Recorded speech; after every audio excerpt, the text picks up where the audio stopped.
The Ringing Cedars of Russia, Book 2. Translator's Preface. Most readers of this present volume will have already marveled at the horrific and mind-boggling revelations contained in Megre's first book, Anastasia, published in English translation by Ringing Cedars Press in February 2005.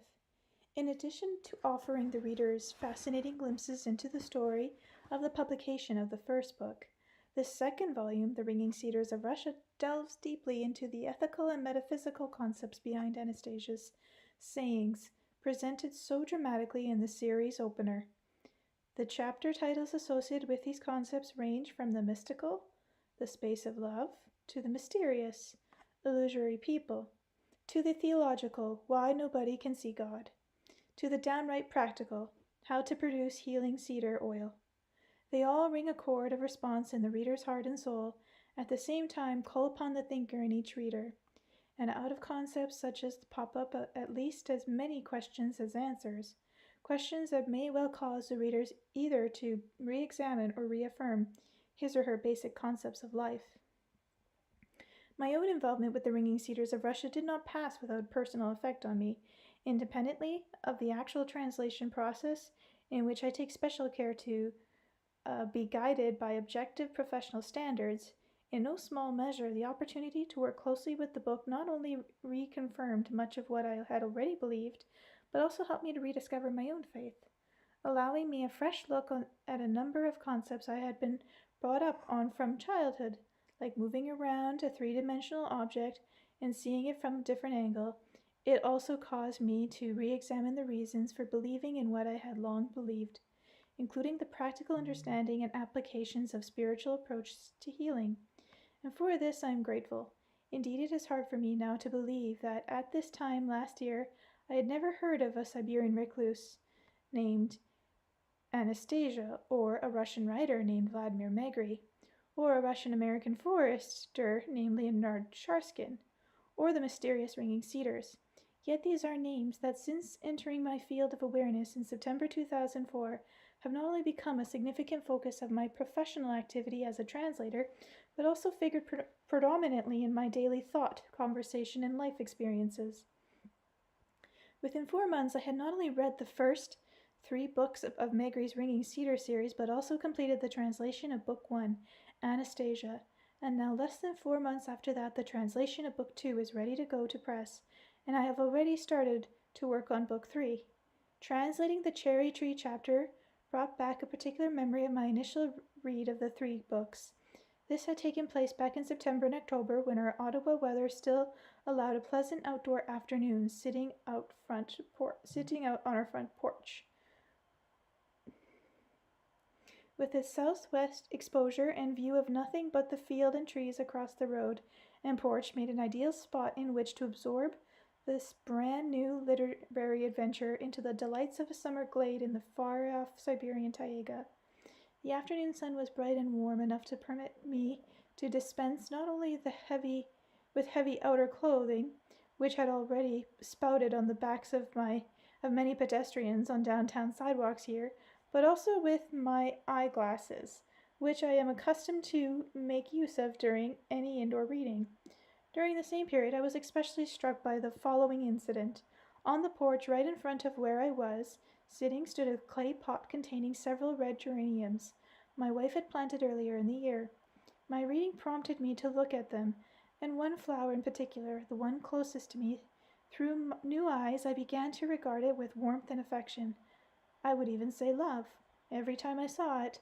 Of course, I had known from news reports about the effects people's thoughts and attitudes on growing things, but it is not until my reading of Vladimir Megre that I had really seen anything like this in practice. My newfound feelings for the geraniums remained strong throughout the month of October, and as the days gradually grew colder, most of the flowers in our garden, as well as our geraniums on the same porch, faded and expired for the season. But the geraniums in this pot, especially the one closest to me, refused to fade or even drop with the cooling of the air. Even toward the end of October, when I finished my reading of Book 3, it was still standing proud and just as bright red as when my attention was first drawn to it. and even when I saw it months later, all bent on the ground by winter snows, its vivid red hue had scarcely faded. Two other extraordinary coincidences occurred in our home during this period. In mid-November, just after I had finished translating the concert in the Taiega chapter in Anastasia and was working on the description of Anastasia's dance routine in the morning mist in the following chapter, Who Lights the New Star, my wife Susan, who had not read any of the text at this point, presented me with a poem she had recently written. The poem was entitled Gracefully the Dancer, and described a dance of a young girl where all movement conformed to poetry, and whose life itself had become a never-ending dance, rather close indeed to Megre's own expression. 3 months later, shortly before the first print run of Anastasia rolled off the presses in February 2005, Anastasia's amateur artist was as well as a poet showed me a colorful pencil drawing she had been working on, of a nude figure in her 20s with blonde hair, her hands upstretched to the heavens, of parts of her body drawn with color of nature instead of the flesh, and with a face very similar to the illustrations of Anastasia on the cover of the Russian edition. The remarkable thing is that at that point my wife had not read any of the text about Anastasia, nor even seen a portrait of her, and did not have her consciously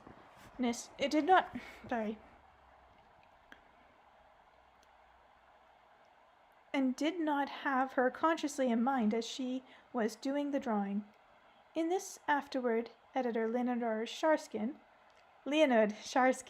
will be sharing with you similar coincidences from his own experience connecting with the publication of the English translation of Anastasia in America. These and the hearty welcome of the books in English-speaking world are indeed reminiscent of the surprising reactions of thousands of readers of the book's initial appearance in Russia in 1996. Hearing the impressions shared with me by the first readers of Anastasia in English, by people from quite different walks of life, I have come to appreciate just how far-reaching and universal Anastasia's message is in its scope. For one thing, it does not limit itself to any formulated creed. It is not a new religion with a new set of doctrines for which we must necessarily abandon whatever we believed in previously in order to follow. It speaks to the hearts and minds of people of many different religions, as well as equally to those who profess no religion at all.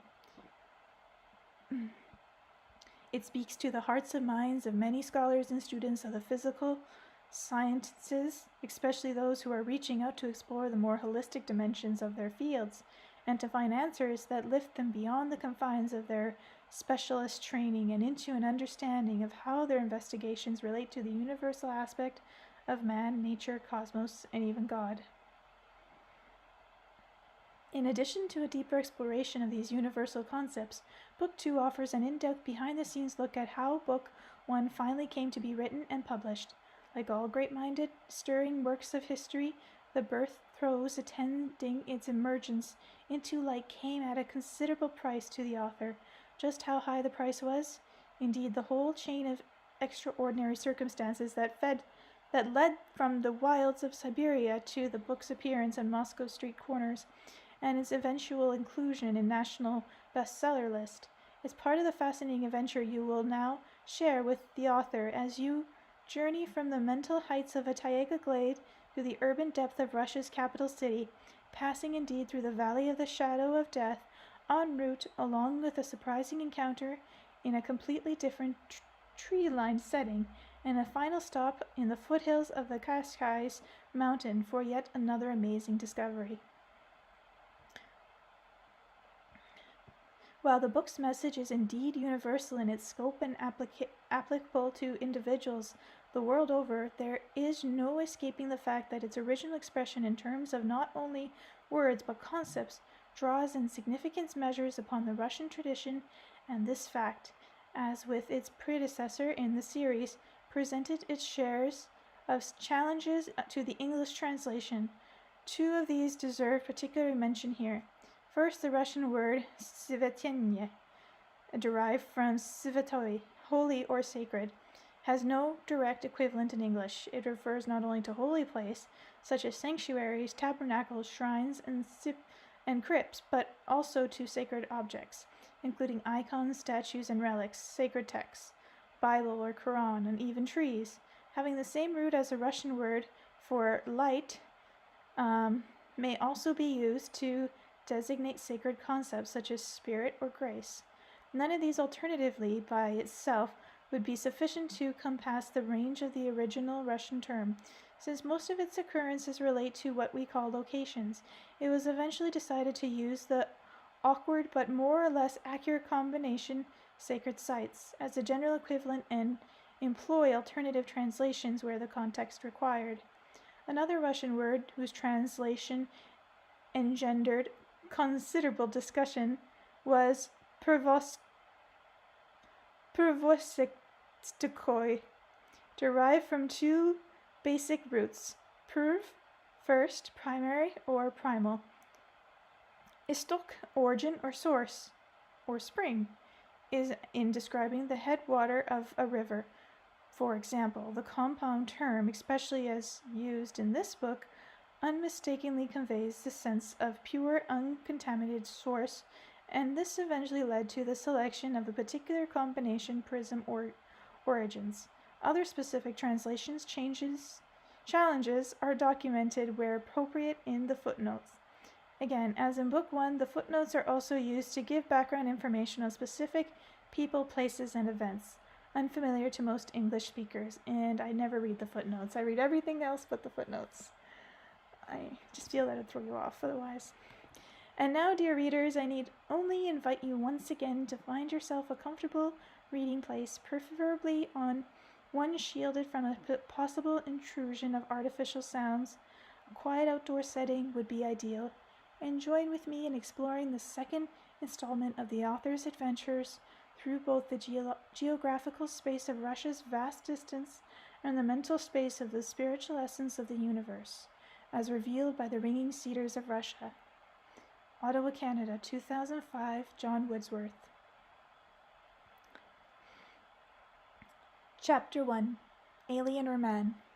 Before telling about further happenings connected with Anastasia, I should like to thank all the readers of Religious Domination, scholars and journalists, along with ordinary readers who sent in letters to religious literature and comments regarding the events recounted in my first book. Anastasia has been called many things. The press has referred to her as Mistress of the Taiga, a Siberian wizard girl, a fortune teller, a divine manifestation, the girl from outer space, and so when one Moscow journalist asked me, "Do you now love Anastasia?" I replied to her, "I can't really tell what my feelings are," and all at once the rumor started flying around that I was incapable of grasping anything at all because of my immaturity in spiritual matters. But how can one love what it's not yet clear just who is there to be loved? After all, no one has yet been able to come up with a single definitive description of Anastasia. On the basis of her assertion, I am man, a human being, I am a woman. I've been trying to come up with some sort of explanation for her extraordinary abilities. Initially, everything seemed to be falling into place. Who is Anastasia?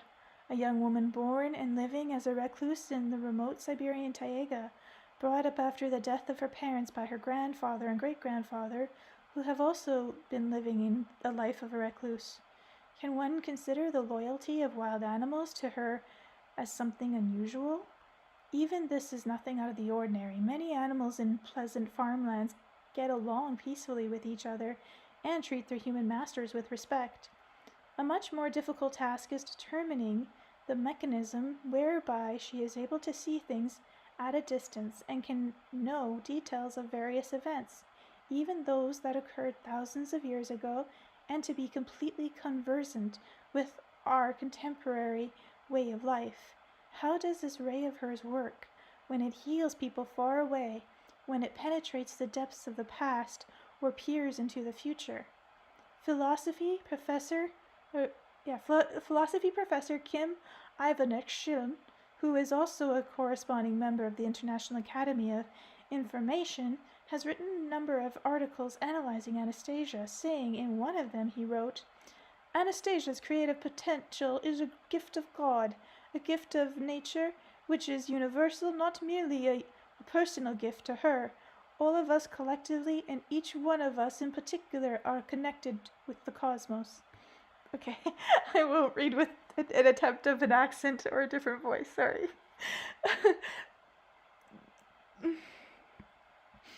The means of escaping and approaching catastrophe lie in a harmonious synthesis of our cultural principles.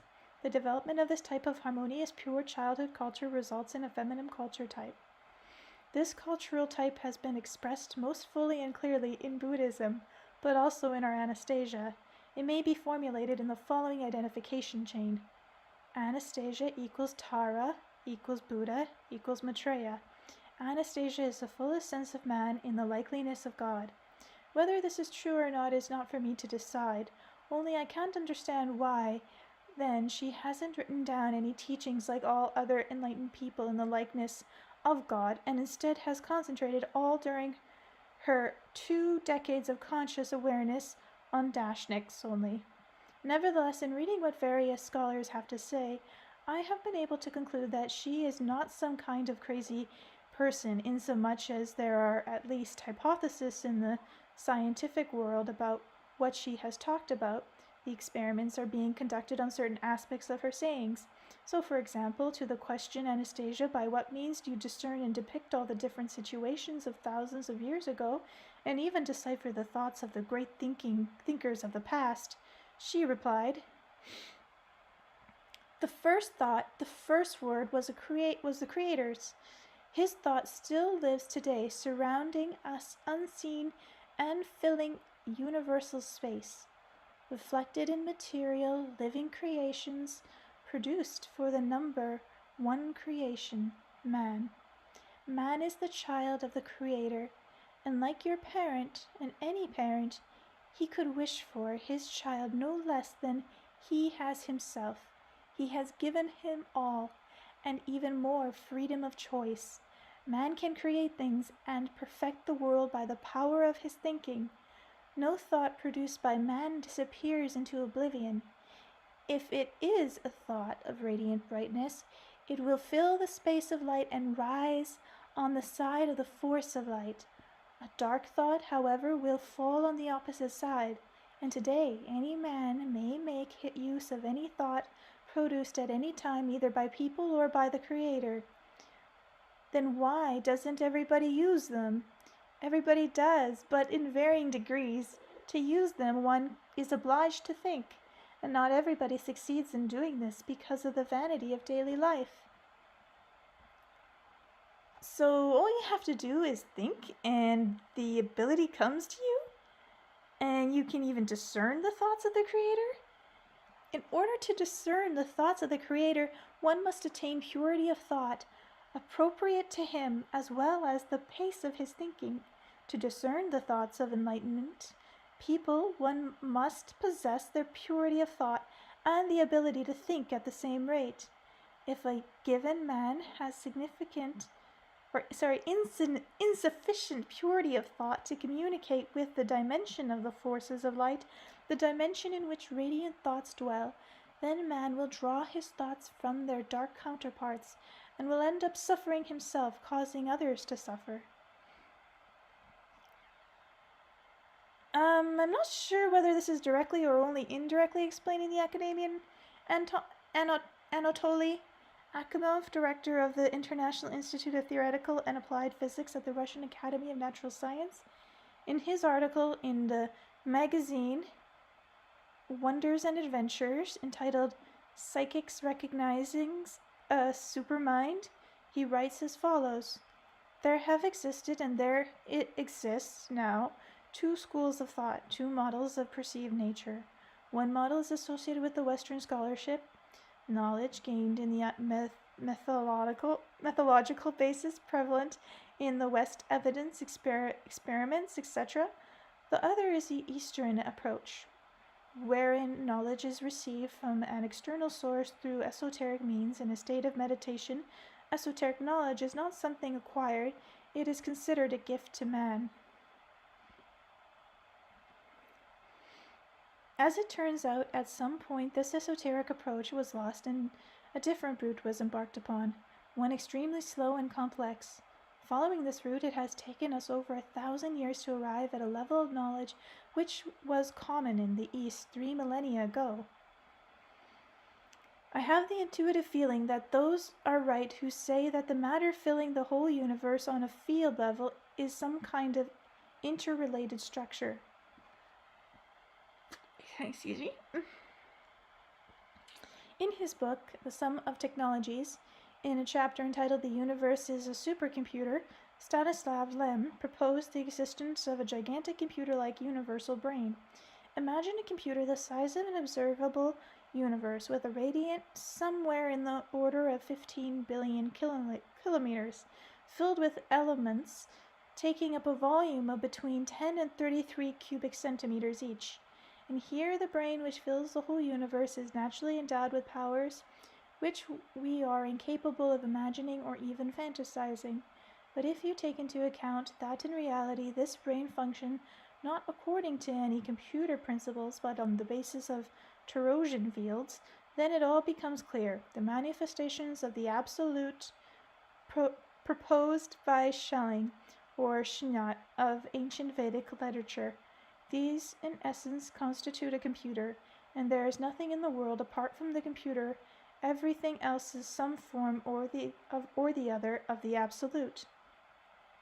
This is what academician Vladimir Kazhnishov, active member of the Russian Academy of the Medical Science, wrote about the ray in his article Living Rays and the Living Field in Wonders and Adventures of May 3rd, 1996. Verdisansky was probably right in asking the question, how does the ideal, which is mental, translate the planet Earth into its new evolutionary phase? How, if you say only through labor, only through explosions, or only through technological activity, such a primitive answer will not do. There is factual evidence showing that man is capable of exerting a remote influence on many electronic equipment readings. He can throw the measuring devices out of whack, and that from far away. Here in Novosibirsk, experiments are taking place on telepathic communication with Norilsk, Dixon, Simferopol, and Tiumen, as well as an American center in Florida, and the remote links between man and man, as well as between the measuring device and the operator, register accurately and reliably. We are confronted with an unknown phenomenon, the interaction of living substance over huge distances. These articles unfortunately contain many unfamiliar terms along with references to work of other scholars. It would be quite a task just to read them all, let alone make sense of them. And yet the book's trying. Still, I have found out that scientists are aware of man's capability to make contact at a distance. They are aware, too, of the universal data bank used by Anastasia. She calls it the dimension of the forces of light, home to all thoughts ever produced by mankind. Modern science also speaks about this phenomenon, which is referred to as the supercomputer. I then had to figure out how I, who had never practiced any literary art, having never been trained for it, managed to write a book which continues to excite so many people. When I was in the Taiga, Anastasia told me, "I shall make you a writer. You shall write a book, and many people will read it. It will have a beneficial influence on the readers." Now the book has been written, and one might suppose that it was all due to her involvement.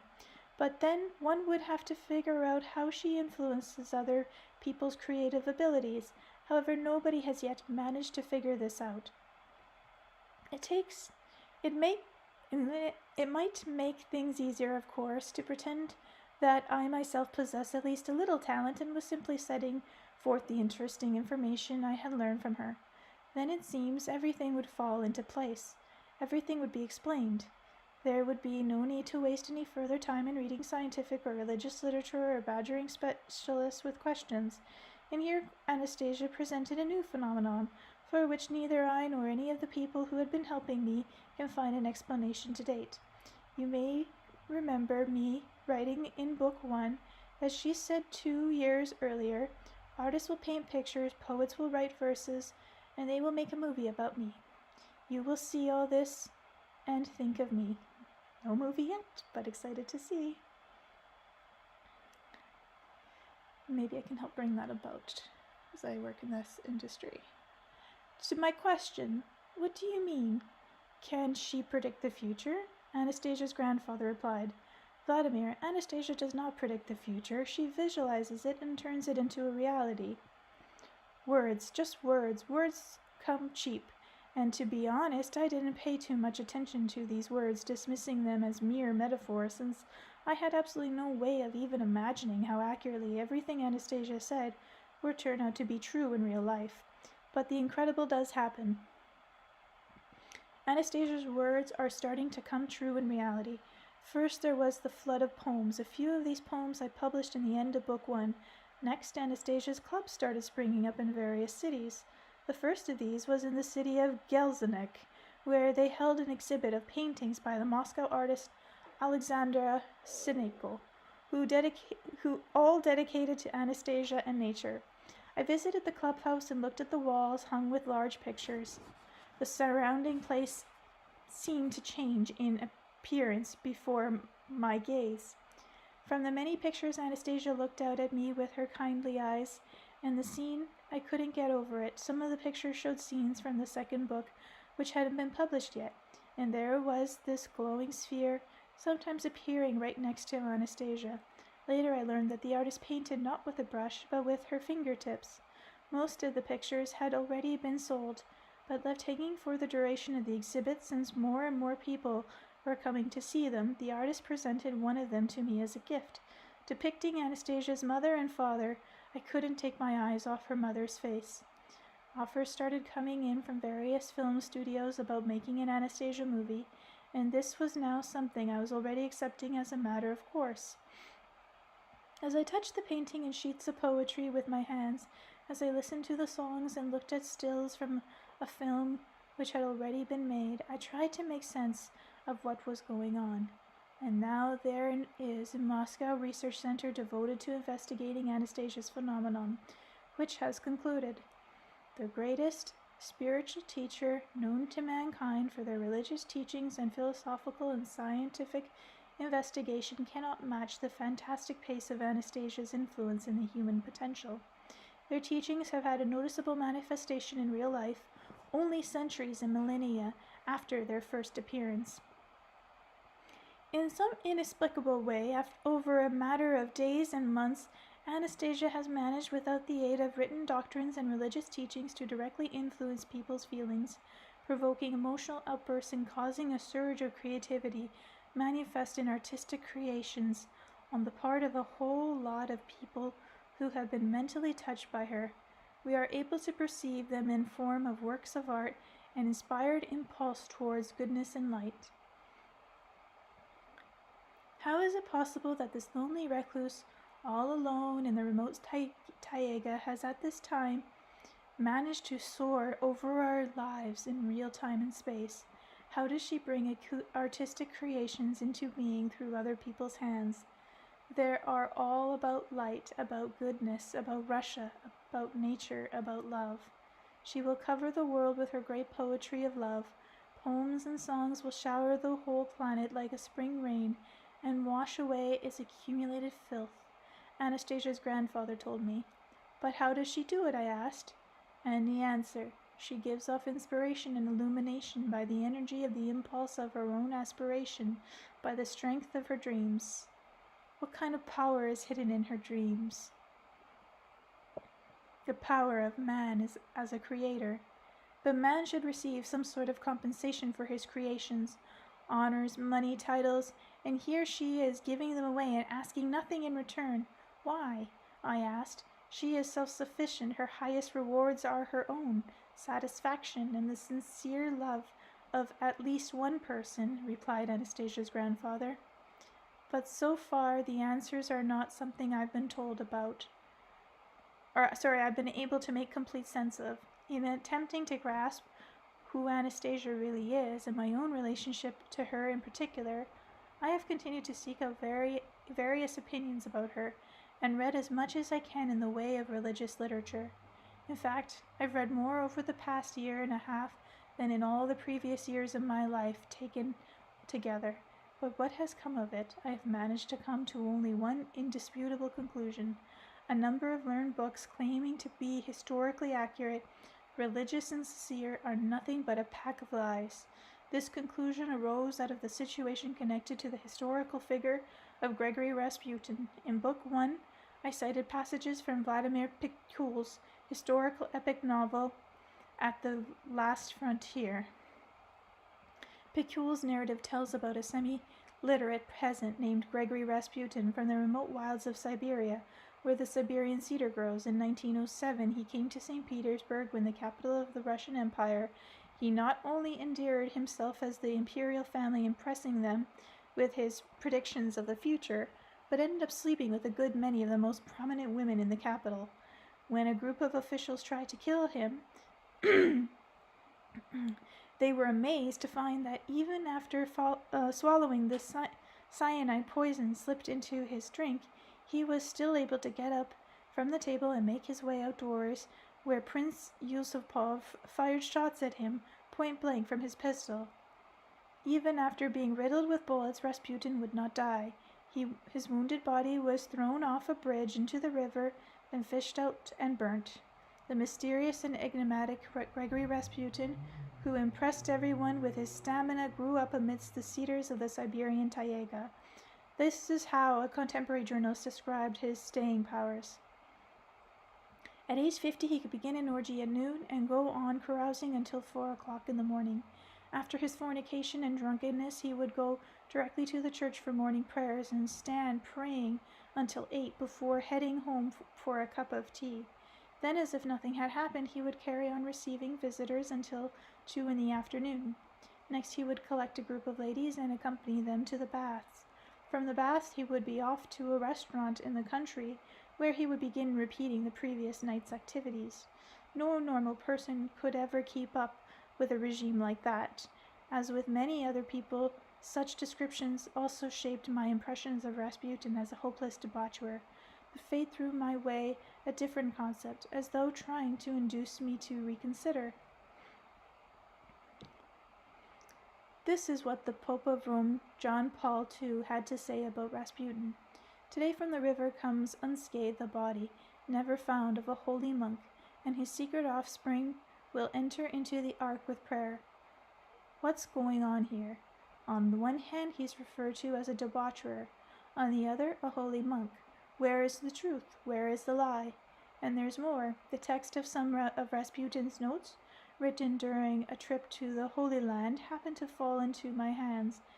They were brought to Paris by a refugee from the USSR named Lobovsky, and this is what Rasputin himself wrote. The sea effortlessly comforts. When you wake in the morning and the waves speak, they dance and make glad, and the sunlight glistens on the sea. It seems to rise ever so quietly at that moment. Man's soul forges all about mankind and fixes its gaze on the glow of the sun, and happiness kindles in man. And he feels in his heart the book of life and higher wisdom of life, indescribable beauty. The sea awakens him from the dream of earthly vanities, and many thoughts arise all by himself quite effortlessly. The sea is a vast space, but in the mind is even more spacious. There is no end to man's higher wisdom, no philosophy can possibly contain it.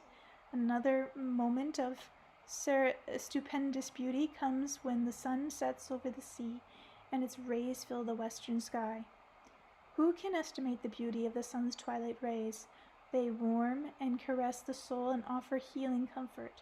The sun disappears behind the mountains minute by minute, and man's heart grieves a little at its amazing twilight rays, and then it grows dark. And oh, what silence falls! Not even the sound of birds is heard. Lost in thought, man begins to pace the deck of the ship, involuntarily recalls his childhood and all of life's kerfuffles, and begins to compare the silence around him with the bustles of the world, and quietly talks with himself. desiring company to starve off the tedium inflicted upon him by his enemies. So where were you, Sibilek, a Russian named Gregory Rasputin? Where is the truth written about you, and where is the lie? How to make sense of it all? What can one rely upon in trying to fathom the essence of one's being, one's destiny? What great work can help one discern between truth and falsehood? Where is the spiritual and sincere as opposed to the mere pretense of the omniscience? Perhaps one should try probing one's own heart. I have never written poetry before, but I want to dedicate my very first poem to you, Gregory Rasputin. People read Anastasia and come up with sincere original poetry. I have tried too, and this is the result. For you, my apologies if the rhyme doesn't always work out. So you're semi-literate. Why, yes, semi-literate. From the cedar forest, well, those are my roots. And barefoot, walking all the way from Siberia, you're bound to wear out more than one pair of boots. I'm going to the Cedars to help you, dear Batushka. Hold on just a little bit longer out there. I am going to go to our Russia, our dear Russia, Matushka, to give her a taste of our pine forest air. What about it, hussars? You dashing rogue, freely debauching the ladies, making bold in a brawl. Just look at me, look and see how one really debauches. You scum, thinking you know it all. Peter's city is in fine Paris garb is assembling. But watch lest your corsets too tight squeeze your hearts. The Cyberk enters, and ladies are trembling at the sight of this pleasant form, far eastern parts. But as he went off in the morning prayer service for others' redemption from error to pray, he heard his hand calling. She spoke in a whisper, the only one telling him this, go away. The flesh-eating age of the beast is upon us, all drunken and growling it leads men astray. While your fiery soul has been keeping it from us, it can no longer do so. You must go away. You can't hold the savagery back for much longer. Just a moment, that's all you will last. It's too strong. I am Russian. You cannot imagine my sorrow. I know now you never will finish your song. Go back to your cedars, my rebounding is certain, and then you may ask whatsoever you will. Oh, how I'd love us to go to the Banyu. I'd treat you with besoms of birch, even pine.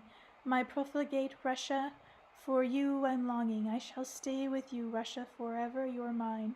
The age of dark madness, with fury came howling, Gashika stumbling, his breast full of bullets that day, while the blackness stood mocking, its dark visage scowling, saying, crawl, you Cyberek, go on, crawl away. You can hold me back only a half-second longer, and then from the depth of my pit you will be shown a punishment frightful, more painful and stronger than ever the world in its history has known. You, a hero you are, but you'll be called a blasphemer. From bottles of poison your image will peak, and the scions you save will curse you as a schemer, and spit on your soul, you Siberian muzhik. Crawl away, it is I now have all the power. Fly away if you like to your heaven on high. But a moment is left, see, not a day, not an hour, so give me my moment. You're still going to die. Bring in the madre, let's her head for the beignet, and there I shall show you what's real and what's crass. The Cyberek, you say I'm a down-to-earth peasant, so what's all the babble and gab about, ass? His body was shot through and drowned in the river, then burnt in a courtyard midst rubble and sand. Today as spring winds blow their way over Russia, they carry his ashes across the whole land. Well, Mashek, said the blackness, still standing there mocking, where on earth is your tomb, and where are your eyes? You can never bring back now the days of your living, and your Scanians will see but an image despised. Show them the debt you owe. I give you power, show them the bills for your service unpaid, or is it your wish just to weep and to cower? Grishka, spit a lead bullet. You Satan, you are foolish, as if I could care about either weeping or loans. Come now, my Mershak, now's the beignet, dear fellows. Time for more boiling water to be poured on the stones. Gregory Rasputin from the cedar forests of Siberia stepped into the life of a pre-revolutionary Russia in an attempt to head off the storm of revolution and perished. Anastasia also lives amongst the cedars and is also trying to do good for people, but also trying to head off something before it happens. But what fate has our society prepared her for? And prepared for her?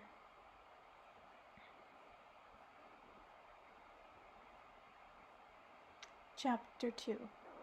Just seeing how long it is if I want to read it tonight or not. Okay, I'll do it. During my first days of talking with Anastasia, Chapter 2 is called A Money-Making Machine. During my first days of talking with Anastasia, I saw her as a recluse with her own unique way of looking at the world.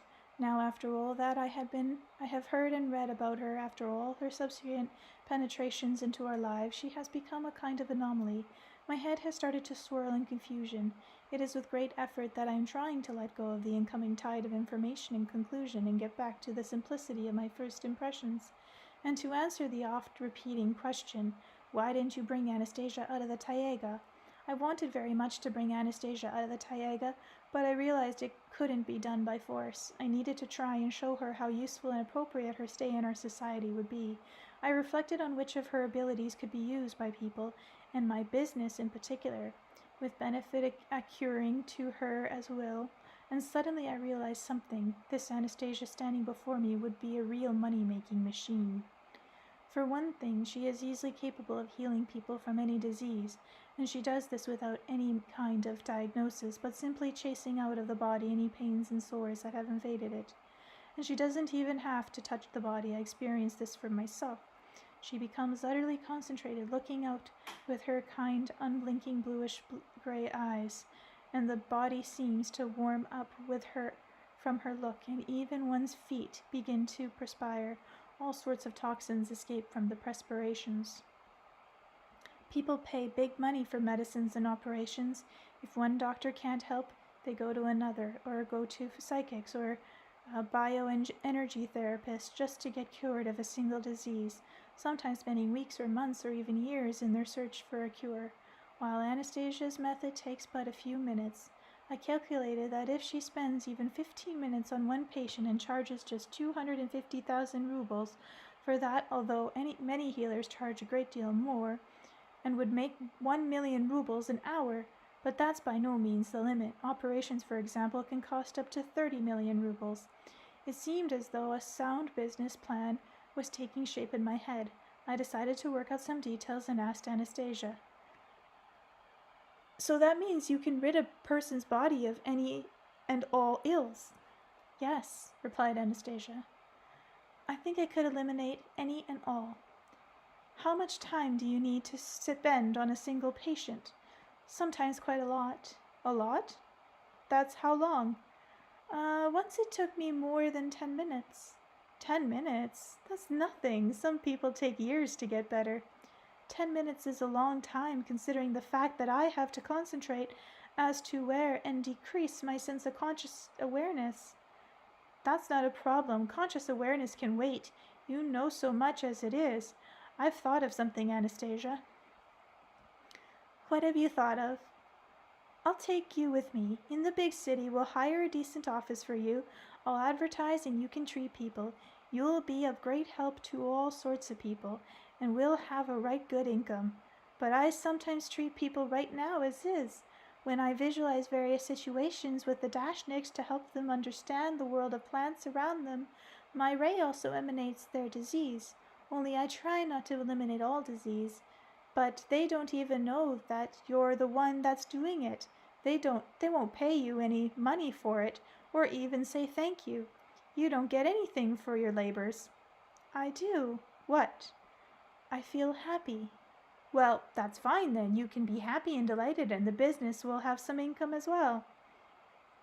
But what if somebody does not have any money to pay for treatment? She inquired.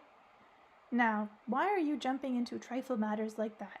You don't have to think about that. You'll have secretaries and administrators. All you need think about is treating people, perfecting yourself, and attending seminars to share your experience and exchange ideas with the other healers. Do you know yourself how your method works, your ray, and what the underlying principle is? Yes, I know. This method is known to your world too. Doctors and career scientists know about it, or at least they feel its beneficial effect.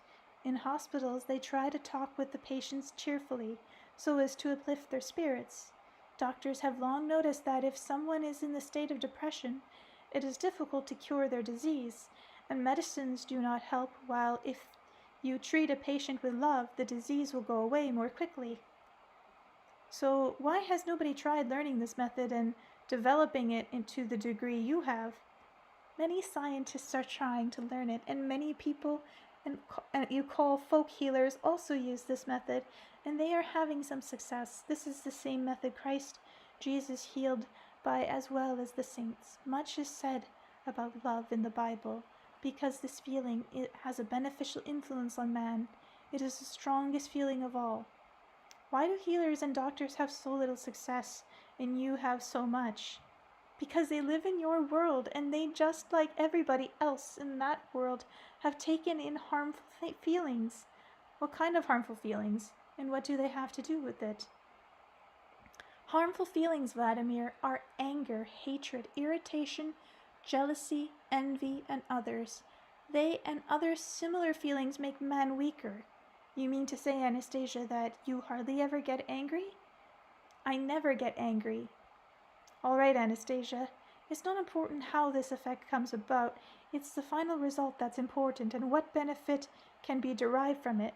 Tell me, would you agree to go with me and get involved in treating people? Vladimir, you see, my home is here. This is my Everglade, the place where I belong. It is only by staying here that I can fulfill my purpose. Nothing gives man greater strength than his motherland, the space of love created by his parents. Treating people delivered them from physical ailments. I can do that right here from distance with the help of my ray. Well, all right, if you don't want to travel, you can do your treating from a distance. You and I can set up an arrangement as to where these wishing treatments can come. They will pay their money, and you will heal them at a specific time. We'll draw up a schedule. Would you agree to that? Vladimir, I know you want to make a lot of money. You shall have it. I shall help you. Only that is not the way to do it. In your world, people charge for treatments. There is no other way in your world, but I would rather do that without any questions of money. Besides, I can't treat everybody indiscriminately, since I have not fully realized in which cases healing will be helpful and in which ones harmful. But I shall try to become aware of this and understand, and as soon as I can decipher. Sorry guys, I'm losing my voice. What drivel is that? I broke in. How can healing and treating a person be harmful? Or do you mean harmful to yourself? Healing of physical ailments can often bring harm to one healed. It seems, Anastasia, your sophistications have given you a somewhat inverted concept of good and evil. Doctors have always been held in high regarding by society, even though they have not performed their service free of charge. And since you cite the Bible so much, you'll find that it's not forbidden even there. So cast those doubts out of your head. Curing someone is always a good thing. You see, Vladimir, I know this from experience. My grandfather showed me an example of the harm that healing can bring when the patient himself does not participate in the healing. What kind of strange philosophy you have here, I offer. I offer you a joint business venture. What have such examples got to do with it? Chapter 3, which I will read another time.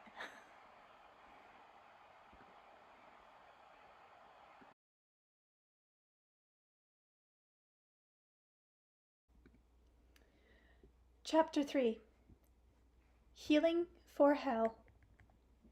One day I saw with my ray a lonely old woman working on her garden plot, Anastasia began. She was sprightly, slim, and always cheerful. She caught my interest right away. She had a very small pot and a lot of different things growing in it, and they grew very well because she tended them with love.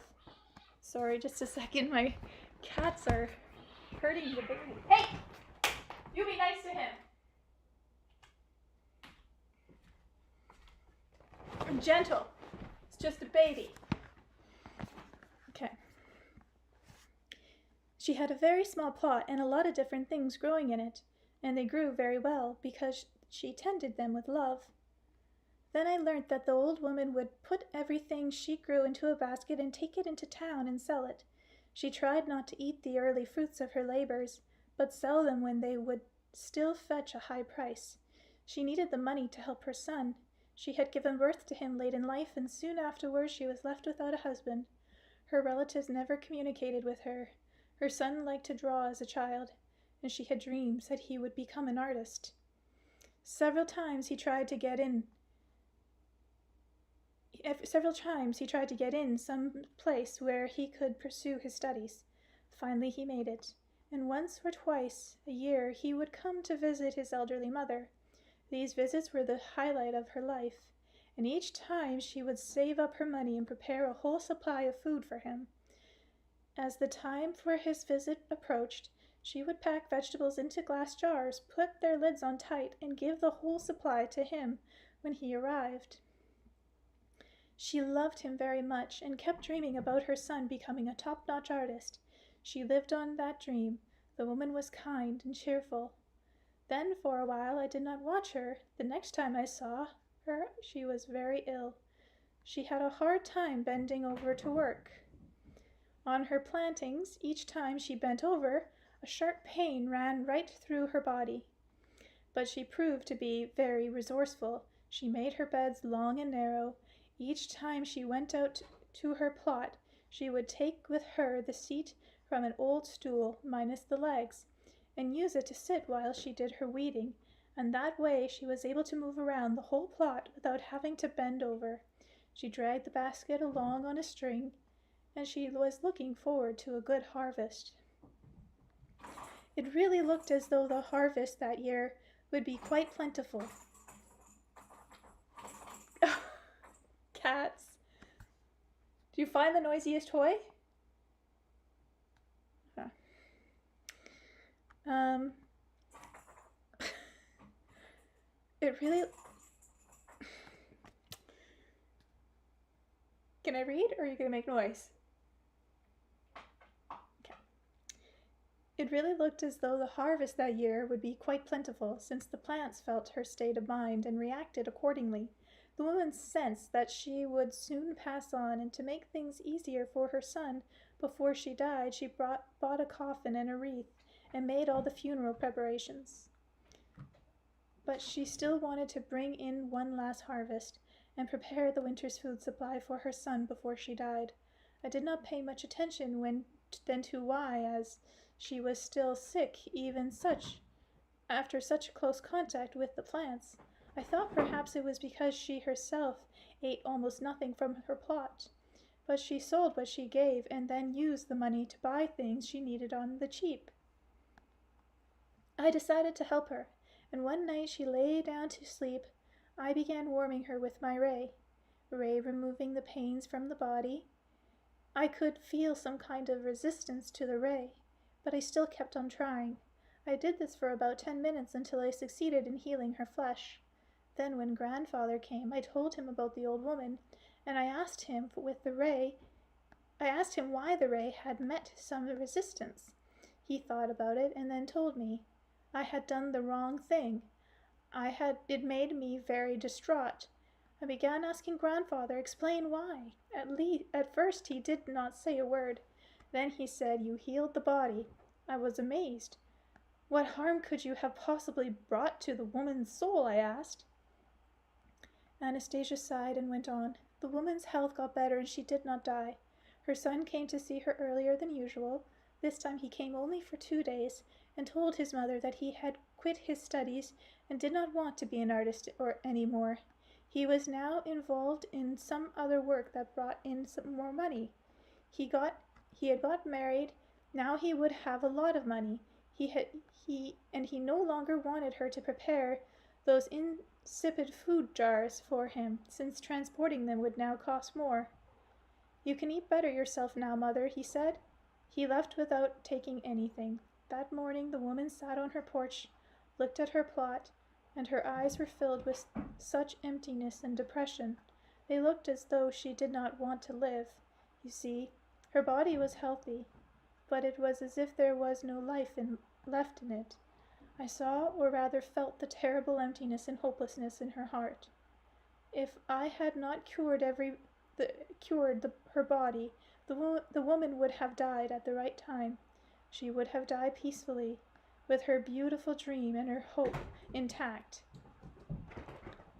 Now here she was, still alive, but in great despair, in this way many times more frightening than physical death. 2 weeks later, she passed on. Chapter 4. A confidential conversation. I realized, Anastasia continued, that physical disease is nothing compared with mental torment, but at the time I was not able to treat the soul. I wanted to know how I could do this, or even if I could do it at all. Now I know it was impossible. And I found out something else, that physical disease appears in man not just as a result of his self-withdrawal from nature around him, and not just as a result of the dark feelings which he allows himself to take in. They, the disease, can also be a means of warding off or even deliverance from considerable greater torments. Diseases are one of the devices or means of communication between the supreme intelligence, God, and man. Man's pain is his pain too, but it could not be otherwise. How else could you get the message, for example, do not keep throwing into your stomach all sorts of harmful stuff? You tend not to listen to words of reason. After all, that's why the message comes through pain. But instead you swallow painkillers and go back to stubbornly doing your own thing. So I countered, "It follows then, in your opinion, that there's no need to treat people at all, no need to help them with their ailments." Help there should be, but first of all to gain a proper understanding of the origins of the disease. Man needs help in discerning what the supreme intelligence, God, desires to say to him. But that is most difficult task. One can make mistakes. Pain, after all, is a confidential conversation between two beings who know about each other. Interference from a third party often harms man instead of helping him. "Well, why then did you rid me of my diseases?" I asked Anastasia. "Did that mean you harm me in some way?" "All your diseases will come back to you if you do not change your lifestyle, your attitude to things around you and to yourself. If you do not change some of your habits, they are the causes of your disease. I have done no harm to your soul." It became clear to me that it would be impossible to persuade Anastasia to make money out of using her healing abilities until she had sorted things out for herself. My business plan often fallen apart. Anastasia must have noticed my irritations, for she said, "Do not be upset, Vladimir. I shall try to grasp everything as quickly as possible. And now, if you really want to help others and make yourself, and not just make money, I shall tell you about the means by which man can cure himself from many diseases without undesirable side effects, as might happen when outsiders try to interfere in his destiny. If indeed you want to listen to this." "What choice do I have? I'm not going to change your mind in any case, so tell me." "There are several main causes underlying the disease of the human flesh, namely harmful feeling emotions, an artificial dietary regime, an unnatural meal schedule and food composition, the lack of short-term and long-term goals, and misapprehension of one's essence and purpose in life. Positive emotions, a variety of plants, and a reappraisal of one's essence and purpose in life. All these are capable not only in counteracting diseases, but also significantly enhancing one's physical and mental or emotional state. As far as bringing back under the conditions of your world, man's lost connections with plants. I have already told you about that. After man has established a direct personal contact with these plants, it is much easier to make sense of everything else. The ray of love, too, is capable of curing many diseases of one fellow man's and even prolonging his life by creating around him a space of love. But man himself, once he has managed to arouse positive emotions in himself, can use them to extinguish pain and cure the disease of the flesh, even the effects of the poison. What does that mean? Arousing positive emotions? I queried. How can one think good thoughts if one has a toothache or a stomachache? Pure, clear moments of life, positive emotions like guardian angels will overcome pain and disease. But what if someone doesn't have enough pure and clear moments to arouse the positive healing emotions? What should he do then? He could create at once something to make them appear. They appear when people around you treat you with genuine love, so you must create a situation along those lines, created by your actions in respect to those around you. Otherwise, your guardian angel will not be able to help you. I wonder whether I have ever had them myself, and if so, how strong are they? How does one call them forth? This can't be done through reminiscing. For example, let us recall something good, something pleasant from your past. With the help of that image, try to feel the soft and pleasing state of mind you experienced back then. Do you want to try it now? I shall help you try it. All right, let's give it a try. Please lie down on the grass and relax. You can remember starting from this point in your life right now, going back into the past. Or you can start with your childhood and proceed up to the present day. Or you can jump at once to the most pleasant moments and feel the sensations connecting with them. I lay down on the grass. Anastasia lay down beside me and pressed her fingers against mine. I thought her proximity might prevent me from concentrating on my reminiscence, and I said, "Perhaps I'd be better alone. I shall be very quiet. When you start remembering, you will forget about me, and you will not feel the touch of my hand, but I can help you remember everything more quickly and vividly." Chapter 5. Where are you, my guardian angel? The chronicles of my life story took me back to my childhood. My reminiscence continued up to the point where I was playing in the sand with the country kids, and then broke off.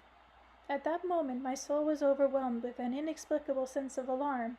Not a single event in my whole life aroused positive emotions or feelings comparable to those I experienced that morning after spending the night with Anastasia, or with those that aroused in me after she brought the rhythms of surrounding nature in tune with the beating of my heart. I described this experience in the chapter Touching Paradise, but I considered these marvelous feelings to be something created in me by Anastasia. They weren't my own, they were artificial, a gift from Anastasia. Involuntarily, I compared them with those of my previous life and found no analogy whatsoever. Again and again I hunted down recollections of my life, as though running a movie reel backwards and forwards. Everything I saw was related to my efforts to get or achieve something. Sure, I got what I wanted, one thing after another, but there was no great feeling of satisfaction. Instead, some new desire merely appeared. And the most recent years in my life, when those around me thought how splendid everything had turned out for me, aroused an even greater feeling of confusion and chaos. The cars I had acquired, the woman, the banquets, the gifts, and congratulations I had received all seemed empty and pointless. I quickly got to my feet and said, with some irritation either to myself or to Anastasia, "There are none of these healing sensations in man's life, at least not in mine, and I would say there are many lives where they can't be found." Anastasia also rose to her feet and calmly observed, "Then you should create them, as quickly as possible." "What do I need to create? Tell me what." "First you must understand what holds the greatest meaning or significance for you. You have just been looking over your past life, but even with the opportunity to analyze it, to look at it objectively, as it were, you still were not able to notice what was really significant. You kept latching on to usual values as you saw them. Tell me the situation where you felt you came close to a sense of happiness." "There are two situations, but each time something prevents me from feeling truly happy in them." "What kind of situation?" "Back in the early days of Petroskova, oh gosh, I don't know, I think that's a town. I managed to acquire a long-term lease on the steamship. This was the best passenger ship in the Western Siberian River Fleet." I'm not even going to try to read what that ship is called. "After the lease agreement was drawn up, I went up to the harbor, and there she stood. What a beauty! I remember the first time I stood on the deck of my very own ship. And did your feelings of happiness greatly increase when you stood on the dock? You know, Anastasia, our lives are filled with all sorts of problems. As soon as I climbed aboard, I was met by the captain. He went on to his cabin and had a bottle of champagne together. During our conversation, the captain advised that all the water pipes needed cleaning at once, or the health authorities would not allow us to set sail, and there were other things he told me. And so, Vladimir, you immersed yourself in all the problems and cares involved in running the ship." "Yes, that's right. There were a lot of them." "It is inherent in the nature of artificially created matter and various mechanical devices, Vladimir, that they bring more problems than pleasures. Their benefits to man is quite illusory." "Well, I don't happen to agree. Maybe in themselves these mechanical devices have problems. They need constant repair and maintenance. Still, they help us to get a lot of things." "What, for example?" "Even love. Genuine love, Vladimir, could not possibly be under the control of artificial created objects.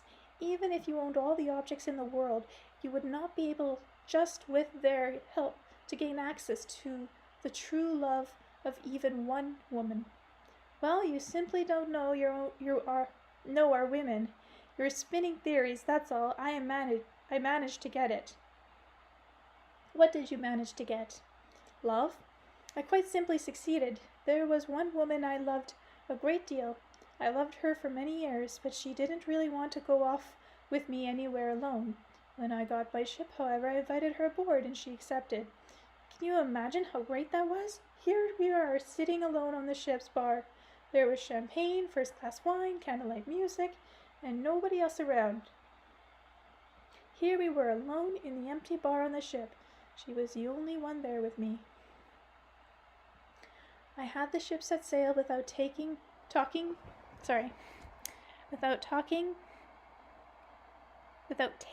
on any other passengers, just so we could be alone. The ship proceeded down the river. There was music playing in the bar. I invited her to dance. Her figure was fantastic, especially her breasts. I hugged her tight. My heart was pounding for joy, and I kissed her on the lips. She didn't run away. She even hugged me back. Do you see? There she was, right beside me, and I could touch her and kiss her. All this was because of the ship, and you say it can only bring problems. And then, Vladimir, what happened? Nothing much? Please try to remember anyway. I'll tell you, it was nothing important. Can I tell you what happened there on the ship between you and that young woman? You can try. You had a lot to drink. You made a deliberate effort to drink as much as possible. Then you put the keys to your cabin, your luxury apartment, on the table in front of her, and you yourself went down to the lower deck. You slept almost 24 hours in the cramped crew quarter, and do you know why? Why? The moment came when you noticed a strange expression on the face of that beloved young woman of yours. a preoccupied smile. Intuitively, even subconsciously, you realized that she, your beloved, was thinking how happy she could be if only it were her own beloved that was sitting across from her in this bar, instead of Megre. Your precious girl was dreaming of someone else, someone she really liked. She fancied that it was he, and not you, who was the master of the ship. You were at the mercy of inert matter, to which you had tied your living feelings and aspirations, and you were choking them to death. Don't go on, Anastasia, I pleaded. These recollections aren't happy ones for me. In any case, the ship did play its role. It was thanks to the ship that you and I met. The happenings of the present are the result of previous feelings and impulses of the soul, and it's only that they determine the future, and it's only their momentum, only the beating of their wings that is clearly reflected in the heavenly mirrors, and only their impulse and aspiration will be reflected in happenings here on earth. What do you mean by that? I asked in some bewilderment. Our meetings may well be the culmination of many aspirations of the soul on both your part and mine, perhaps on the part of our immediate or even more distant forebears. Perhaps it came from a single impulse of the cherry tree. Sorry, just a second. Weird. Perhaps on... Let me try again. Perhaps it came from a simple impulse of a cherry tree growing in the garden of your country home, only not the ship. What was a cherry tree in my garden got to do with it? In all your many glances back at your life, you failed to pay any attention to this cherry tree and your feelings connected with it. Yet those feelings have played a leading role in your life in recent years. The universe did not react to your ship. Just think. What could a primitive, run-down material device, incapable of either thinking or restoring itself, possibly mean to the universe? But the cherry tree, the little Siberian cherry tree, which you could not even make room for in your recollections, excited the cosmos expanse and changed the course of time and history, and not only yours and mine, because it is a living being, and like all living beings, has an inseparable connection with creation as a whole. Chapter 6. The Cherry Tree. Remember, Vladimir, everything within you associated with this little tree. Remember, starting right from the moment you first made contact with it. I shall try and remember if you think it's important. Yes, it's important. I was riding in my car. I don't remember where I was going. We stopped near the Central Market. I asked my driver to get out and buy some fruit. I stayed in the car and watched people leaving the market carrying all sorts of saplings. You watched them and you were surprised. Why? You see, their faces were happy and content, even though it was cold and rainy out. Here they were hauling away some kind of saplings with their roots, all bound in cloth. These saplings were heavy to carry, but the people's faces were content. And here I was sitting in my warm car, and I was sad. When the driver returned, I got out and went over to the market myself. I kept walking up and down past the merchants' stalls and bought a cherry tree sapling. As I was tossing them into the baggage compartment, the driver said that one of the saplings would survive, since its roots had been cut too short, and I better throw it out right off. But I decided to keep it. It was the most graceful of the three. Then I went and planted the sapling in the garden of my country home. I threw an extra topsoil around the tree with the short roots, and I sprinkled of peat moss, along with a bit of fertilizer. Can't read tonight, sorry. In trying to help it, you burnt 2 more little roots of the sapling with the fertilizer, Anastasia added, but it survived. In the spring, when the buds started coming out on the trees, its branches came to life too. Little leaves began to appear. Then I set out on my commercial expedition. But before that, Anastasia observed, every day for a period of more than 2 months, you would drive out of your country house and the first thing you did was go and see how the little tree was getting on. Sometimes you stroked its branches.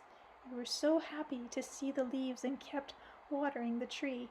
You drove a stake into the ground and fastened the trunk to it with twine all around so the wind wouldn't break it.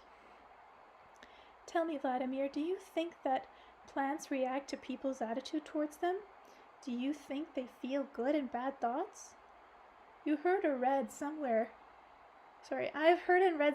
that those houseplants and flowers do react that way.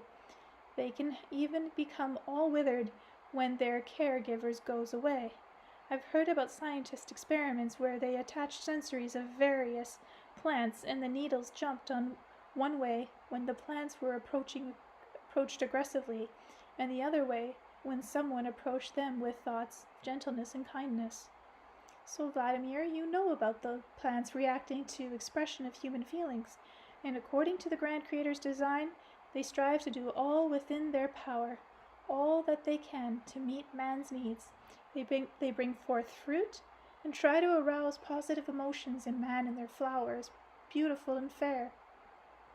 Indeed, they put oxygen into the air so that we can breathe. But plants have been granted yet another function which is no less important. Plants which come into direct contact with an individual man creates for them, a space of true love. The kind of love without which life for a human race would be impossible. Many dashniks are in a hurry to get out of their plots because it is there that such a space has been created for them. This little Siberian cherry tree you thought to plant, the one you cared for yourself, it tried to do the same as all other plants and perform its assigned function. If there are a lot of them, plants can create for man a significant space of love. If there are different varieties, and man communicates with them and approaches them with love, altogether plants can create for man a significant space of love which enhances the soul and makes the body whole. You see, Vladimir, altogether when there are a lot of them, but you looked after just one sapling, and so this one little Siberian cherry tree began aspiring to do what only a number of plants acting together can do. Its aspiration was aroused by your special relation to it. It was something you yourself realized only intuitively. In all your surroundings, only this one little tree was not asking anything of you. It was not being hypocritical. It only aspired to give of itself. And then you came along. You were tired after a busy day. You went over to the tree, stood and pondered. You looked at it, and it responded. Before the first ray of dawn appeared in its perfection, the leaves of the tree tried to catch that ray's reflection in the brightening sky, and when the sun went down afar, it tried using the light of a bright star. And as it persisted, something transpired by and by, just a wee bit of something transpired. Its roots twisted themselves around the burning fertilizer. You were able to take it in, what they required from the earth. And the earth juices began turning and running through the veins of the little tree, a little more quickly than usual. And then one day, in an early morning hour, you came and saw the little flowers to which the tree's delicate branches had given birth. The other saplings were devoid of flowers, but this one, thanks to your gift of caring, had already blossomed. You were overjoyed, your spirits were uplifted, and then do you remember what you did, Vladimir, after seeing the flowers? I really was overjoyed. For some reason my mood was on a high. I felt a lightness in my head. I went and I stroked its branches with my hands.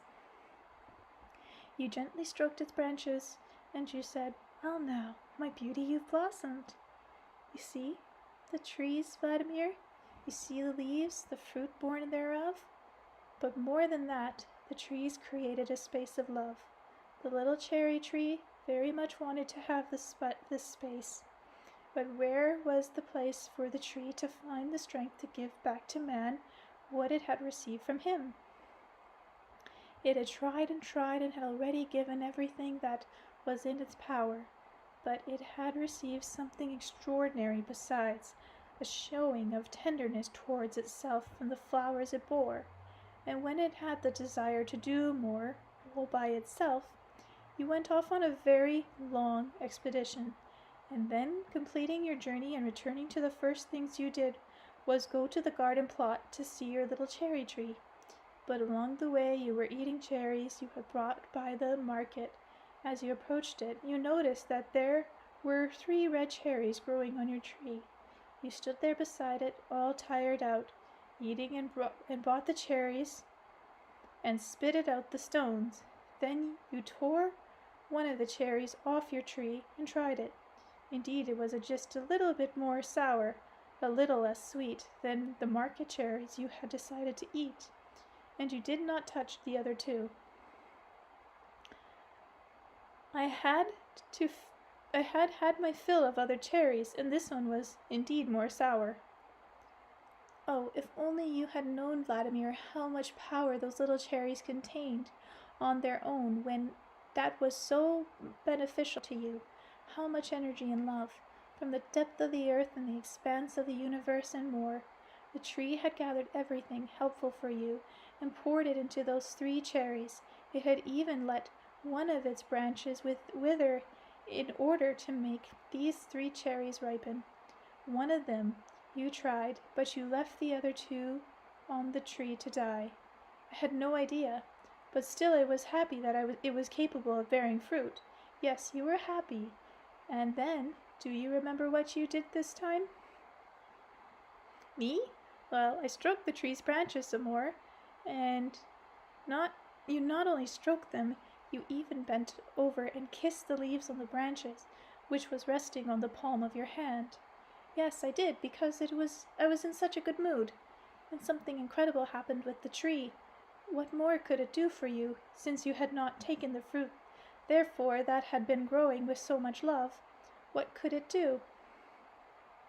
It trembled from the kiss of man, and thought and feelings inherent only in man, but produced by the little Siberian cherry tree, took flight into the universe's space of light, to give back to man what it had received from him, to give back to man its kiss of love, to warm him with this, the bright feeling of the space of love, and against all laws that thought swept across the universe, but could not find a resting place, a means of manifesting the breath and life of itself.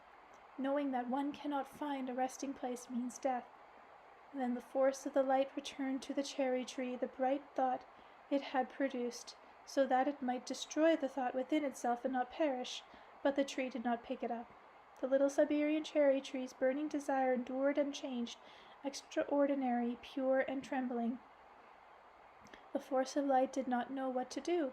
The grand creator was not about to change the established laws of harmony for you, but the cherry tree did not perish. It managed to endure because the thought, aspirations, and feelings thereof were extraordinary, pure, and by the law that constitutes creation as a whole, nothing can destroy pure love. And it circled over your soul and dreamt of finding a resting place, a place to thrive. Alone in the universe, it was striving, aspiring to create for you a space of love. I came to your ship to at least try to be of some help and fulfill the cherry tree's desire to find this resting place, to manifest its love, even though I did not know to whom it was addressed. Anastasia paused. You mean to say, I queried, that your relationship to me arose out of your desire to help the tree? My relationship to you, Vladimir, it's simply that my relationship, it's difficult to say who was helping whom here. The cherry tree, me, or I, the tree. Everything in the universe is interrelated. To perceive what is really going on in the universe, one need only look into oneself. But now, by your leave, I am giving an embodiment to this, to what the cherry tree desired. May I give you a kiss from the tree?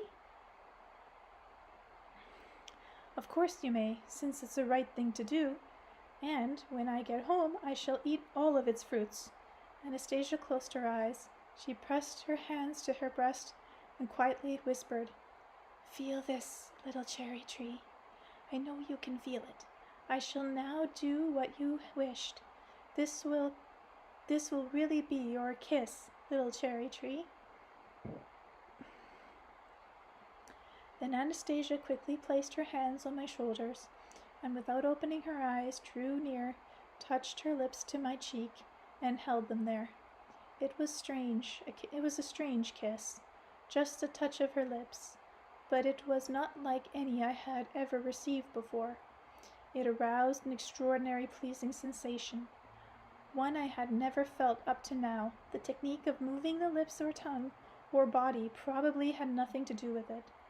What counted most probably was what was hidden in the inner man that was manifesting itself in this kiss. But what was hidden inside the Taiga recluse? Where did she get so much knowledge from? So many unusual abilities and feelings? Or maybe everything she had said was simply the product of her imagination. But then, where did the extraordinary, tender, charming, and heartwarming sensations come from? The ones I could most certainly feel within me. Perhaps our joint efforts will manage to unravel the mysteries through the aid of the following situation which I had the good fortune to witness.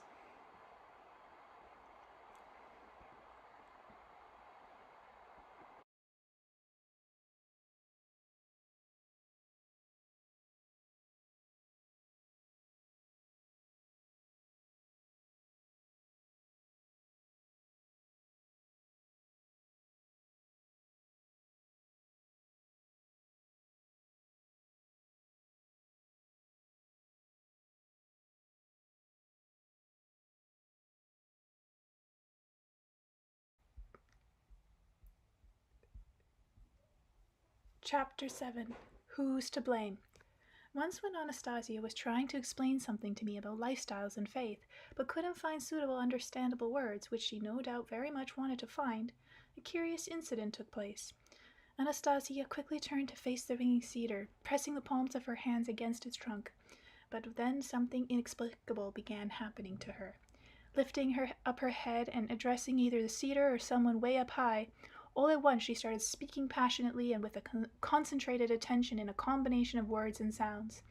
She was evidently trying to show or explain something, or plead for something. From time to time her monologue seemed to be infused with tones of persistent demanding. The resonant ring of the cedar increased in volume. Its ray began brighter and quicker and thicker, and then Anastasia demanded sharply, "Answer me! Answer! Explain! Give it to me! Give it to me!" she said, shaking her head and even stamping her bare feet.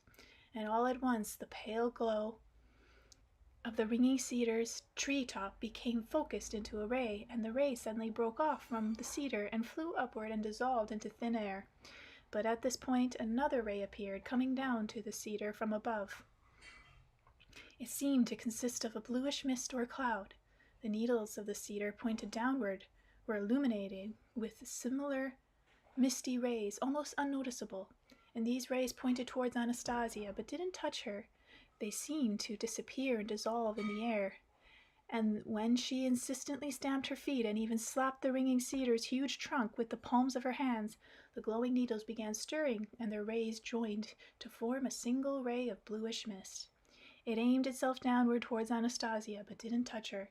The ray dissolved in the air, literally dissolved, at about a meter away from Anastasia at first, and then just half that distance. I suddenly recalled with horror how Anastasia's parents had perished, very likely from such a ray. Anastasia continued her stubborn pleading and demanding, much more like a spoiled child insisting on some desired favor from its parents, and suddenly the ray made a dash for her, as it were illuminating her whole body like a flash bulb. A cloud first formed around Anastasia and then began dissipating ever so slowly. The ray from the cedar dissolved, the rays from the needles were extinguished. The cloud around Anastasia continued to dissipate. It was either entering into her or dissolving in space. Now radiant with a joyful smile, she turned and took a step in my direction. Then she stopped and began staring past me at something beyond. I turned around to see Anastasia's grandfather and great-grandfather coming into the glade. The tall, gray-bearded great-grandfather walked slowly, just ahead of his son. He was leaning on a stick that looked something like a shepherd's staff.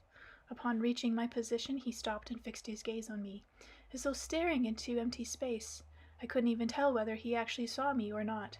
Great-grandfather stood silently for a moment, then, after bowing ever so slightly without uttering so much as a word or greeting, he headed over to Anastasia. Even though grandfather was a bit of a fuss budget, he was a very simple man. His whole demeanor pointed to a most kind and cheerful fellow. As he approached the spot where I was standing at, he once stopped and offered me a simple shake of his hand. He started to say something, but I can't recollect exactly what he said. For some reason, both of us felt our attention and concern suddenly drawn to what was going on at the base of the cedar. Great-grandfather had stopped just a meter from Anastasia. They stood there for a while, silently staring at each other. Anastasia was standing before the bearded old man, her hands lowered to a vertical position, as though she were a schoolgirl or university applicant being confronted by a strict examiner. She looked like a child caught being naughty, and her anxiety was most evident. The tense silence which had come over the scene was broken by the deep, clear, velvety tones of great-grandfather's voice. He did not say hello to Anastasia, but proceeded at once to a stern, questioningly, even words slowly and distinctly pronounced. Who came to make an appeal directly to him, without going through the light and rhythm that have been bestowed upon us? Whereupon Anastasia responded without hesitation. Any man can make an appeal to him. From time immemorial, he himself has taken great pleasure to talking with man, and this is what he wills right now. Are all paths outlined by him in advance? Great-grandfather continued. Are there many earth dwellers capable of discerning them? Are you capable of seeing these paths? Yes, I have seen what has been outlined for mankind. I have seen how future events are dependent on the conscious awareness of those who are living today. Have his sons and their enlightened followers who have perceived his spirit done enough to bring enlightenment to those living in the flesh? They have done and are doing everything, not even taking thought for their own life. They have borne witness to the truth and are still bearing witness. Can one who has seen the truth have any doubt about his intellect, kindness, and magnificence of spirit? He has no equals. He is one, but he does wish to communicate. He wants people to understand and love him as he loves. In communicating with him, is it permissible to be insolent and demanding? He has given a particle of his spirit and mind to everyone living on the earth, and if a small particle, his particle in man, does not agree with what is generally accepted, that means he is not satisfied with everything as it has been outlined for the future. He is reflecting on it. Could one term his reflections insolence? Who is permitted to hasten the pace of his reflections? Only the one who was given permission. And just what are you asking for? I'm asking how to give understanding to those who do not understand, how to inculcate feelings to those who do not feel. Has the lot of those who fail to perceive truth been determined? The lot of those who fail to perceive truth have been determined. But who is to blame for the lack of acceptance of truth? The one who does not accept truth, or the one from who he receives it? What? You mean, great-grandfather said in agitation, and then fell silent. He stood silently for a while, looking at Anastasia. Then, with the help of his staff-like cane, he got down on one knee and took Anastasia's hand, inclining his silvery gray head toward her. He kissed her hand and said, "Hello, Anastasia." Anastasia herself at once knelt down before her great-grandfather. and exclaimed with excitement and surprise, "What do you mean, Grandpakins? Treating me like a child? I'm grown up now." Then she put her arms around her shoulders, snuggled her head against his beard-covered chest, and held still. I knew she was listening to his heartbeat. That was something she had loved ever since her childhood. The oldster continued kneeling, one hand resting on his cane, the other stroking Anastasia's golden hair. Grandfather got excited and rushed over to his father and grandfather, who were both still kneeling. He began strutting around them, throwing up his arms in some bewilderment. Then all of a sudden he too got down on his knees and embraced them both. Grandfather was the first to rise to his feet. He then helped his father up. Great-grandfather was still staring intently at Anastasia. Then he slowly turned toward and started walking off. Grandfather, in the meantime, started muttering away through, though it wasn't clear whether he was addressing anyone in particular. All the same, they're all spoiling her. Even he spoils her. Dear me, just look at what she's got to do. She pokes her nose in whatever she feels like. There's nobody to teach her a lesson. Who will now help the Dashniks? Who, I say? Great-grandfather stopped in his tracks. He slowly turned around and said distinctly, in his deep, velvety voice, "Granddaughter dear, follow the dictates of your heart and soul. I myself shall help you with the Dashniks." Turning away once again, the majestic gray beard started his way on the glade. "Do you see what I mean? They all spoiling her." Grandfather broke in again. Picking up a short switch, he strutted over to Anastasia, waving the switch about his head. He threatened, "I'm going to teach you a lesson right now." "Oh no!" Anastasia threw up her hands in feigned fright. Then she gave a laugh and ran off, trying to elude her pursuing grandfather. "So she's even taken into her head to run away from me, as if I couldn't catch up," he muttered under his breath. With unaccustomed ease and ease, he intensified his pursuit. Anastasia ran, laughing, waving her way across the glade. And while grandfather did not relax his pace, he was still unable to catch up to her. Suddenly grandfather gasped and sat down, grasping his leg. Anastasia quickly turned about. Her face fell of concern. She ran over to her grandfather and held out her hand to him, and all at once she stopped. Her infectious peals of laughter filled the glade. I paid particular attention to her grandfather's pose and realized the source of her mirth. Grandfather was squatting down on one leg, holding his other leg out in front, not touching the ground, and here he was stroking the very leg he was squatting on, as though it had been injured. He had outsmarted Anastasia, but she was not deceived. As it turned out later, she was supposed to have noticed right off the comic discrepancy in his pose. While Anastasia was laughing, grandfather managed to seize her by the arm. He raised his switch and gave her a light spanking. Like a child, Anastasia squealed, trying to pretend it was painful, and in spite of the endless laughter she was trying so hard to restrain, grandfather put his arms around her shoulder and said, "All right, that's enough. Don't cry. You've learned your lesson. You've got what was coming to you. You'll be more obedient in future.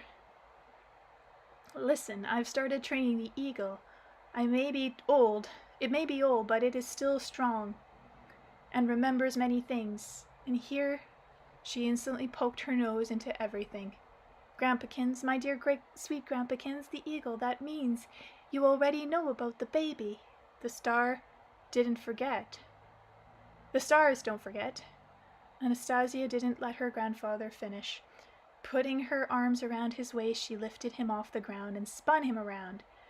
When she returned him safely to the ground, grandfather staggered a bit and said, trying to appear strict, "So that's the way you treat your elders. You see what I mean? She's spoiled," and continues to wave the switch. He hurried to catch up with his father.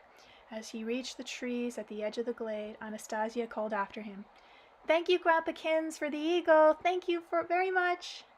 Grandfather turned around and looked at her.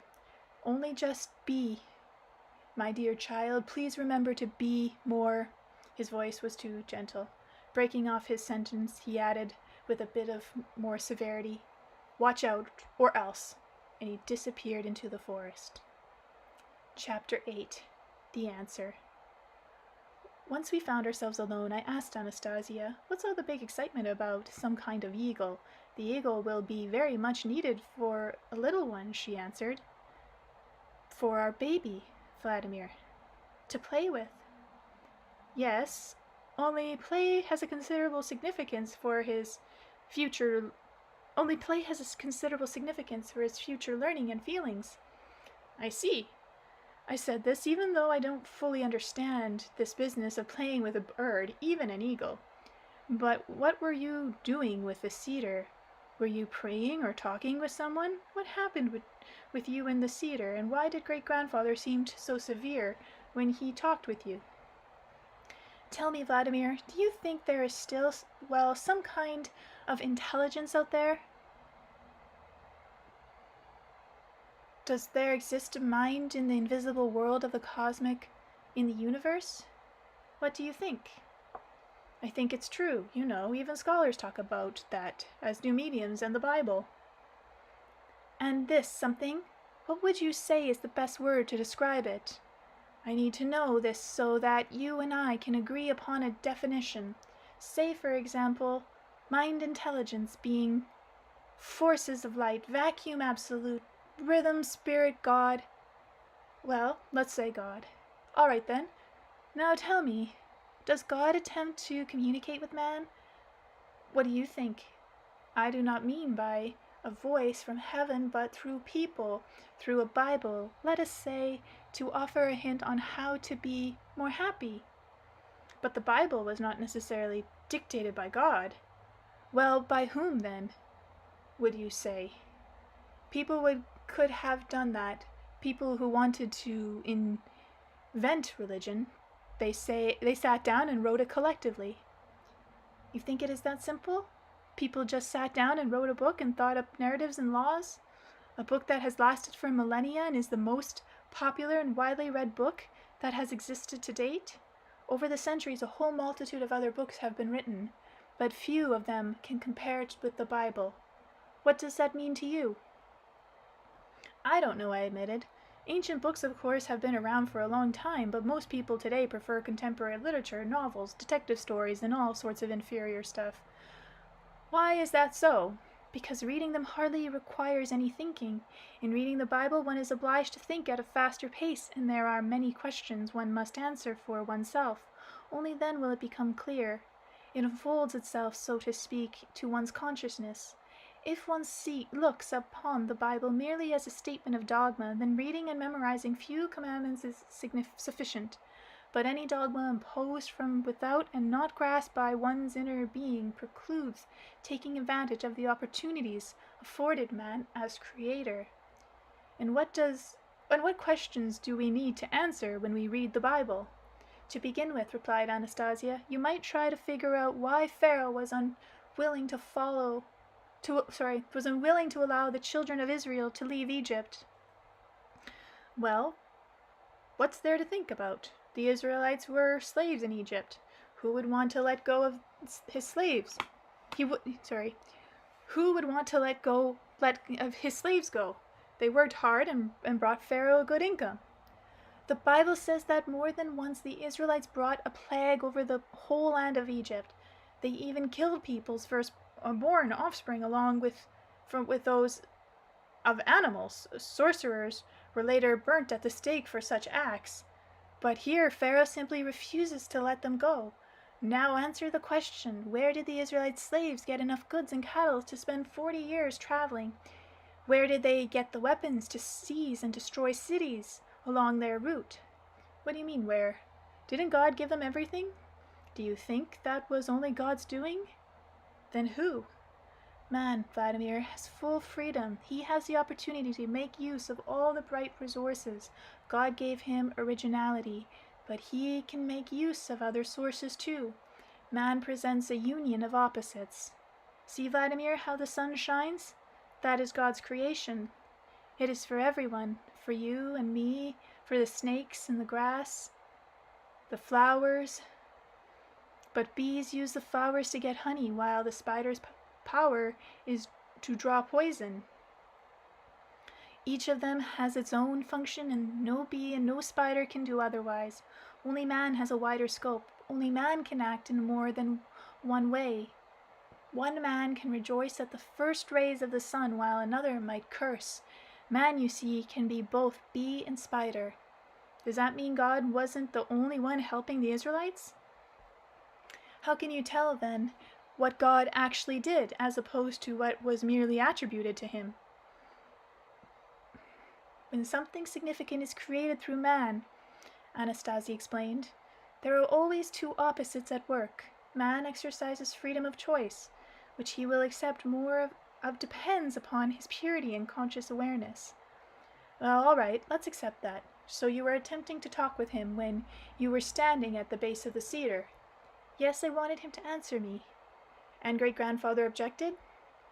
Great-grandfather thought I was speaking too irreverently, that I was too demanding. You really were demanding, I saw it. You were stamping your feet and pleading. What on earth did you want? I wanted to hear an answer. What sort of answer? You see, Vladimir, God's essence is not in the flesh. He cannot yell down to everyone from heaven telling them how to live. But he wants things to be fine and whole within everyone, and so he sends his sons, people into whose mind and soul he has been able to break through, at least to some extent. His sons then go and talk with other people. They speak different languages, sometimes through words, sometimes with the help of music or pictures or various actions. Sometimes they are listened to, at other times they are persecuted and killed. Just like Jesus Christ, for example, and still God is sending forth his sons. But as always, it is only some of the people who pause and listen to him, while others who are called do not get the message at all, and they violate the laws of happy existence. I see. That's why God will punish mankind by a global catastrophe, some kind of fearful judgment? God never punishes anyone, and he does not need catastrophes. God is love, but that is the way it was planned from the very beginning, created that way from above. When mankind reaches a specific point, one might say it is unwillingness to accept the essence of truth. Once the element of darkness manifests in man, reach that critical point in order to avert total self-annihilation. A global catastrophe rushes in which takes away a great many people's lives and crushes the destructive life support system of artificial creation. The catastrophe serves as a lesson to those who are left alive. Following a catastrophe, there is a window of time in which mankind seems to go through a fearful hell, but it is a hell of their own making. It is those who are left alive that fall into this hell. Then for a while their children survive as in the pristine original state, and they eventually reach a state one could call paradise. Then they fall away again, and it will all start over again in tears. This has been going on for billions of earthly years. If all this has been inevitably repeated in itself for billions of years, then what were you asking for? I wanted to find out how and by what means people could be made wiser without subjecting them to catastrophe. You see, I have figured out that a catastrophe can be blamed not only on those who do not accept truth, but also on the absence of sufficient effective means of making the truth be seen, of making people alert to the truth. I was asking him to find such means, to reveal it, either to me or someone else, to whom I feel it's not really important. What is important is that it is there to be seen and that it works. And what did he tell you? What kind of voice does he have? Nobody can tell you what kind of voice he has. His answer takes form, as it were, in man's discovery of a thought spontaneously occurring to himself. After all, he can speak only through his particles that is present in every man, and this particular And this particle is already relaying information to every other part of the individual with the help of the rhythm of vibration. Hence the impression arises that man is doing it all by himself. Though man himself can actually do a great deal, after all, man is God's likeness. In each man there is a tiny particle breathed into him by God right at birth. He has given half of himself to mankind upon the earth, and the forces of darkness try by whatever means they can to prevent this God-reflected particle from acting out its high purpose, to distract man from communication with it, and thought, and through it with God. It is much easier to fight with a small particle when it is all alone, especially if it is not connected to the basic force of the universe. But if these particles unite amongst themselves in bright aspirations, it is much more difficult for the forces of darkness to hinder them. Even if one single particle living in just one single man is in full contact with God, then it is impossible for the forces of darkness to overpower him, to defeat his spirit and mind. That means, I summarized, you appeal to him so that the answers would be given birth in you, so as what you say to people and how you say it, in order to avert a global catastrophe, more or less. What answer was given birth in you? What words must be spoken? Words, just words alone pronounced in the usual way are not sufficient. So many words have been spoken already, yet humanity on the whole continues to move towards its own perdition. You have no doubt heard words to the effect that smoking is bad, that alcoholic drinks are bad, and this is repeated by a number of sources, including your own physicians, in the language you best understand. Yet you still go on doing it. You go on doing it without regard for the deterioration of your own health. And even painful sensations will not restrain either you or many other people from their destructive habits. God says to you, you should not do that, and the message reaches you through pain. And it is not just your pain, but his too. And yet you take painkillers galore and go on doing your own thing as before. Again, you are not interested in thinking about what produces the pain. And all the other high truths are known to mankind, but they are not being acted upon. Time after time they are rejected in favor of monetary illusionary gratifications. It means another way must be revealed to allow them not only to know, but also to feel other kinds of pleasure.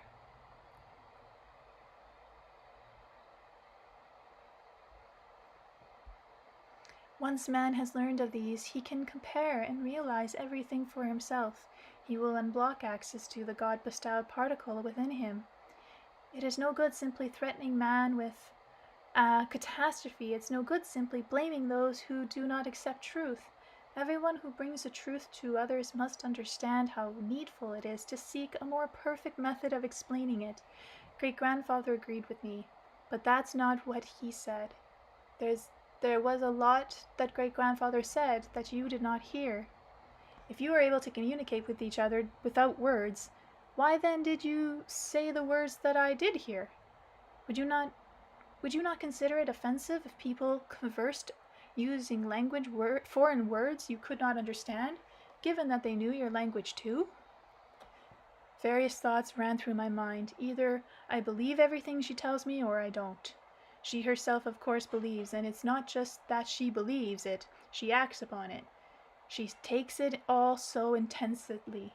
Maybe I should try to somehow restrain her enthusiasm, so I tried to dampen her fever by saying, you know, not fever, fervor.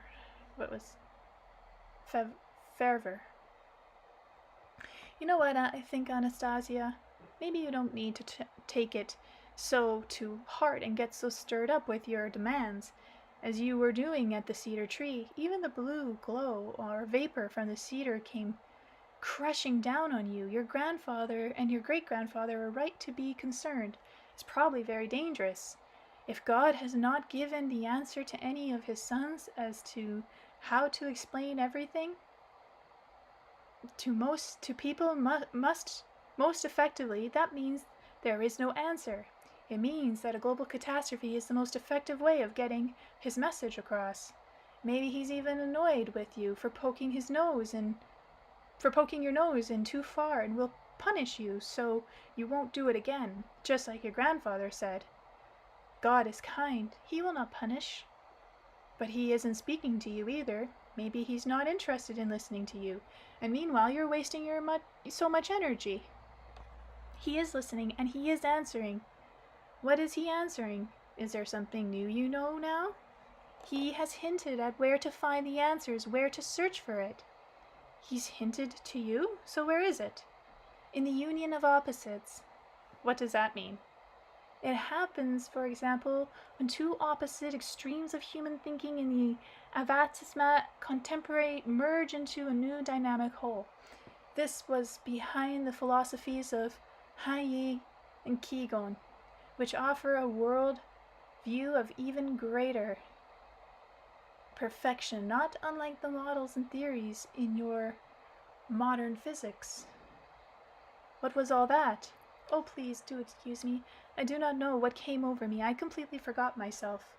What are you apologizing for? You must forgive me. I use words which are completely unfamiliar to you. You're right. They are unfamiliar. I have no idea what they mean. I shall try not to do that again. Please do not be angry with me. Don't worry. I'm not angry. Only explain in ordinary words where and how you will go about searching for this answer. I certainly cannot do it alone. It can only be known through the joint effort of the divine particles to be found in various people living on the earth, people with opposite modes of thinking and comprehension. Only through a joint effort will it be seen, and then, in a dimension invisible to the eye, the domain of thoughts, one can also call it the dimension of the forces of light. It exists between the material world in which man lives and God. I shall see it, and many others will too. Then it will be easier to attain a universal conscious awareness. It will be easier to bring humankind through the dark forces window of time, and the catastrophe will not be repeated. Specifically, what do people need to do right now to make the answer appear? It would be fine if a lot of people could wake up in the morning at a set time, say 6 o'clock, and think about something good. What specifically they think about is not important. It is important that they come out with bright thoughts. They can think about their children, about their loved ones, about how to make everyone happy. If they could only think 15 minutes like that, and the more people that do that, the quicker the answers will come. The Earth time zones may be different since the Earth is turning, but the image created by these people, bright yearnings, will merge into a single clear, fulfilled image of conscious awareness. A simultaneity of bright thoughts will intensify each person's ability many, many times. Oh, Anastasia, how naive you are. Who in their right mind would wake up at 6 o'clock in the morning just to think for 15 minutes? People will only get up that early if they have to go to work or have a plane to catch or are going to a business trip. Anybody else will decide, leave the thinking to others. I'm going to get some sleep. I doubt you'll find many helpers that way. But you, Vladimir, could not you at least help me? Me? I don't wake up that early unless I have to. But if I should somehow find myself waking up, then what good things should I think about? Well, for example, you could think about the little son I will be giving birth to, your son. Think how delightful he will be to be kissed by the sun's rays, to see the pure and magnificent flowers all around him, and have the bushy-tailed squirrel play with him in his glade. Think how good it would be if all the other children in the world could forever be kissed by the warm sun. Then nothing would make them sad.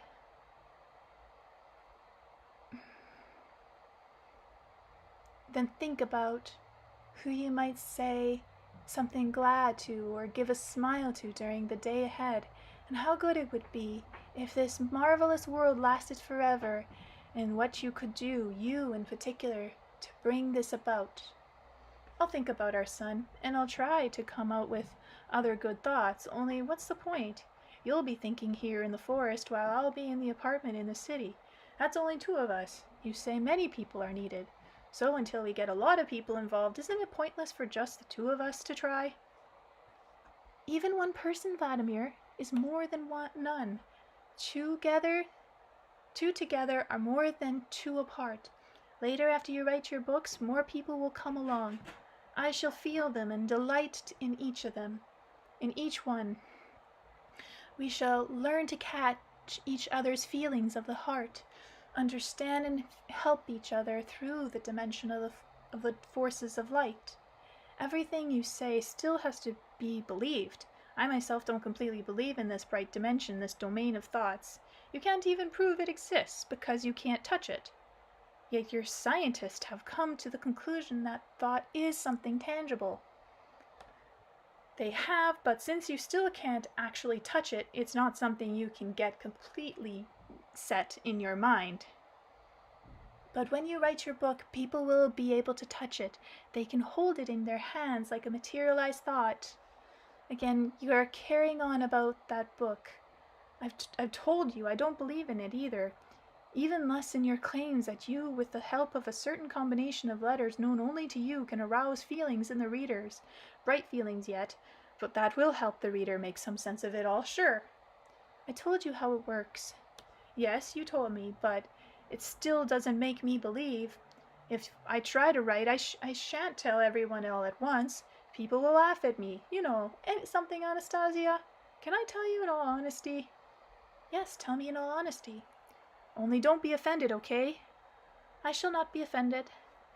Everything you talked up to me, I'm going to have to verify with our scholars and see what they say about it in various religions and modern teachings. There's a lot of different courses out there now. A lot of preachers go ahead and verify by all means. And still, I feel you're a very kind person. Your philosophy is interesting, quite unusual. But if you compare your actions with those of others who are concerned about the soul, about ecology, well, frankly, you're way behind the rest. Why should you conclude that? Think about it. All the enlightened people, all you, as you call them, have gone off by themselves at some point. Buddha went off for 7 years into the forest and set up a whole doctrinal platform, and he has a lot of flowers and throughout the world. Followers, maybe flowers too. Christ Jesus went off for 40 days. And even now, people are excited about his teachings.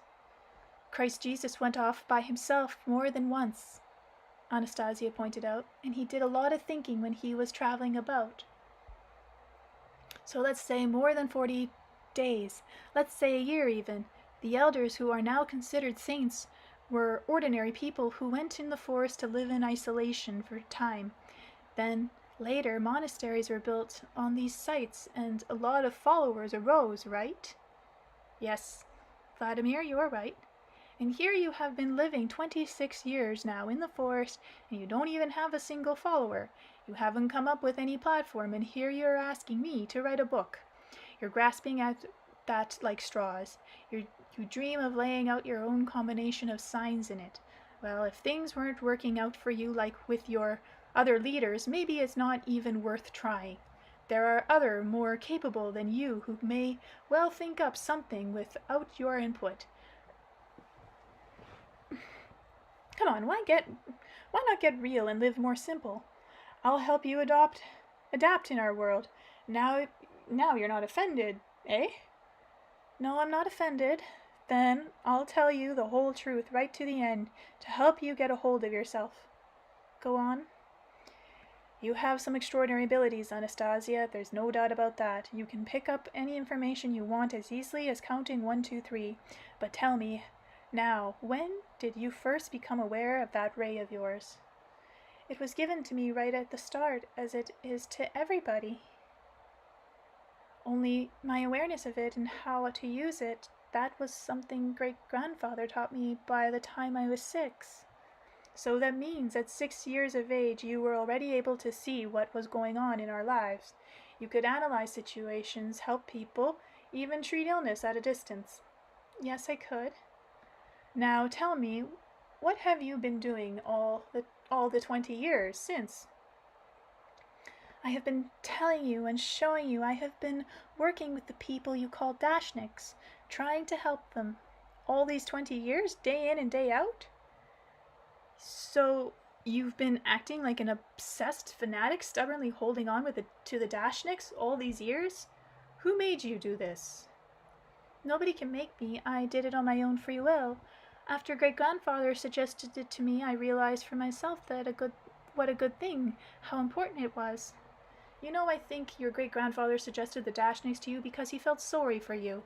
After all, you grew up without your parents. He gave you the very easiest and simplest tasks. Now that he's seen you've begun to understand something greater, he's given you permission to work with other things and to drop the Dashniks. But this other is connected with the people you call Dashniks, and I shall continue to help them. I love them very much, and I shall never abandon them. Now that's what I call fanaticism. There's something in you that you don't have enough of to be a normal person. You must understand that. The Dashniks are far from being the most important people in our society. They have absolutely no influence at all over social development. Dashes and vegetable gardens, they're just small subsistence plots. It's where people go to relax after their hard work, or when they go into retirement, and that's all. You understand? That's it. And if you, with all your colossal knowledge and phenomenal abilities, are only interested in Dashniks, then you must have some kind of psychological disorder. I think I ought to take you to a psychotherapist. If you can get that disorder cured, then just maybe you'll really be in a position to help society. I very much want to help society. So then, let's go. I'll take you to a practicing psychotherapist at a good private clinic. You yourself said a global catastrophe could happen. This way you'll be able to help ecological movements, you'll be able to help science. But I shall be even greater help if I stay here. All right, you can come back here later and start getting involved in more serious issues. What do you mean more serious? You decided, probably something connected, for example, with heading off an ecological disaster or global catastrophe. By the way, do you have any idea when the latter might occur? They are localized disasters happening even now in various parts of the earth. Mankind has been preparing everything and more of its own destruction for a long time now. But when will it happen on a global scale? When will the apocalypse come? It might occur in 2002, for example, but it can be prevented or delayed, as happened in 1992. You mean to say it might have come to pass in 1992? Yes, but they delayed it. Who are they? Who averted it? Who delayed it? A catastrophe on a global scale in 1992 was averted, thanks to Dashniks. What? There are all sorts of people all over the world who are working against global disasters. The 1992 catastrophe did not happen mainly thanks to the Russian Dashniks. And you? That means you? Even at 6 years old, you were aware of the Dashniks' significance? You foresaw it? You worked non-stop? You helped them? I understood the Dashniks' significance, Vladimir. Chapter 9. Dashnik Day and an all-Earth holiday. But why Russian Dashniks in particular? What's the connection here? You see, Vladimir, even though the Earth is very large, it is very, very sensitive.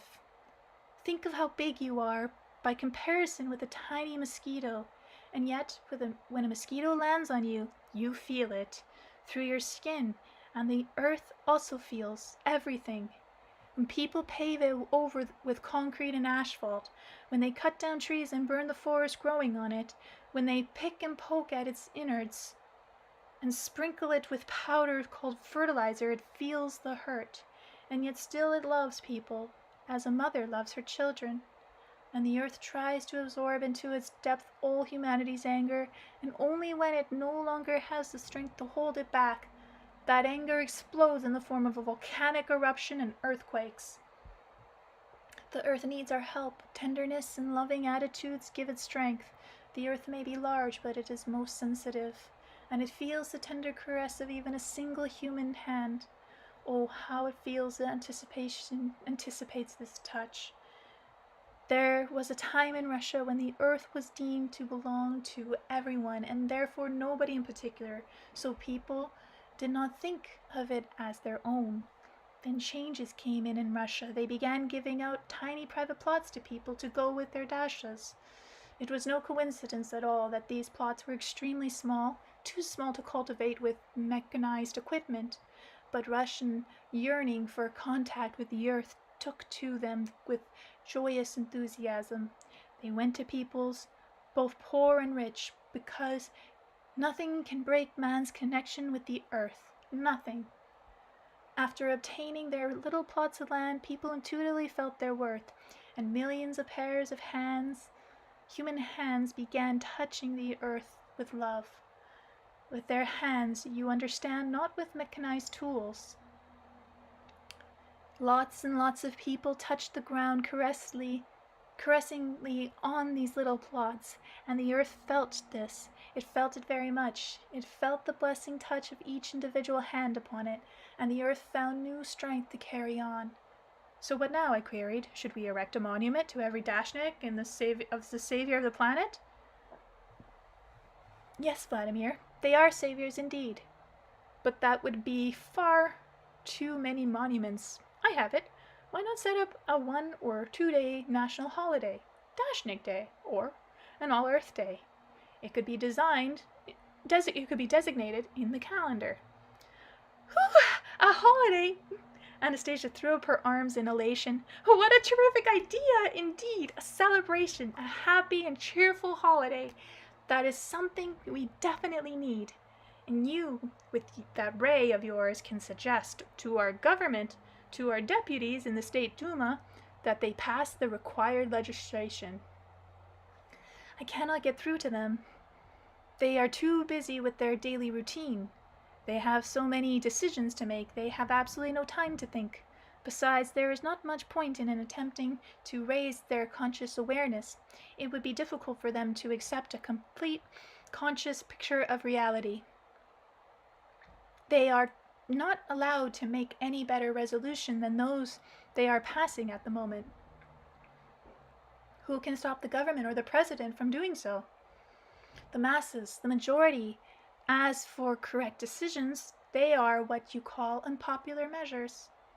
Yes, you're right. We have democracy. The most important decisions are taken by the majority. The majority is always right. The great conscious awareness is always achieved first by individuals, Vladimir. It always takes majority a space of time to catch on. If that's true, then why do we need democracy referendums?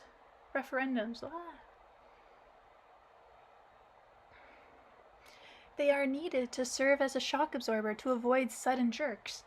When these shock absorbers do not work, revolutions occur. A revolutionary period is always a challenge for the majority. But a Dashnik Day, that's not a revolution. What's wrong with it? A holiday like that is fine. It is needed. Definitely needed. It should be set up as quickly as possible. I shall think about how it can be done as quickly as possible. I'll help you. I know better which levers to pull in our world for the most effective results. I'll write onto the papers. No better still, I'll write about the Dashniks in that book of yours, and ask people to send telegrams to the government and the Duma requesting the establishment of a Dashnik Day as an all-earth holiday. Only, what date should it be? The 23rd of July. Why the 23rd? It is an appropriate day, also because it is your birthday, Vladimir. After all, this fantastic idea is all yours. That's great. So we'll ask people to send telegrams asking for legislation setting up the 23rd of July as Dashnik Day, and all-earth holiday. And as soon as the telegram starts arriving at the Duma, the people begin to wonder why people are sending them. You burst in with your ray. Burst in I shall burst in with all my might, and it will be a fine, bright, and beautiful holiday for everyone. Everyone will have such a good time. The whole earth will rejoice in its light. Why does everybody have to have a good time? This holiday's only for Dashniks, isn't it? We must see that everyone has a good time. This holiday will indeed begin in Russia. But then it will become the most fantastic holiday for the world as a whole, a marvelous holiday for the soul. And how will it be celebrated the first time in Russia? I inquired. Nobody will know what to make of it. Each one's heart will suggest that on that day what he should do and how. I can visualize a general outline right now. Then Anastasia began talking, clearly and enunciating each word. She talked with both speed and inspiration. It was all most extraordinary, the rhythm of her speech, the arrangement of her phrases, the pronunciation of her words. May all of Russia wake that day at dawn. May people alone or with friends and family come to the land and stand upon it with bare feet. Those who have their little plot of land, that let them greet with praise the first rays of the sun amidst the shoots and seedlings they have planted, and touch each species with caressing hands. As the sun rises in the sky, let them pick and taste the fruit of their plantings, one from each variety. And that should suffice them up till the midday meal. Before the meal, let them tend their plots anew. Let them one ponder their life and joy and what they are destined to do. Let each one remember their family and friends with love, and ponder why their planted seeds are growing and designating the purpose of every plant. And even before the midday feast, everyone should spend at least an hour by themselves. It is not important how or where or exactly when, but they should be alone for a spell, to spend at least an hour in an effort to look within themselves. Let the whole family gather for the meal in the middle of the day, those living at home and those who have come from afar away. Let dinner be prepared from what the earth has borne for an hour or past. Let everyone bring to the whole table whatever is desired by his heart and soul. Let all the family members look each other lovingly in the eye, and let the eldest bless the table, together with the youngest, and let the table all around with quiet conversation resound. There should be good words spoken about all those who sit beside you. The scene Anastasia described was an extraordinarily vivid, that I could feel myself sitting at the table with people all around. I found myself caught up in the celebration. I was believing in it, or rather I was participating in it, and I felt led to contribute a feature of my own. There should be a toast before dinner. Everyone raised their glass. Let's drink to the earth. Let's drink to love. I actually felt I was holding the glass in my hand, and suddenly she broke into my reverie. Vladimir, please, let there be no alcoholic poison at the table. The glass vanished from my hand. Stop it, Anastasia. Don't spoil the celebration. Well, since you have your mind set on it, let there be some wine from berries, but this must be imbibed in very small sips. All right, wine it is then, just so as not to change our habits all at once. And after the dinner, then what shall we do? Let the people return to the cities and towns, having gathered the fruits they have grown on their little plots of ground. Let them bear in its baskets and share it with everyone at home who do not have plots of their own. Oh, how many positive feelings will come from this day! They will bring about healing of many people's diseases. Diseases which threatened with death, and those not erased by time, will simply vanish. Let those who are incurably or even slightly ill go out and meet the flood of Dashniks returning from their plots. The rays of love and of good, along with the fruit of their labors, will heal diseases. Look and see. Look at the city's main railway station, where floods of people are arriving with baskets of flowers. Look and see the people's eyes glimmering with kindness and joy and peace.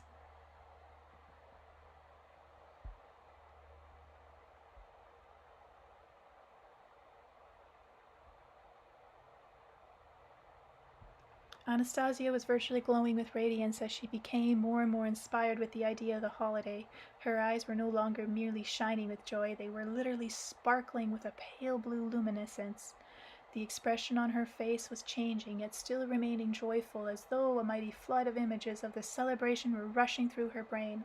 And all at once she fell silent, and bending one leg at the knee and lifting up her right arm, she sprang from the ground with a tremendous recoil, virtually taking flight like an arrow shot from the earth. She leapt almost as high as the bottom branches of the cedar. Upon landing, she waved her arm, clapped her hands, and blush glow flooded the glade. A bluish glow flooded the glade. All the words Anastasia now uttered seemed to be echoed by each tiny bug and blade of grass, and each majestic cedar. Her voice sounded as though it were being reinforced by a hidden power. Even though her words were not that loud, it seemed as though they could be heard by every vein running through the unfathomable expanse of the universe. Mother Russia will greet crowds of guests on that day. They are all of the earth as Atlantean borns, as prodigal sons they shall return. On that day, all over Russia, let everyone awake and greet the dawn. Let all the strings of the harp of the universe make cheerful melody and swell with resonant sound. Let all the bards sing and tell with joyful tongue and play guitars in all the streets and every yard and around. And he who is too old will once again be young as many, many years ago. And I asked Anastasia, will I be young once more? Both you and I, Vladimir, shall be young, and people will feel young for the very first time. And the old shall write letters to their children, and the children to their parents, and infants taking their first step on earth shall enter a better world of joy and mirth. And on that day no child shall feel insulted, for adults shall treat children as their equals. And all the gods on high will to the earth descend, and will commend themselves to take on simple forms. And God himself, the universal God, will be delighted. May you rejoice in love, making all the earth so bright. Anastasia was really getting carried away with images of the holiday. She was whirling around the glade in a fiery dance, becoming more and more inspired at every step. Stop, stop, I cried. Anastasia! Suddenly realizing she was taking it all too seriously, she was not merely uttering words. I now realized her every word and novel turn of phrase was actually visualization. She was visualizing images of the celebration, and with her typical stubbornness, she will go on visualizing and dreaming about it until the dream turns to reality. Like a die-hard fanatic, she will dream. She will give her all to these Dashniks, just as she has done for the past 20 years. And I cried to stop her.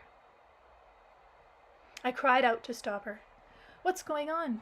Don't you understand? All that stuff about a holiday is all just in fun. I was just teasing. Anastasia suddenly stopped in her tracks. No sooner did I catch a glimpse of her than I felt a big lump in my throat from the look on her face. Her face looked bewildered, like that of a child. She looked at me with pain and pity, as though I were an unmerited attacker. Unremitting attacker. And almost in a whisper she started saying, Vladimir, I took it seriously. I have already visualized it all into life's chain of events. People's forthcoming telegrams have already interwoven a link. The order of events will be broken without them. I have accepted your words, believing them, and brought them to pass. I perceived you were speaking of the holiday in telegrams sincerely. I do not take back the words that you have spoken.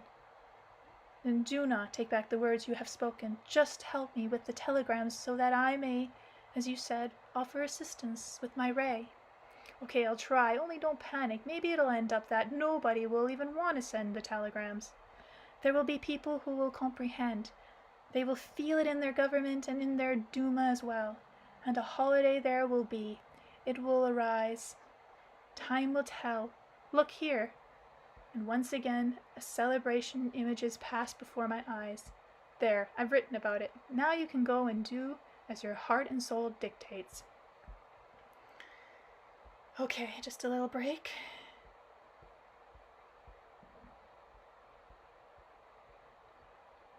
Can do it. Okay. Chapter 10. The Ringing Sword of the Bard. What do you mean, Anastasia, by such extraordinary turns of phrase in speaking about the holiday? You pronounced each word in such a tone that every sound was crystal clear on its own. I tried to reproduce a picture of the holiday with precision, to use detailed images. But what about the words? What particular significance do they have?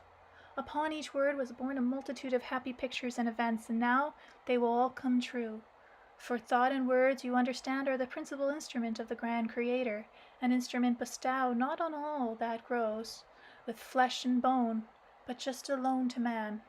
Then why doesn't everything that people say come to pass?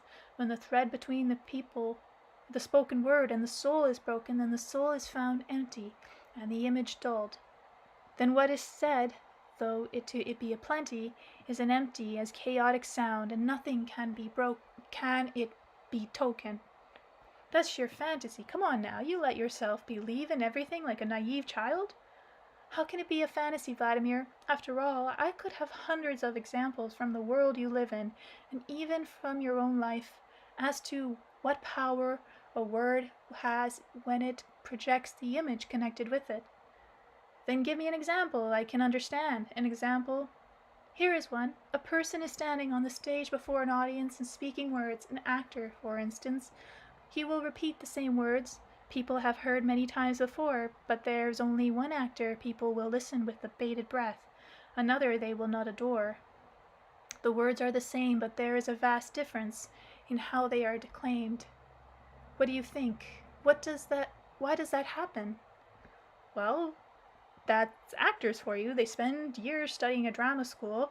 Some are outstanding in their professions, others just so-so. They memorize their lines at rehearsal so that they can say them with expression. They are taught at drama school, Vladimir, how to get inside the image that underlies the word. Then they try to reproduce that image during rehearsals, and if an actor succeeds in projecting even 10% of the invisible images underlying the words he utters, the audience will then listen with their whole intention. And if he should succeed in projecting the image behind half of his words, you will indeed call out that actor a genius.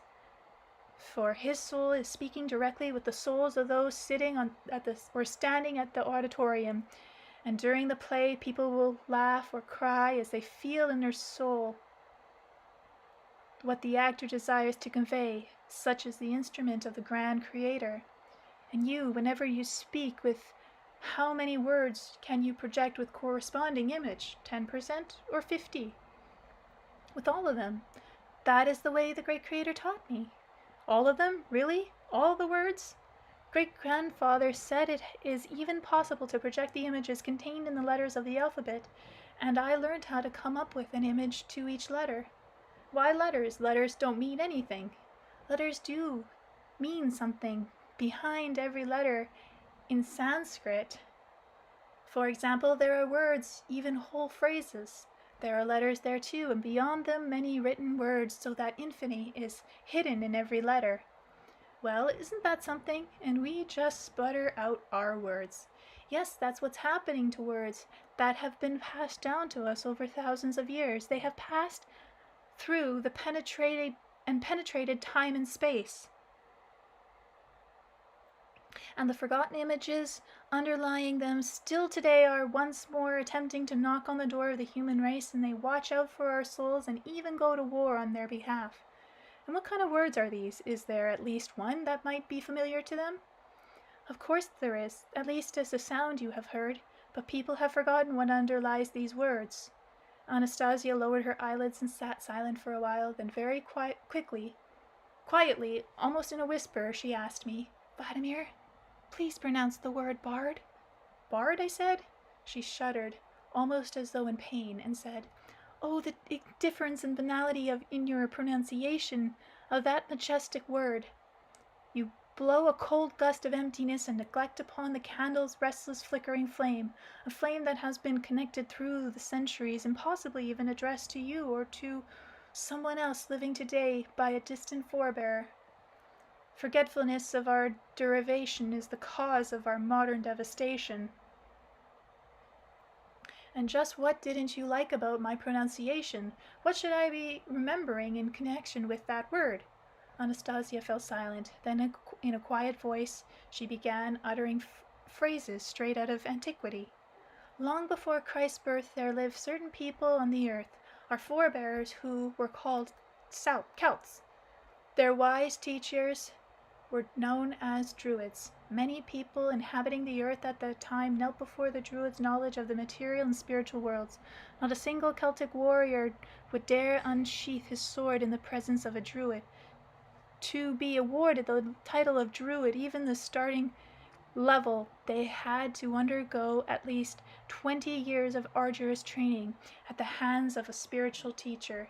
A Druid priest, those who were consecrated in this domain, were known as bards. They alone had the moral authority to go out among the people and sing about the incalculating the light and truth contained in their songs, using words to project images and heal people's hearts.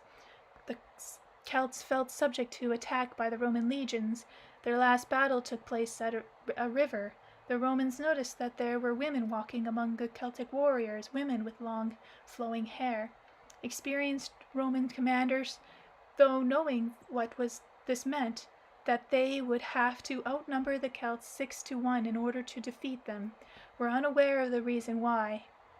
Nor do modern historians and researchers have a complete explanation.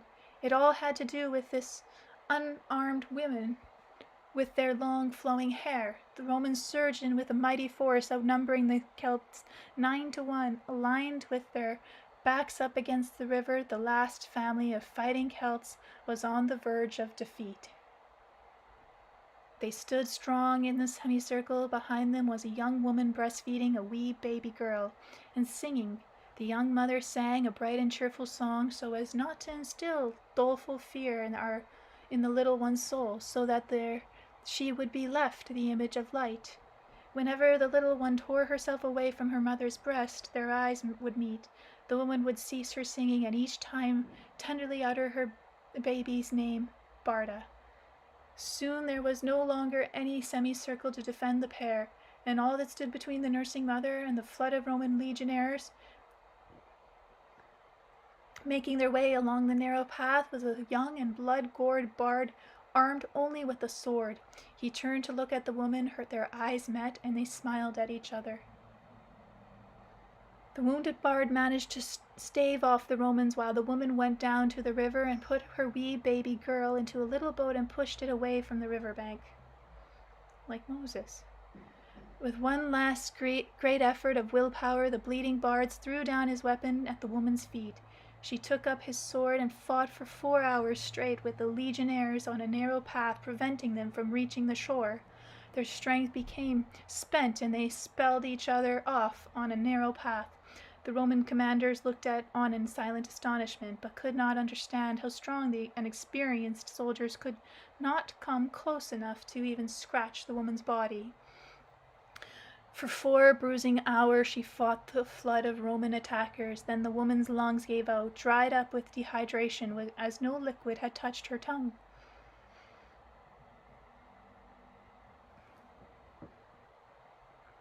And drips of blood began oozing from her cracked, beautiful lips. One sec.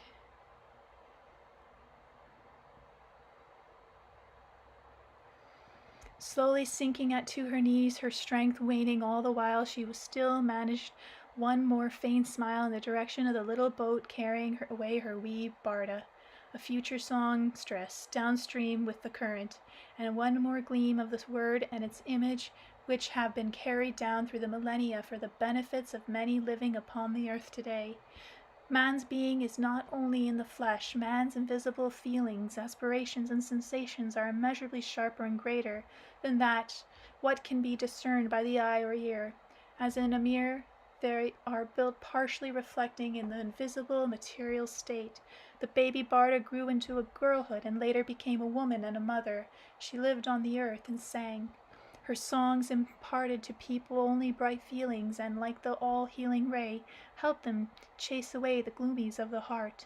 Many of life's afflictions and deprivations tried to extinguish the source of this ray. The hidden forces of darkness tried to break through to it, but could not overcome the one obstacle in their way, the bard and his wife who stood looming before them on the narrow path. Man's essence is not in the fleshy Vladimir. The bard's bleeding body projected into eternity the smile of his soul's blessed light, reflecting the unseen essence of man. And the lungs of the young mother holding the sword gave out after a while, blood dripped and poured from the cracks in her lips, which had caught the bard's bright smile. And now, Vladimir, believe in me, understand and see, and you will hear the ring of the invisible words of the bard, beating back the attack of the dark and angry forces on the path to the hearts of his descendants today. Now please pronounce the word bard once again, Vladimir. I can't, not until I can say it with the proper meaning. Then I shall most certainly pronounce it. Thank you for not attempting it, Vladimir. Tell me, Anastasia, after all, you are able to tell. Who among those living today are the direct descendants of that nursing mother and girl and songstress Barda, of the bard warrior who stood on the narrow path? Who can forget something as important as his ancestry? Tell me, Vladimir, why has this question come to you, your thought? I want to get a good look at that person or persons who have forgotten such things, those who do not remember where they come from, those without feelings for the same. Perhaps you want to make certain that you are not the one who is forgetting. Now, what does that... Never mind, Anastasia, I've got it now. You need to give it another thought. Let each person figure it out for themselves. Fine, she replied, and fell silent, looking at me, and I too kept silent for the time, reflecting on the pictures Anastasia had painted, and then I asked her, "Why did you choose that particular word as an example?" "To show you how the images underlying it in the real world will soon take visible form. Guitar strings in swarms are now vibrating under the fingers of today's Russian bards. Even back when I was dreaming about it all in the taiga, these bards were the first to feel the images, their hearts and their souls. At first, it was only in one of them that flared a flickering, burning flame and the delicate resonance of the guitar strings, but then the soul of others caught the rhythm and joined in. Soon their songs will be heard by many, both near and far. These are the bards who will help us behold the new dawn, the dawn of enlightenment of human hearts and souls. You shall hear their songs, and these will be new songs, songs of the awakening dawn." Cats are super hyper right now. It's night and that's when they go crazy, but I'm going to attempt. Gave them a quieter toy. Chapter 11. A Sharp About Turn. Returning to the ship after my 3-day stay with Anastasia, it was some time before I was in the frame of mind to take charge of company business. At first I was unable either to decide on the ship's next destination or answer the many radiograms coming in from Novosburg, and the hired workers and even some of my crew apparently sensed my intonation to the daily routine and began stealing. They were arrested by the police from Surrogat, the town where the ship was docked. Working with my bodyguards and detention papers were drawn up, but even this was not something I felt like delving into at the time.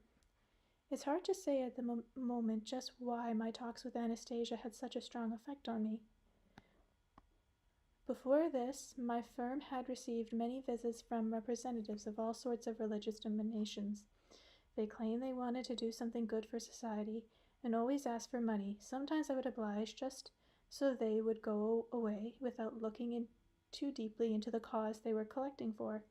And what was the point of asking them more questions if the conversation always ended up with a request for money? In contrast to all these so-called religious people, Anastasia never asked for money. In any case, I couldn't even imagine what I could give her. Outwardly, it seemed she had nothing, and yet I gradually got the impression that she had everything. I gave orders for the ship to proceed full speed to Novosburg and holed myself away in my cabin to think. My more than 10 years' experience in business and team management had taught me a lot. The highs and lows I had gone through had given me the skills I needed to seek and find a way out of all sorts of tricky situations. This time, however, I felt I was at rock bottom. All the troubles imaginable came upon me simultaneously. The failure of the firm appeared imminent.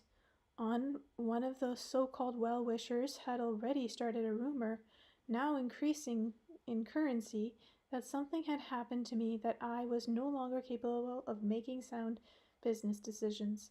So people concluded it was every man for himself, and that's exactly what happened. Upon my return, I saw how people were saving themselves. Even my relatives had their hand in it, pilfering what they could from my company. It's all going to go broke anyway, they figured.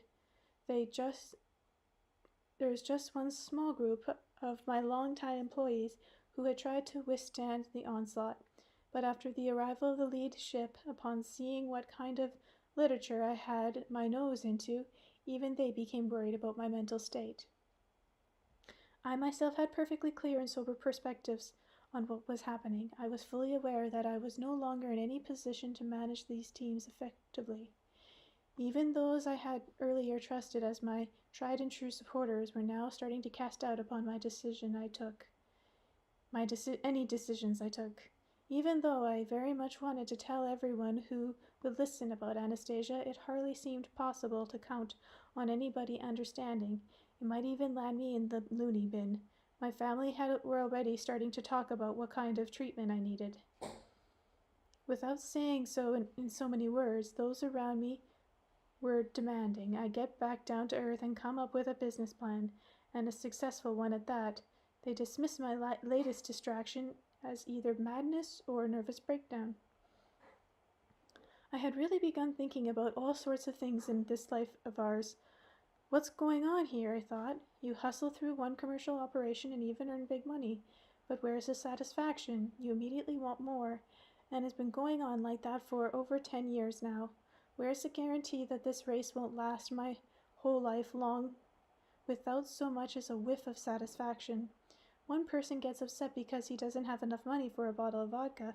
A billionaire gets upset because he doesn't have enough for some major acquisition or another. Maybe it's not the amount of money that counts.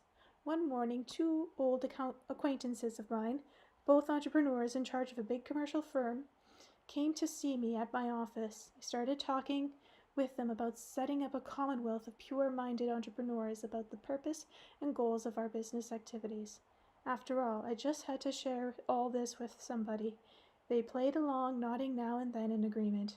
It was a long conversation, and I ended up thinking to myself, can it be that they actually grasped it? They did spend a lot of time discussing it after all. Later my driver told me, you know, Vladimir, they were asked to come and see you by people concerned about your health. They wanted to know what you've been preoccupied with all this time, what's been on your mind. In short, to make sure you haven't lost your mind. They wanted to know whether they should call in a psychiatrist or simply wait and let it pass. And what do you think of my mental state? He fell silent for a while, then quietly said, For 10 years your work's gone along just great. Many in the city have said you are a successful businessman, but now all your employees are afraid they may be left without a paycheck. It was only then I realized the extent of people's concerns about me, and I said to the driver, Turn the car around. I went back to the office. I called an emergency staff meeting. I appointed supervisors for the company's various activities and gave them full authority to act in my absence. I then told the driver to pick me up early the next morning and take me to the airport. Just as I was about to go through the boarding gate, he handed me something wrapped in a towel. It was warm. I asked, What is it? Piroshkich. So, you're giving me these out of compassion for a crazy person, eh? They're from my wife, Vladimir. She couldn't sleep and backed all night. She never baked all night. She never baked anything before. She's still a pretty young woman, but last night she plunged right in. She insisted I give them to you. She wrapped them in a towel. They're still warm. She says you won't be back for a while, if you come back at all. This is goodbye. All right, then. Thank you very much. He resigned from the firm a few days later. Chapter 12. Who Sets the Course? Seated on the airplane, why can't I read? Seated on the airplane, I closed my eyes. The plane's course was set with precision. I was headed for Moscow. The course of the rest of my life was still to be set, but I was thinking more about entrepreneurs. Many people today still tend to regard entrepreneurs as people who are constantly working on business deals, having amassed their initial capital by some illegal means, and mutually at that it and multiplying it at the expense of those around them. Naturally, just as in any other segment of our society, there are entrepreneurs and then there are entrepreneurs. However, having been right at the center of entrepreneurial life in our country from the very beginning of I can tell you that the majority of the first wave of post-communism entrepreneurs made their initial capital by looking for unorthodox solutions, by producing new merchandise or goods which had been in the short supply, and finding more efficient ways of structuring manufacturing operations. It was a particular characteristic of Soviet and Russia entrepreneurs to make money from scratch, i.e., starting with nothing, not even credit. After all, the first wave of entrepreneurs had no access to privatized factories that the next wave enjoyed. They had to fly by the seat of their pants and hope they would be lucky. And they did make money from scratch. By way of proof, let me cite an example of my own experience. Chapter 13. Money from Scratch. Back before that town again, I was in charge of a small unit in a photographic collective. It included lab technicians and a number of roving photographers. Everyone had both a salary and an additional perks, which allowed us to make fairly decent living for the time. Each member of our unit received a percentage of the total profits. Naturally, we wanted more, but for that we had to find more clients. I managed to hit upon a solution anyone who wishes is free to copy it even today. One day while I was traveling on a highway in my humpbacked Zaporvets, I got a tire puncture.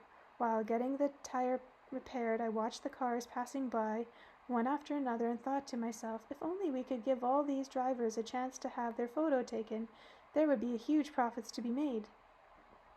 It took but a few minutes to formulate a plan of action in my head, a plan whose realization and practice would soon quadruple our unit's profits. It worked this way. One of your photographers would stand at the side of the highway with the camera.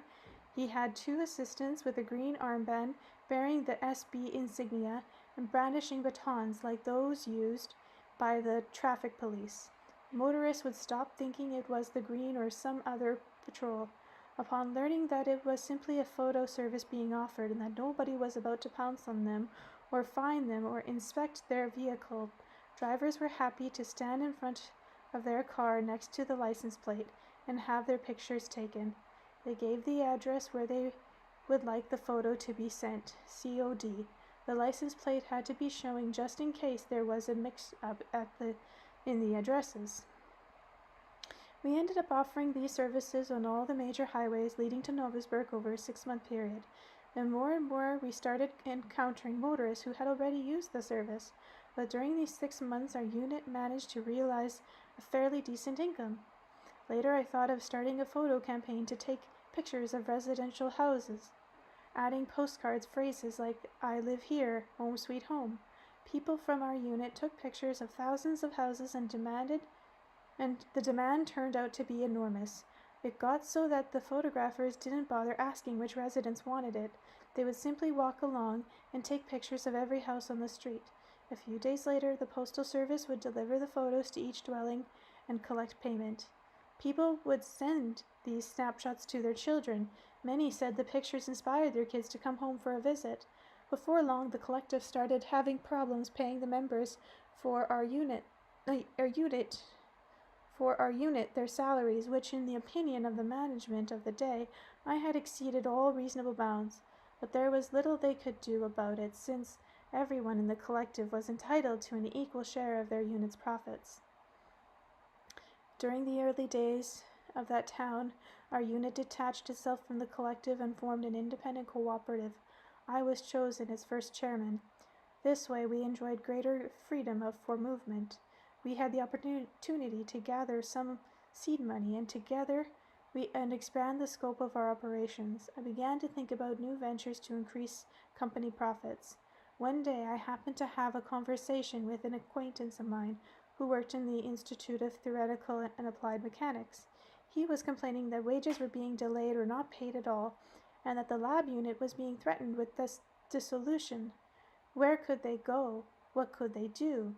They weren't needed by anyone, it seemed. What did your lab do before? I asked him. We made thermal gauge taps. Nobody needs it anymore. What was it used for? All sorts of things, he replied. He took a piece of a black tape out of his pocket and handed it to me. See for yourself, he said. I took the piece in my hand, and all at once it turned green as I fingered it. I even threw it on the ground. What kind of junk is that? It turns green. Now I've got to wash my hands. I told him, to which he replied, Don't worry, simply change color from the warmth. It simply changed color from the warmth of your hand. It's supposed to react to change in temperature. If the temperature of your hand had been above normal, it would have turned red. The green color indicates a normal temperature. The concept took off quickly. Our company began producing flat thermometers and stress indicators.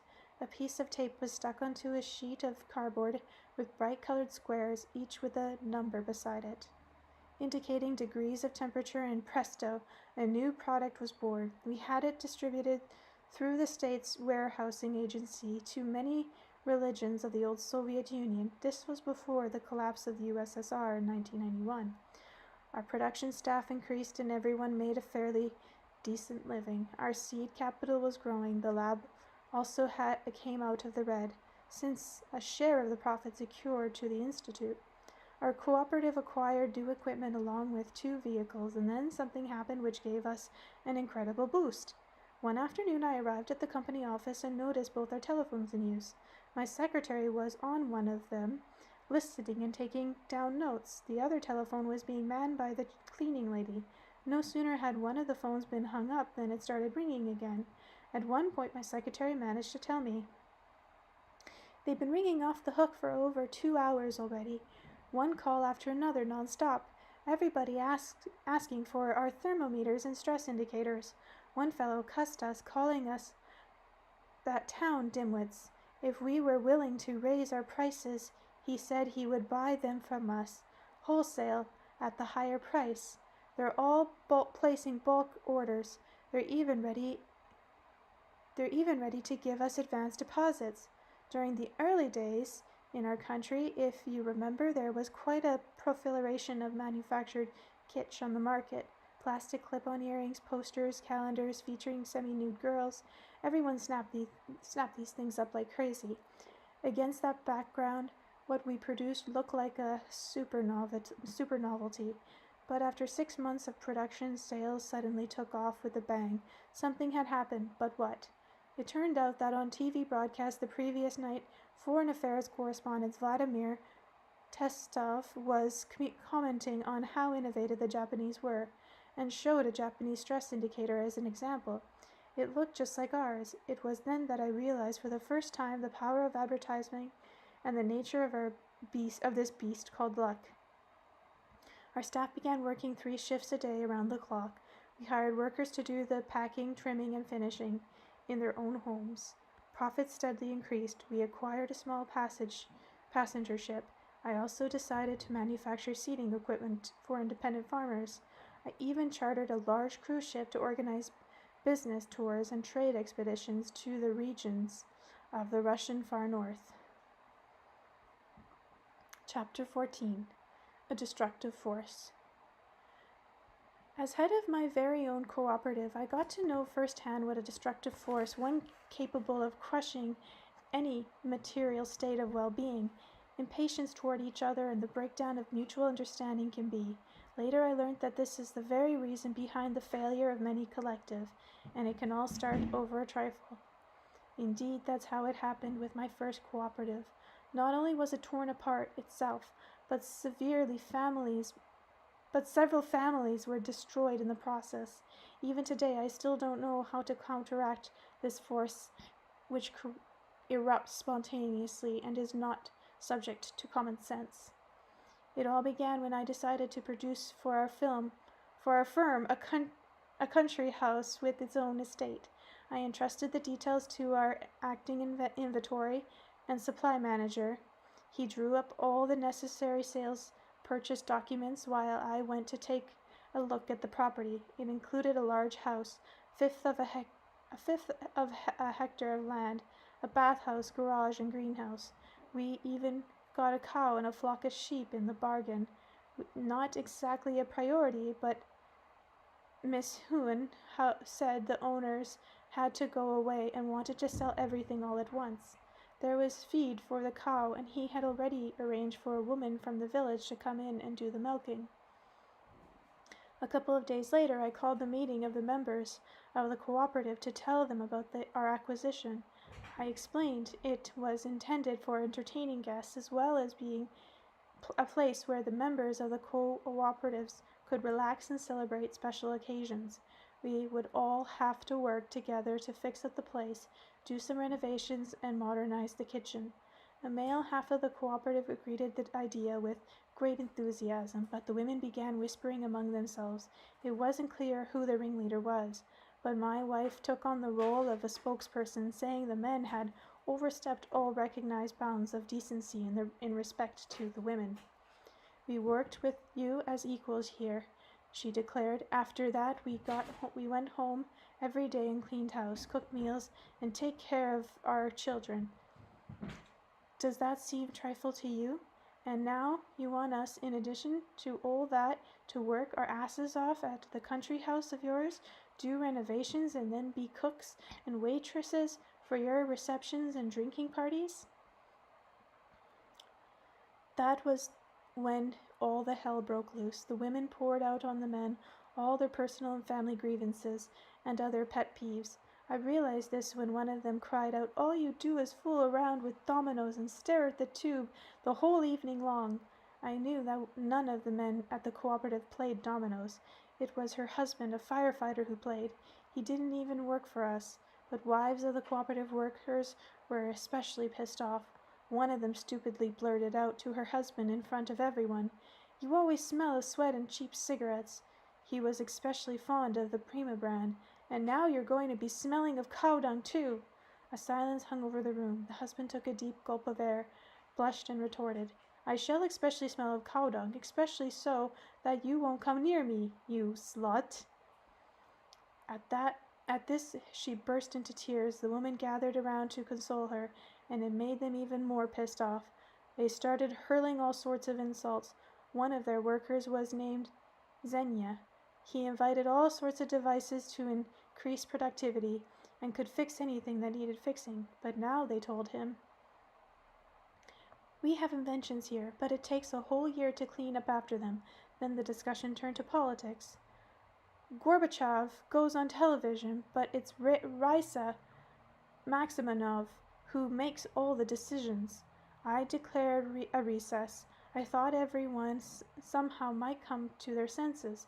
After the break, they all took their seats. Again, the onward restraint barely masking the inner tension. Once again, my wife spoke in the name of the women. With a contrived tranquility, she threw out a venomous ultimatum. "Of course, if you really want a country residence, go ahead, but not one of us women will step foot in it.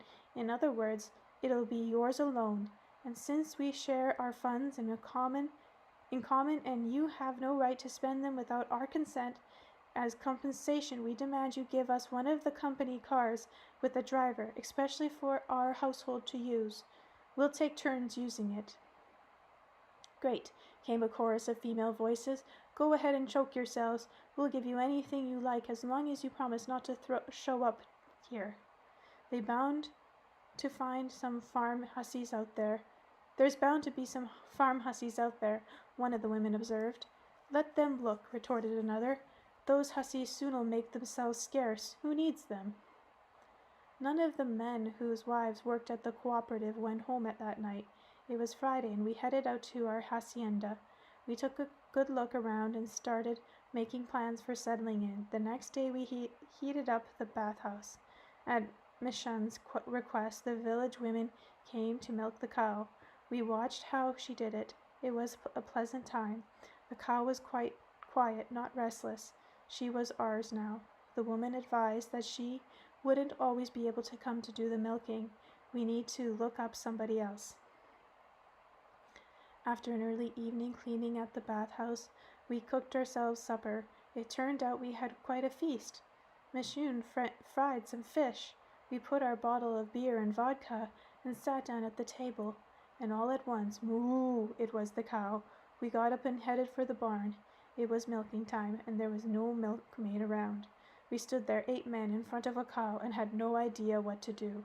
In any case, who can explain that what sometimes happens to people at the sight of an animal? You live your life day after day without the slightest thought for non-human creatures, and then all at once you find you're in a situation where one of them is in your home, a cat, a dog, or some other animal, and you find you have the same kind of feelings come over you that you'd have in the presence of a child. You're nervous, you worry. Why is that? Maybe it's really true that the first man, Adam, when God gave him the job of naming all the creatures, looked upon each one with love, and this love is something we've all inherited. It hides for the most part deep down inside us and makes an appearance only from time to time. Nobody can say for certain whether that's true or not. Only each one of us, I'm telling you, had some sort of feeling for that cow, and I'm positive it felt something for us too. And this is what came out of it. Staroshka said, The milk's likely bursting her udder. We've got to do something. We started in pestering Michoun. Why on earth, we said, did you buy a cow?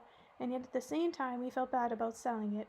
It had only been 1 day, but we had somehow taken to it like one of our own. The cow looked at us with her sorrowful eyes silently.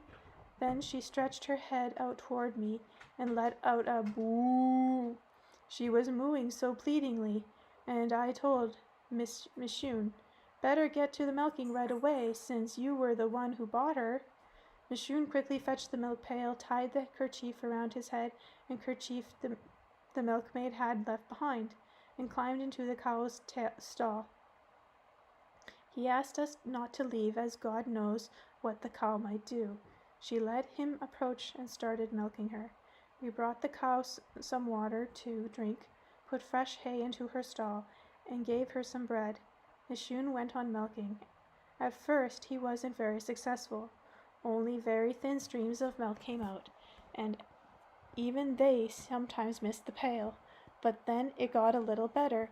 After 15 minutes the milk was still coming. Michoun said, whispering for some reason, Sweet, my sweet's getting in the way.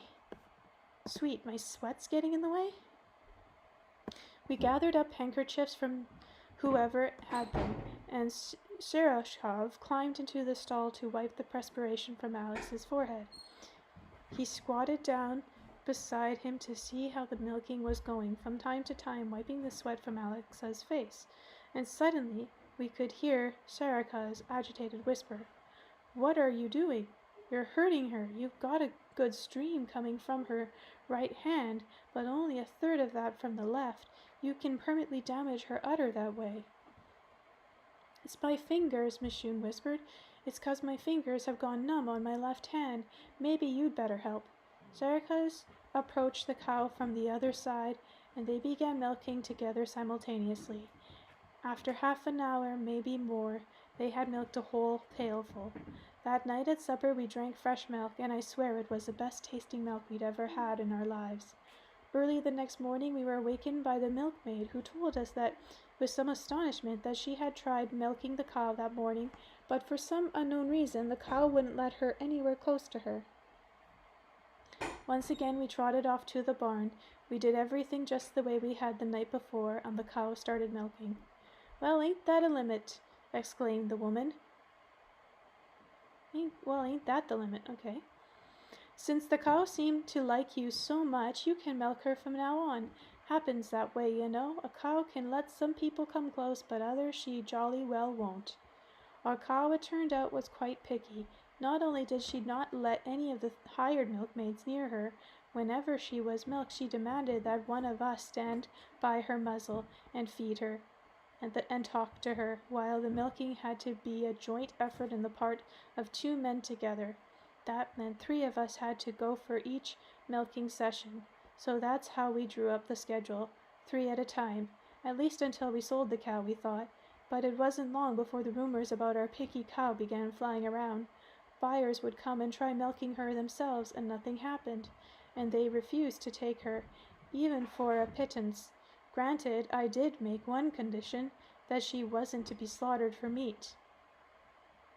We called in the veterinarian, and he told us, "That does happen, fellows. An animal gets used to someone and may reject others for a long time. But tell me, what on earthly possessed you to domesticate her that way?" He didn't have any real advice to offer us apart from telling us that our cow was calving, meaning she was pregnant. When the time came, we would have to prepare for the birthing. The vet indicated the approximate date. We would know when the time was near, when she stopped giving milk. Since the men were obliged to keep watch 3 at once, we ended up spending a lot of time on our hacienda, even staying overnight there. Our wives had a hard time accepting that we were really having problems with cows, since they had sworn never to set foot in the hacienda themselves, and looked upon this whole story of the cow as a convenient excuse. The women and wives working at the cooperative completely lost all sense of self-control. They started telling obscene jokes. The one who complained about her husband's bad smell said only a sexual pervert can attract such a perverted cow. To which he retorted, "I'd rather spend my whole life milking a silent cow than listening to your dumb remarks." Soon afterwards, he moved out completely to live in the hacienda and later got a divorce from his wife. He married a young country girl with a child and became quite a decent farmer. Then the day came when the cow stopped giving milk. On the vet's advice, we got everything ready for the birthing. But the cow gave birth all by herself and without incident. She bore a little bull calf, a handsome son of a gun. When we called the vet, he took one look at the pair and said, "Well, that's great. Nothing more to be done here. She's taken care of all by herself. Just keep the place clean. Make sure she's well fed." Some time later, we managed to find a good home for both the cow and the bull calf. One day we went over to see what the handsome creature had turned into, our little bull, and everything was arranged nicely for his mother. Even now I still think of her. I wonder whether she remembers us. But while we got things settled for the cow, we did manage to restore a sense of harmony and mutual understanding to the cooperative. So I ended up dividing the cooperative in 2 regionary parts of it under a different name. I began using the charter ship to make long trade voyages to the north along the River Ob. In between such voyages, I conducted business cruises for Russian and foreign entrepreneurs. I took the lesson home that one indisputable condition of success among others is a sense of mutual understanding and respect in a collective. You must have faith not only in your own abilities but in everyone's. Any kind of ability you have is multiplied by your faith in the people around you.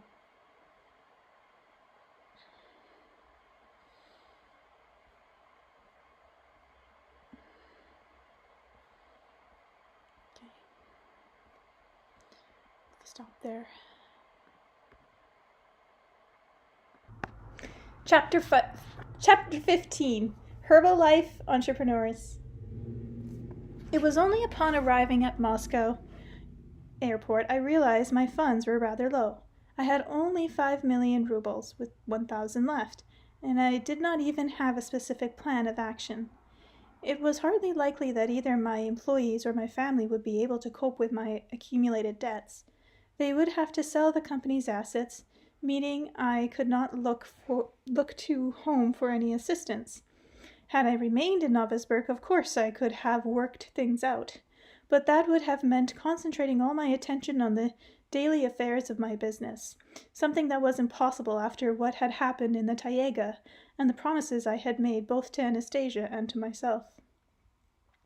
Indeed, by this time, it was hard to determine whether my actions were being guided by my own awareness and desire or by Anastasia's influence. One thing was crystal clear: I was bankrupt. Having witnessed countless similar situations among my colleagues, I knew there was nobody I could turn to, either friends, relatives, or former employees. They would all avoid you like the plague. You can spend 10 years of your life being a hero, and then just one little mistake can put you in the doghouse and make you a non-person, despised by everyone you know.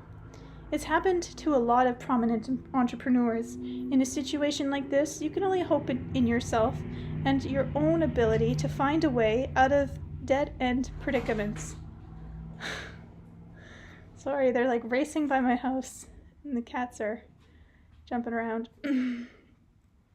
After leaving my bag containing a sweater, some shirts, and a few other trifles at a hotel, I started tramping around the streets of Moscow. I tried figuring out what it all meant. Anastasia had said about Russia's entrepreneurs. The first thing that struck my eye in Moscow this time was the activity of all the so-called Herbalifers. Neatly dressed people stood at the tunnels leading to metro stations in the city center, haranguing, whatever that means, passerbys with job offers, with a foreign firm, as they said. They were luring them with promises of huge earnings and opportunities for promotion.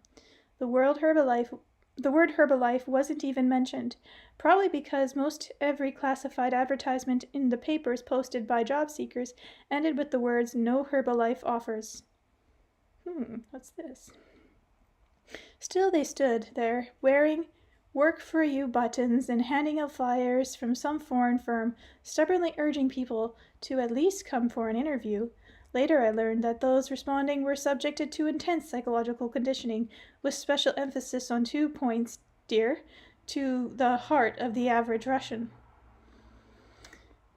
First, seminar speakers would make a big thing of telling how they or their relatives, for example, received a fantastic healing with the help of this Herbalife from overseas, with the implication that any potential distributor could also engage in the notable practice of treating people's ailments. The system was so miraculous, they declared that no medical courses were needed, just 2 or 3 training sessions. Even if you were a simple painter or plasterer, and presto, you are qualified to act as a consultant to ailing consumers. Sadly, they made a point of telling stories with examples of how one could get rich through promoting and distributing Herbalife products. This meant buying at least 1 package for starters with your own money, then finding someone else and convincing him in a one-on-one conversation of the fantastic benefits of using Herbalife, then selling it to him at a slightly higher price. At the same time, you need to keep recruiting more distributors, getting a percentage from each new recruit. Sounds familiar?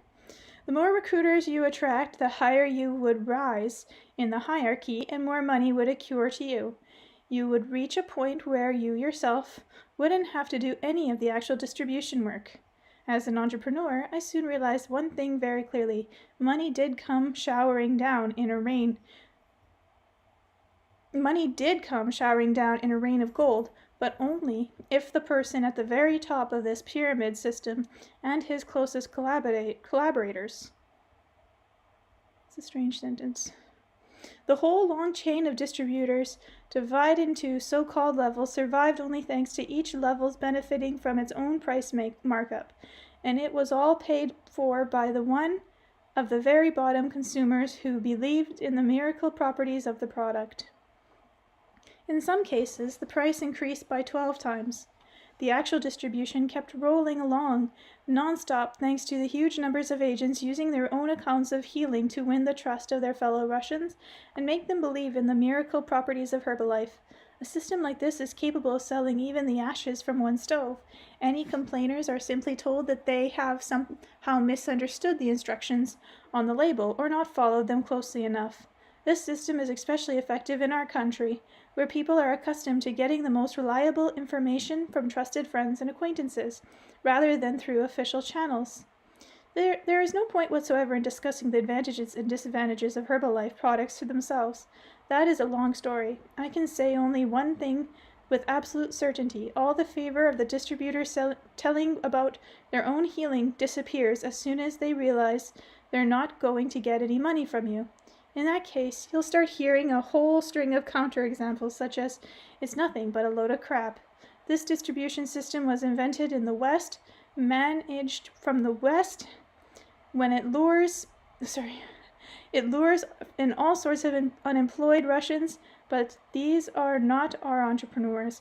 And now I shall tell you of yet another gimmick invented by Western businessmen." Thank you. That's what I wanted. How do you know people want to hear this? Chapter 16. Free Holiday in Hawaii. That also sounds familiar. If you should be stopped on a crowded Moscow street by smartly dressed young people, some of whom speak with an accent, inviting you to a presentation by a foreign firm with your own reserved table and free lottery tickets offering you the opportunity to win a gold watch or even a trip to Hawaii, you can be sure that you will be guaranteed a free trip. But it is best to bear in mind that old saying, "The only free cheese is in a mousetrap." It's not hard to figure out just how the particular mousetrap works. What you get for free is the opportunity to stay in an elegant lodging. Upon arriving, you discover that they really do look like the photos in the brochure. The catch is you have to pay for the airline ticket, your food, and all the incidentals. A few days into your stay, you realize that this free vacation is ending up costing you quite a bit more than the full price of a stay at some other comparable resort. It's all very simple. Your free stay is paid for by a host of supercharges on a range of food and other services. These supercharges cover, by the way, the agent standing on the street corner and the so-called free presentation, the color brochures they hand out, not to mention the company profit. Of course, for those with lots of money to spare, it doesn't make too much of a difference. The only bad thing you might feel is the unpleasant sensation of being made a fool of. It's quite a different matter when an average Russian wage earner of a modest means, one who has spent a whole year saving for such a trip, takes the bait and instead of going to see his mother for a holiday at Russia Resort, hands over his hard-earned savings to his foreign smart asses and like fools spend 2 weeks in a lodging designed for fools like him. Gentlemen from abroad, where did this attitude of disrespect for us Russians come from? As I was looking at the sales kiosks on our streets filled with imported goods, even imported bottled water, I remember how it had been in the same way of my ships. Back then, I had never really thought about what was behind it. I was listening to a radio report, but about the suspicious quality of the chicken legs on sale, all over contrary, as well as about bottled water with fancy labels promoting its healing mineral properties. Belaying the fact that this stuff sold in our stores was simply tap water with suspicion additives, I was noticing the huge number of signs advertising how you could refresh your strength with hot dog, as if all of Moscow and even all of Russia had suddenly made these rubber sausages their national dish, and wondering why this had never struck me before as it did now. I remember the respect and enthusiasm with which we'd greeted visiting entrepreneurs from abroad at the beginning of wherever. I remember how I organized business cruises down the River Ob for them on my ship, and how the Siberian entrepreneurs tried as hard as they could to provide them with the highest quality service. Of course, not all the visitors were the same, but what did we gain in a long term? So, where are you, entrepreneurs of Russia, the ones that should be making our country flourish? Chapter 17. The beginning of Perestroika. It's a town in Russia that I cannot pronounce, and I've tried to avoid it, and now it's in the title of a chapter.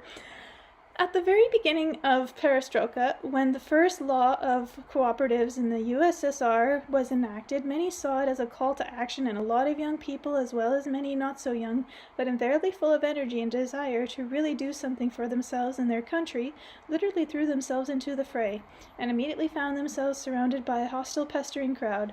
Down with them the crowd shouted, "Burgos, smartasses! What did we fight for anyway?" And even though many of the Russian pioneer entrepreneurs ended up working around the clock, pouring in a colossal amount of energy, not to mention their unique wit and inventiveness, hardly any of their effort met with so much of a thank you. A medium of support they realized was usually provided only by intercommunication and interaction with each other. Then a concept was born. It literally came out of thin air, the idea of creating Union USR cooperators. I was part of the pilot group, initiating the project along with the well-known Russian entrepreneurs. Sorry. Blossom! Blossom! Okay, just making sure I know where you are. That you're not getting into trouble like usual. Most of us at the time were communists. At the first Entrepreneurs Congress, I was elected secretary of the Congress Party Committee.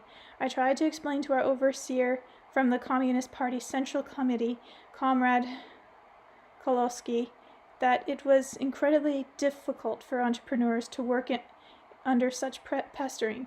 We needed first and foremost of the party moral support, but I soon realized that we were going to be facing hostility and pestering from a segment of the ordinary public as well as high and low-ranking officials for a long time to come. We could not look to the higher echelons of Central Committee for any outward show of support, since they were afraid of losing popularity. Already their power was greatly diminishing compared to the heyday of Soviet communism. An internal struggle had apparently begun and was now in full swing. In addition, entrepreneurs had begun to feel mounting pressure from a tax squeeze, and today, with maybe one of the two exceptions, not a single business can keep afloat if it dutifully pays all the required taxes. Realizing this, many of them have managed to escape tax squeeze, as usual, all sorts of tricky loopholes, but in doing this, they have landed themselves in an even more precarious situation. Even being outside the law, attempting after attempt to make officials on various levels see the absurdity of the prevailing tax system have not exactly been crowned with success. Indeed, they could not be, since the ones who initiated the system, and this in my own personal assumption, understand better than anyone else the impossibility of paying all the taxes. But this was exactly what they needed. Needed for what? For power, of course, for extortion. One false step and you can be instantly ground to power, outlawed by tax police and inspectors. I felt sorry for the first entrepreneurs of Petrovska, as well as for Russia's current crop of business. I decided to do for them whatever law within my powers. I went to the League of Russian Cooperators and Entrepreneurs, originally headed by Vladimir whom we had elected to the post in Petrovska. Early days. Come on, when are you going to go back to Anastasia? Why? Go on and on about entrepreneurs. The League Executive Presidium still maintained a headquarters, but many of the offers were empty. This guy, who died a year and a half earlier, I was told that the chairman of the Russian Business Roundtable, some guy, had been poisoned together with his secretary just 6 months ago. Another guy had resigned from the League, and the organization membership was only a shadow of its former self.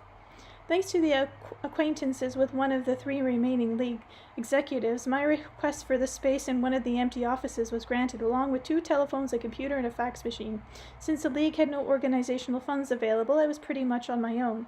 To save time, the hotel expenses, I used the office for my sleeping quarters as well. I was awakened every morning at 6 o'clock by the arrival of the cleaning lady, and the absence of a TV allowed me to work most evenings right up until midnight. This sudden shift in living conditions from luxury ship cabin, where anything I wanted to eat or drink was only a bell ring away, to a drab office not designed for living accommodations, in no way embarrassed me. In many respects, it actually afforded me great opportunity to pursue my work. I spent my time thinking out and drafting constitutions to a fellowship of entrepreneurs, along the compiling letters of appeal. This I sent out by fax in the early hours of the morning when the communication lines weren't as busy. By hook or by crook, making use of both newspaper adverts and chance encounters, I gathered together a secretariat of various Moscow professionals who shared my enthusiasm for the project and realized its significance. The secretariat also included 3 Moscow University students. First, there came this guy who had been called in to fix a broken computer. Later, after learning of our work and organization, the fellowship, he brought along 2 of his friends, and they immediately began work on encoding the electronic version of the Golden Catalog of Russia, of which they were able to put together the highly professional computer program. Chapter 18. Fellowship of Russian Entrepreneurs. More about entrepreneurs. The idea of a fellowship meant that it would be open to any entrepreneurs who would have been active in the Russian market for at least a year and were sincerely striving to develop honest relationships, not only with each other but with their clients and employees. Representatives of various non-profit societies tried to persuade me that today's entrepreneurs were cool to the idea of any form of organization, that the age of faith-based euphoria had passed, and that membership in societies one could join simply by paying a modest fee had diminished catastrophically. They argued furthermore that the idea of organizing a fellowship with additional requirements involved the ethical standards of both the entrepreneur and the enterprise was simply absurd. My old friend, having heard about my arrival in Moscow and what I was up to, came to one of the round tables. He set to work on drafting documents, including an appeal to entrepreneurs. He laid out several thousands of dollars so I could make up glossy brochures to give out to delegates at the small business congress being organized in Moscow. But the congress organized decided not to allow any brochures at the fellowship to be handed out, no doubt fearing competition for us. As a result, secretarial staff and students positioned themselves just outside the entrance of the hotel, trying to hand delegates folders containing the brochures. They stood there withstanding both the cold and attempted to chase them away by militia, who thought some kind of illegal selling might be taking place. My friend still managed to take a package of brochures into the Kremlin Palace of Congress, where the Congress was being held, though unfortunately only a rather small quantity. The operation we had placed so many of our hopes on ended in failure. Organize the fellowship was proving to be an impossibility. The difficulty was that getting the necessary information out to all the entrepreneurs across the country required a huge outlay of rubles on printing and postage costs, since favorable response were coming in from only 10% of the people we managed to reach. The required funds were simply not available. How come I'm reading so well for this stuff, but with Anastasia I mess up all the time. Besides, the league executives kept back a portion of the membership fees as office space rent, as they had no other source of funds. Sensing some sort of snag, the league stopped giving out money for organizational expenses altogether, in spite of the fact that the membership fees had been specifically earmarked for organizational expenses. The league needed to use the entrepreneur membership fees just to cover corporate costs, they explained. Then they began holding back wage payments for the secretarial staff. I was obliged to vacate the league premise, leaving behind my second computer, which had been purchased with the funds from the entrepreneurs who had joined the fellowship. How come? Queried the students in bewilderment. Students who spent hours working computer programs at their own expense. We've been doing the work which non-profit organizations, according to its own construction, is supposed to carry out. And here they're treating us like tenants and spitting on the entrepreneurs in the process. The league executive argued. The office rent must be paid. With what was left of the secretarial staff, I tried to carry on the work out of one of the entrepreneurial trade union offices, but the same situation repeated itself there.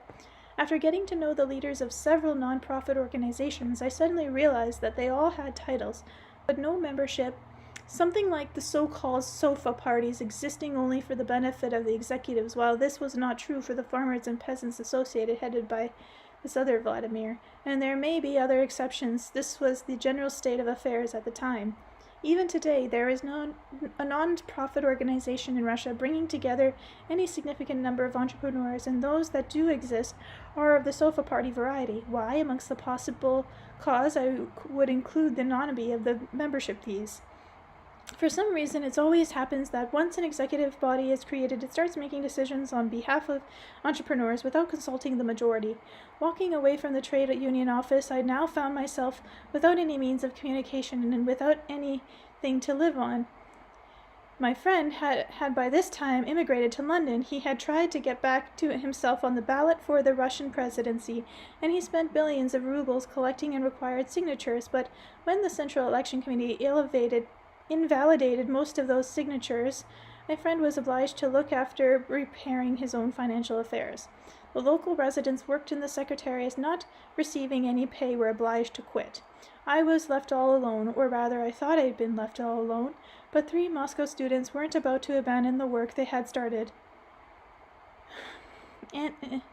Antoine actually used his own holiday savings to pay the monthly rent on the apartment for me.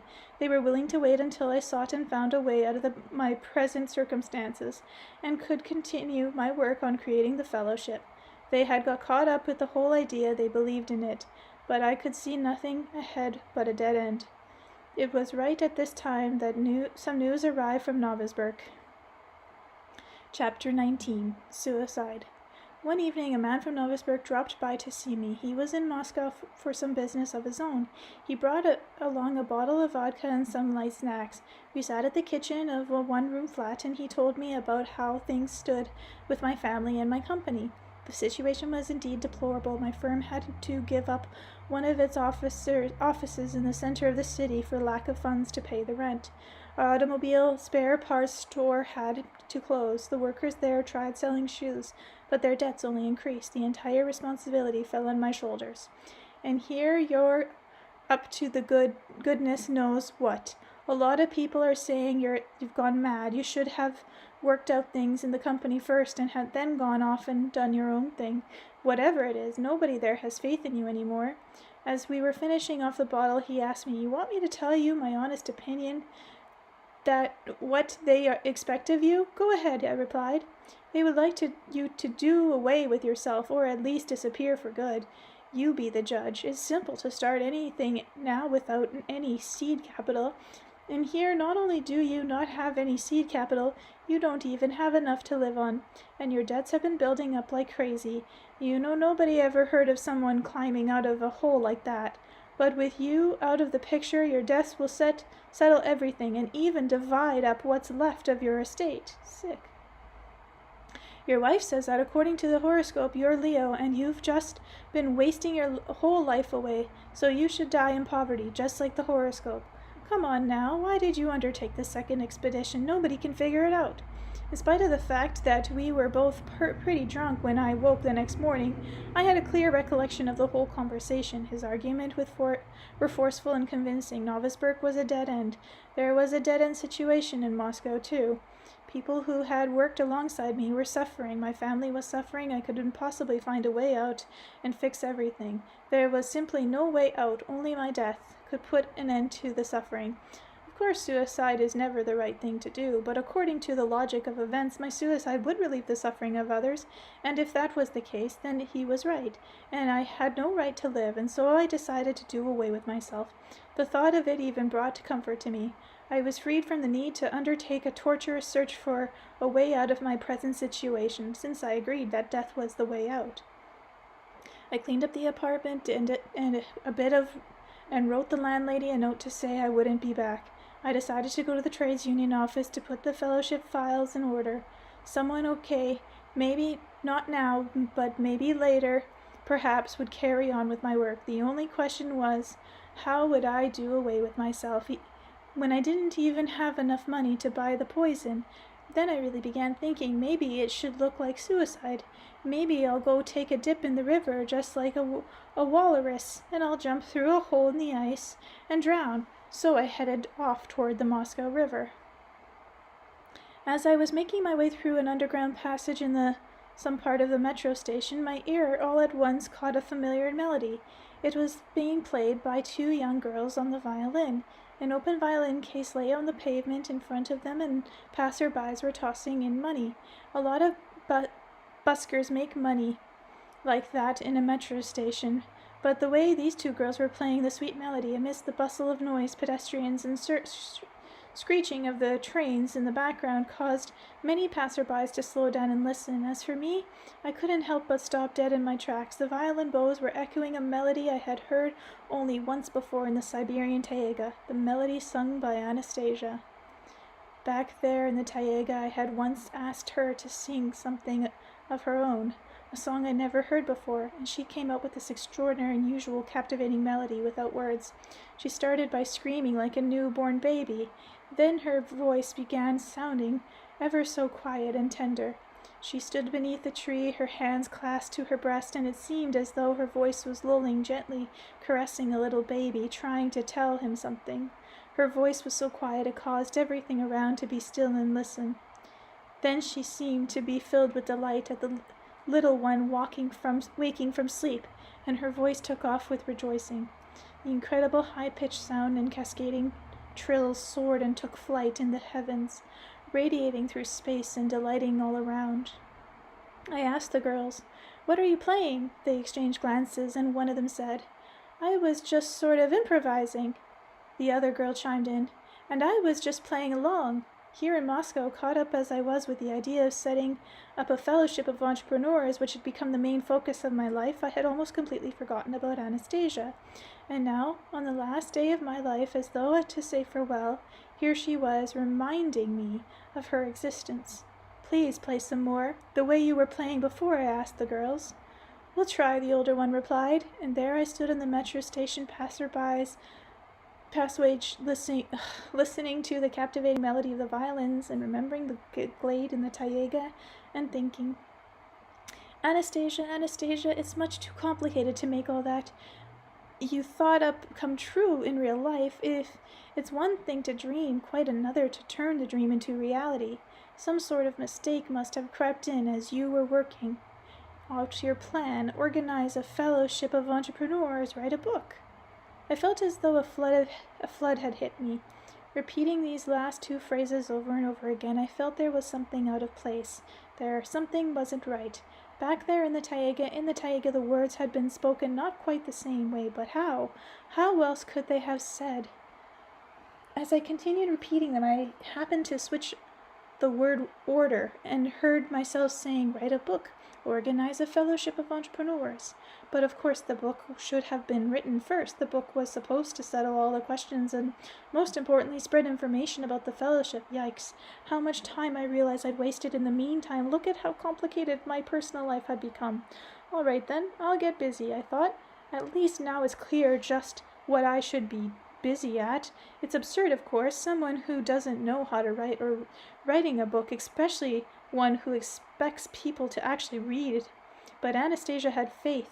It would work out. She kept trying to convince me. Okay, that means I've really got to try now, and I've got to see it through to the end. Chapter 20. The Ringing Cedars of Russia. I decided to go back to my apartment. Moscow was already feeling the touch of spring, and all that remained in the kitchen was half a bottle of sunflower seed oil and some sugar. I needed to replenish my larder and decided to sell my winter shpaka. That was made of mink. It was a real mink hat, not imitation, and cost a great deal. Jeez. Of course, the winter weather was almost over now, but I thought I might get at least some for it. So I headed for one of Moscow's many outdoor markets. I went up to various merchants selling fruit and other goods. They looked at my shpaka, but were in no hurry to buy it. I had already decided to lower the price when two men approached me. They turned the shpaka over in their hand, feeling the fur. "I need to try it on. Go see if you can borrow a mirror somewhere," one of them said to his companion, and suggested I follow him off to one side. We reached the secluded spot at the end of the row of stalls, and I stopped to wait for his companion with the mirror. We didn't have to wait long. He crept up stealthily up from behind, and the blow on the back of my head first caused me to see stars. Then my whole vision went blurry. I managed to grab hold of the fence to stop myself from falling to the ground, but when I came to, my buyers were nowhere to be seen. The shpaka, too, was gone. Only a couple of women were there, making sympathetic oohs and ahs. "Are you okay? Awful bastards, those. Here's a crate. You can sit down for a bit." I stayed standing against the fence for a while longer, and then slowly made my way out of the market area. A spring drizzle was falling. I was about to cross the street and stopped on the curb to look both ways. There was a painful ringing in my head. I wasn't watching, and as a passing car sprayed me with water from a puddle, thoroughly wetting my trousers and windbreaker flaps, I was trying to figure out what to do next when a truck whizzed by, covering me with more spray from the same puddle, and this time the spray flew right into my face. I stepped back from the curb and took refuge from the rain under an awning of one of the commercial kiosks and tried to think my next plan of action. There was no way I realized I could get into a metro station looking like this. It was 3 stops to my apartment. Sure, I could walk it, but the way I looked, I still might get picked up by the police, thinking I was drunk or a tramp or just a suspicious person. And then you stand there trying to explain and justify yourself while they investigate your case.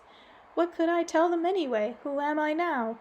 And then I saw this man. He was shuffling along slowly, the sidewalk carrying 2 cases of empty bottles. He looked like one of those tramps or boozers who often circulate among kiosks that sell spirits or taps.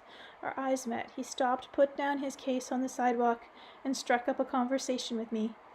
"What are you standing there looking at? This is my territory. On your way," he said quietly, though not without an air of authority. Not wanting to argue with him or cross him, indeed, not having the strength to do so, I replied, "I don't need your territory. I just gather myself together and leave." But he continued, "And where will you go?" "None of your business where I am going. I'll just leave, that's it." "And will you make it?" "I'll make it if I'm not interfered with. Leave me alone. The way you look, you won't either stand very long or walk very far." "What's that to you? You haven't got a home, do you?" "What? A novice, eh? Okay, wait here a moment." He picked up his cases and walked off. He came back a moment later with a wrapped parcel and again started speaking to me. "Follow me." "Where are we going?" "To a place where you can rest for a couple of hours or maybe till morning. You can get yourself dried out. Then you can proceed on your way." Following after him, I asked, "Is your apartment close by?" Without turning his head, he responded, "You couldn't get to my apartment if you walked your whole life." "I don't have an apartment. I have a deployment quarters." We walked up a door leading to the basement of a multi-story blocks of flats. He told me to stand over to one side while he looked around, waiting until none of the tenants were to be seen, then stuck something that looked like a key in the lock and opened the door. It was warmer in the basement than on the street. Heat came from hot water pipes which had been deliberately stripped of their installation, probably by tramps. On the floor in one corner stood a pile of rags illuminated by a dim-lit filtering in through a dust-covered basement window. But we went on past them in the far corners, which stood empty. He unwrapped the parcel and brought out a bottle of mineral water and uncapped it. Taking a swallow of water in his mouth, he sprayed it all around as though from an atomizer. "That's to keep the dust down," he explained. Then he slightly moved a divider standing in the corner to one side. From the narrow space between the divider and the wall, he took out 2 sheets of plywood covering with plastic along with several pieces of plastic-covered cardboard. He used them to lay out 2 makeshift bunks on the floor. Taking an old tin from the corner, he lit the bunk on the floor. Taking an old food tin from the corner, I read this, sorry. He lit the candle he was holding. The lid of the tin was not completely detached. It was clean and bent slightly upward in a semicircle to serve as reflector. This primitive device illuminated the edge of the bunk and the half-meter of space between them. Here he spread out a sheet of newspaper on which he started laying the contents of the parcel: cheese, bread, and 2 packages of kefir. Neatly slicing the cheese, he issued an invitation. "What are you standing there for? Come on, sit down, take off your jacket, hang it up over the pipe. When it dries out, we'll clean it up. I've got a brush. Your trousers will dry out without taking them off. Try not to wrinkle them." Then he brought out 2 drams of vodka, and we sat down to eat. In contrast to the dirty basement floor all around us, the corner my companion had managed to set up for himself had an air of cleanliness and coziness. My companion. After the clinking glasses, he introduced himself. "Call me Ivan. Nobody here bothers anyway to say it. I don't know what this is. Bothers with patronymics." The way he improvised the bunks and set out the food on the newspaper despite the dirty floor created a clean and cozy atmosphere in his basement corner. "I don't suppose you have anything softer to lie on?" I asked after supper. "You can't even keep rags down here. They only get dirty, and when they start to smell, I've got neighbors over in the corner, 2 of them. They show up from time to time. They've made one hell of a dirty mess." We got involved in conversation. I started answering his questions, and in doing so, I ended up inadvertently telling him about my meeting with Anastasia, her lifestyle and her abilities, about her Ray, her dreams and aspirations. He was the first person I had talked with about Anastasia. I myself don't know why I told him about all the eccentricities about her dreams and how I promised to help her. I had indeed tried to set up a fellowship of pure-minded entrepreneurs, but had made a major mistake. I should have written a book first. Now I'll set about writing one and try to get it published, I affirm. Anastasia said the book would be needed first. Are you really confident you can write it and get it published without any funds? I don't know whether I'm confident or not, but I shall certainly work on that direction. That means you have a goal and you're going to go for it? I'm going to try. And you're sure you'll make it? I'm going to try. Yeah, a book. You'll be needing a good artist to do the cover, someone who can do it with the heart, in lines with the meaning of the book and the goal. Where are you going to find an artist if you haven't got any money? You'll have to do without an artist, without a fancy cover. You should do it up in brown, the cover that really fits with your book. And if I had a good paper, brush and paint, I'd help you, only those cost a lot now. You mean to say you're an artist, professional? I'm an officer, but I've loved drawing and painting since childhood. I joined various art groups whenever I could steal some time. I'd paint pictures and give them to friends. Well, why did you go and become an officer if you still wanted to paint all these years? My great-grandfather was an officer, my grandfather, and my father too. I love and respect my fathers. I know I felt what he wanted me to be, so I tried to be that, and I made it all the way to colonel. Where did you serve? Mainly in the KGB. That's where I resigned from through attrition, or were you forced out? It was my decision. You just couldn't take it anymore. What couldn't you take? Call from our neighbor. Sorry about that. Attempt again. They tried to kill you? They made an attempt on your life? Did they shoot at you? Sorry, guys. Maybe to settle some kind of score? Officers don't get shot at. It's an age-old story. Okay. Officers meeting up with bullets. You know the popular song, "Oh, officer, officer, your heart is under fire"? They tried to kill you. It's kind of strange. Going to the defense of those behind them, going along, not suspecting their own hearts were under fire, not suspecting the fatal shots to come from behind, an accurate shot, an exploding bullet, and straight to the heart. How so? Remember the Petrovskoe times, the celebration 1st of May, 7th of November, huge columns of people crying, hooray, glory to, long live me and the other officers, not just those from the KGB, were proud of the fact that we were the defenders of our people. You were protecting them. For most officers, this was the whole reason for living. We then came from Petrovskoe and Glasnost. Other shouts began to be heard, and it turned out that we, the KGB officers, were bastards executioners. We were defending the wrong people and the wrong things. The ones that earlier marched in Soviet columns under the red banner had gone over to march in other columns under different banners, and we got left to take the blame. I had a wife 9 years younger than me, a real beauty. I loved her, still do. She is so proud of me. We had a son, an only child. He came along rather late. How shall I say it? Now he's 17. In the beginning he too was proud of me. He respected me. Then after this whole business started, my wife became very quiet.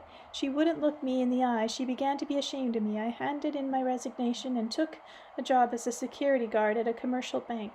I hid my KGB uniform where nobody would find it, but there were unasked questions still hanging in the air over my wife and son. You can't answer questions which haven't been asked. They saw the answers in the papers on the TV screen. Turned out we officers were involved in nothing but our dashes and, of course, oppression. But I interjected. They showed on TV some pretty fancy dashes of the military elite, and they showed the real thing, not just faked pictures. Yeah, they showed the real thing, not just fake pictures, only those dashes were sleazy chicken house compared to what many of those who accused their owners have themselves today. Look at you. You had a whole ship at your disposal.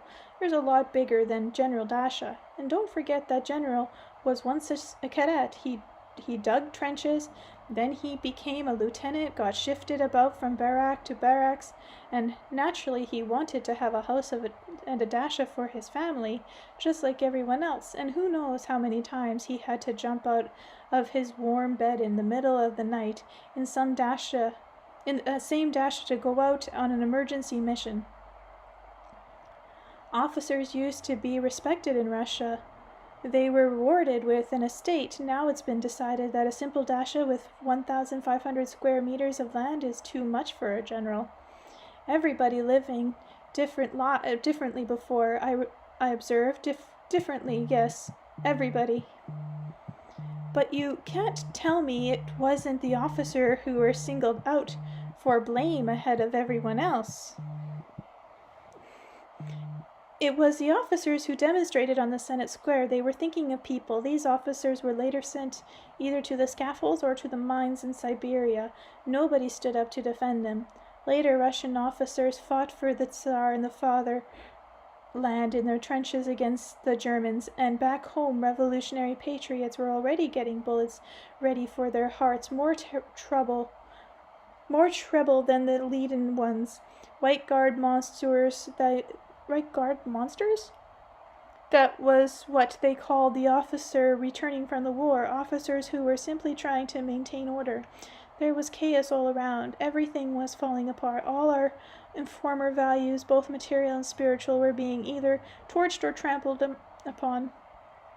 It was so hard for them, those White Guard officers, so they put on clean underwear under their uniform and went on a psychological attack. You know what's meant by psychological attack.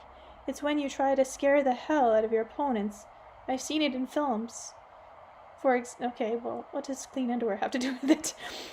Guard officers are advanced in formation and they get strafed by machine gun fire. Some fall, but the others close ranks and keeping advancing. I don't know what this means. Yeah, that's it. They fall in and they still keep advancing. But the thing that they weren't really attacking to begin with, how so? What was the point of advancing then? In military practice, the whole reason for a goal of any attack is either the capture or the physical annihilation of the enemy, preferably with the least possible loss in the ranks of their attackers.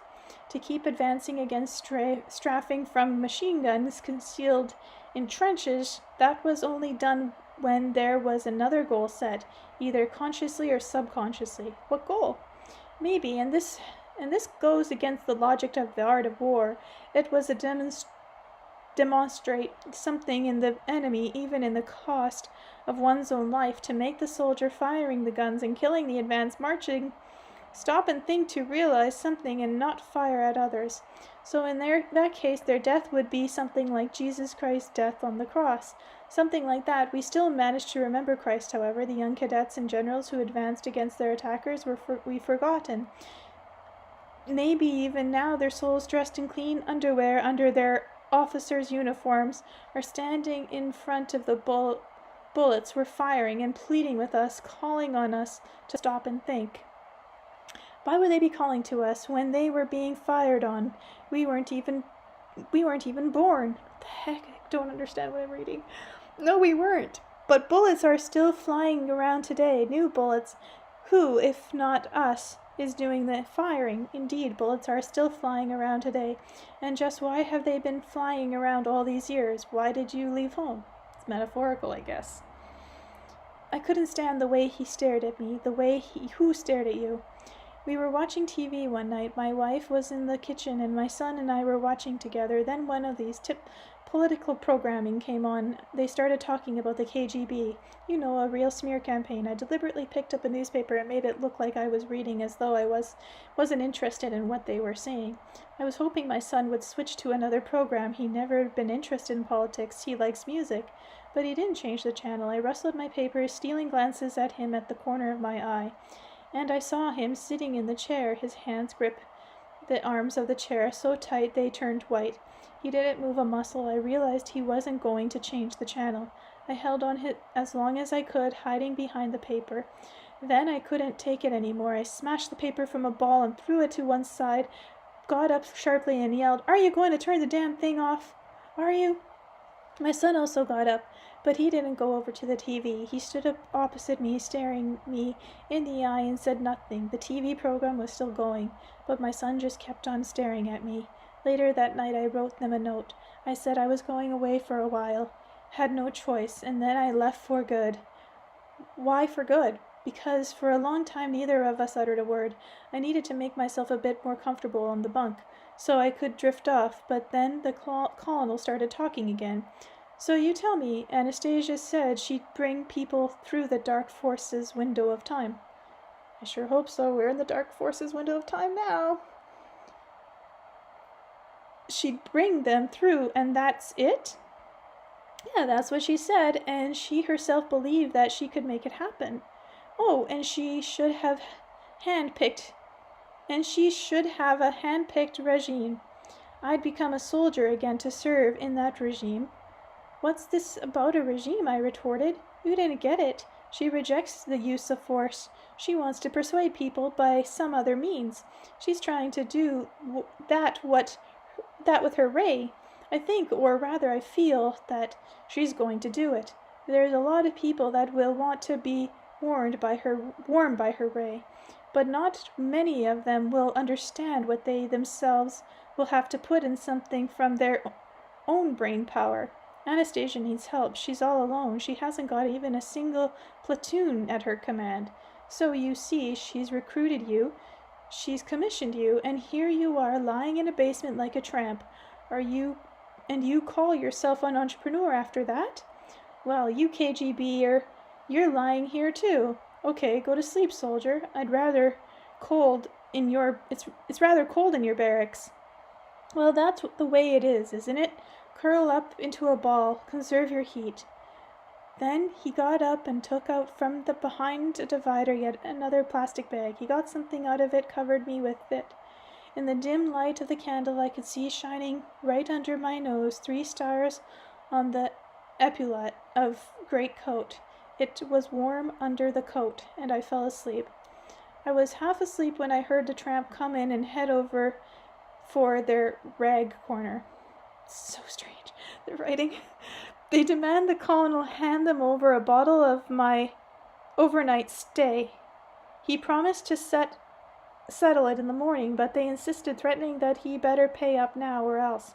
The colonel then moved his bunk, placing it between me and the new-coming tramp, declaring, "You touch him only over my dead body." And now he lay down on his bunk, shielding me from this new arrival. Then everything went quiet. I felt warm and peaceful. I was awakened by the colonel shaking my shoulder. "Get up, turn out. You gotta get out of here. The first rays at dawn were barely beginning to show themselves through the dim basement window." I sat up in my bunk. Not only did I have a splitting headache, but I found I had trouble breathing. "It's still early. The dawn hasn't been broken." I observed a little longer, and it'll be too late. They've lit some cotton wool with powder. It's an old trick. A little longer, we'll be suffocated. We went to the window and started working the window frame loose with an iron bar. The tramp had locked the door from the outside. Taking out the frame, he broke the glass and crawled through an aperture. The basement window opened in the concrete wall, covered with grating. The colonel began fiddling with the grating, trying to dislodge it, but somehow it wasn't working. I stayed leaning against my wall. My head was spinning, and Colonel stuck his head back through the window opening and ordered, "Squat down, less smoke near the floor. Try not to move. Breathe in less air." He forced the grating out with his shoulder. He moved it off and helped me clamber out. We sat at the cement curb outside the basement window, silently filling our lungs with pre-dawn air of an awakening city. The spinning in my head gradually lessened. The air started feeling cold. Each of us sat there, thinking his own thoughts. Then I said, "Your neighbors aren't very friendly. They're the ones in charge here. Everyone's in charge of himself. They got their own business. They bring in a new homeless person and make him pay for staying overnight. If he refuses to pay, they slip something into his drink or suffocate him in his sleep, like they tried to do to us, and then they take whatever they like from him. If he's got anything worth taking, that is." And you're telling me that you're a KGB? Are indifferent to it all? You could earn yourself some pretty points by giving chaps like that the once-over, or were you just a pencil pusher sitting at an office all day? Maybe you didn't know how to work the streets. I worked in an office, and I worked outside the office. I knew what to do, but to know the moves, that's not the same as applying them. A criminal, an enemy, that's one thing. But here, what we're dealing with human beings. I might calculate wrong, use too much deadly force. You call those human beings? Well, you're ridiculous. You're rationalizing away. They're out there robbing people blind. They're even ready to commit murder. Yeah, they're ready to commit murder, but you won't stop them by physical means. You sit with their philosophizing, but we almost died. We barely managed to escape. Others might not be so lucky. Yeah, others might not be so lucky. There, you see? Then how come you're philosophizing and not acting? I can't use violence on people, you see. What I mean, I could calculate wrong. You may as well get going to your own deployment quarters. It's dawn already. I got up, shook his hand, and left. I had gone but a few steps when he called after me. Wait, come back here a moment. I approached the homeless colonel sitting in the concrete curb. He was just sitting there, his head lowered, not saying a word. Hey, why did you call me? After a moment's pause, he spoke. So you think you'll make it okay? I think I can. It's not far. The 3 metro stops, that's all. I'll make it. I meant, you think you'll reach your goal. Are you sure? Writing a book? Getting it published? I'll give it a try. First, I'll try writing. So Anastasia said it should work out for you. That's what she said. Then why didn't you do that right off? The other seemed more important. So that means you're not good at following orders properly. Anastasia didn't order me. She asked me. She asked you? So she worked out the tactics and strategy herself, and you thought you'd do it your way, and you just loused things up. That's how it turned out. That's how it turned out. You gotta pay closer attention to your orders. Here, take this. He held out something wrapped in a small plastic package. I unwrapped it and saw through the clear plastic a golden wedding band and a silver cross on a little chain. A dealer will give you half a price for these. Let him have them for half. Maybe it'll help you see you through. If you've got nowhere to stay, come back here. I'll take care of them. What are you talking about? I can't take these. Don't rationalize. It's time for you to go, so go. Look to it, just go. I'm telling you, I can't take them. I tried to give him back the ring and little cross, but I was met by an authoritative and, at the same time, pleading stare. I hope he looked after him afterwards. About face forward march, he commanded, in a whisper that was restrained, yet broken, no contradiction. A moment later came another plea. Just be sure you make it. Arriving at my flat, I felt like going to sleep and even got to the point of lying down. But I couldn't get the homeless colonel out of my head. I got dressed in some clean clothes and went to see him along the way. I thought maybe he'll agree to move on in with me. He's adaptable to anything. He's practical and he's neat. Besides, he's an artist. Maybe he'll do a picture for the book cover, and it'll be easier to find some rent money if we're together. I had no money for the next month's rent. As I approached the basement window we had climbed out of earlier that morning, I saw a group of people, tenants from the building, a police car, and an ambulance.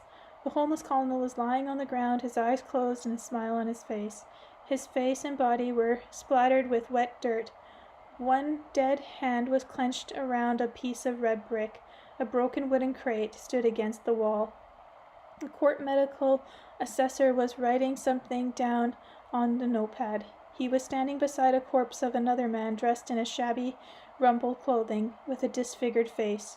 In the little crowd that had gathered, no doubt comprised of the building tenants, one woman was rattling on excitedly. I was walking my dog, and I saw him, the one smiling perched on the crate, his face to the wall and the 3 of them tramps by the look of it. 2 men and a woman with them come at him from behind. The man gives a crate a kick, and he falls off the crate to the ground. They start kicking him, cursing all the while they did. I yell at him. They stop kicking him. Old Smiley here, he gets up, you see. He has a pretty hard time getting up, ain't he? And he tells him, you sawed off on not show their faces around here again. They start cursing again, and then they come in at him full force.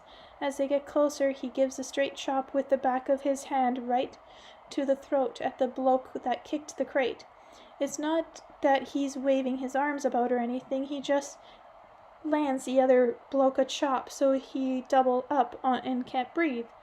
I yell at him again, and two of them run straight off, and see, the first woman, then the man after her. Smiley's now clutching at his heart. He ought to sit down or lie down straight off if it's his heart what's given out. But no hope. He goes back to his crate.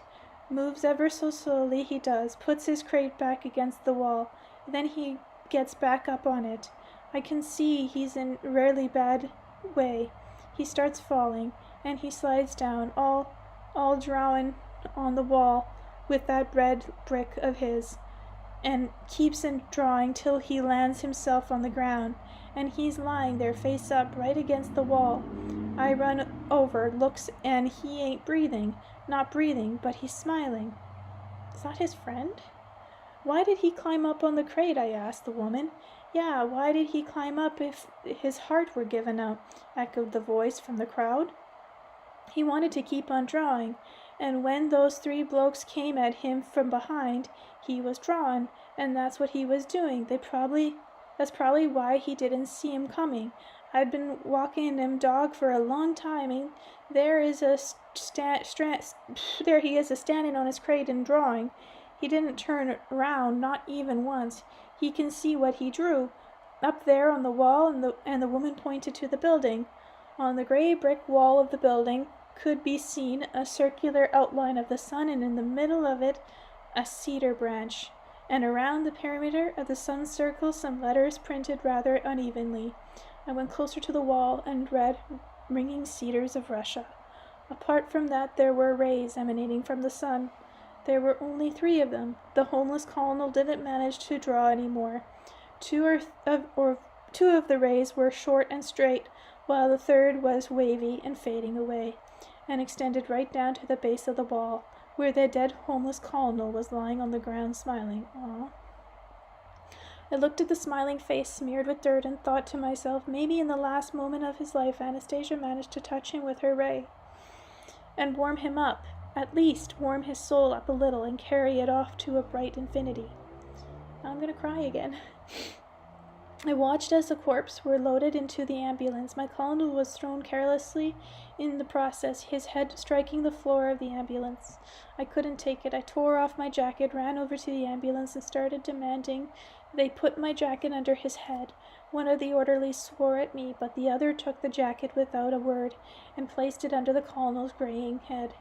The vehicle drove off. Everything was empty, just as if nothing had happened. I stood there a while, looking at the drawing and inscription illuminated by the morning sun. My thoughts began getting all mixed up. I had to do something, at least something for him, for the KGB, a Russian officer who had perished on the spot. But what? What indeed? Then it came to me. I'm going to put your drawing, my dear officer, in the cover of my book. The book I most definitely will write. Even though I don't yet know how to write, I'll still write one. And not just one. And on all of them, I'll put your drawing. It'll be my emblem. And on the book, I'll tell all Russians, my fellow Russians, don't shoot at the hearts of your officer with invisible exploding bullets, bullets of cruelty and bullets of heartlessness. Don't shoot from behind at any soldiers, be they white or red or even blue or green. In signs of generals, the bullets you fire at them from behind are more terrible than the leaden ones. My fellow Russians, do not shoot at your officers.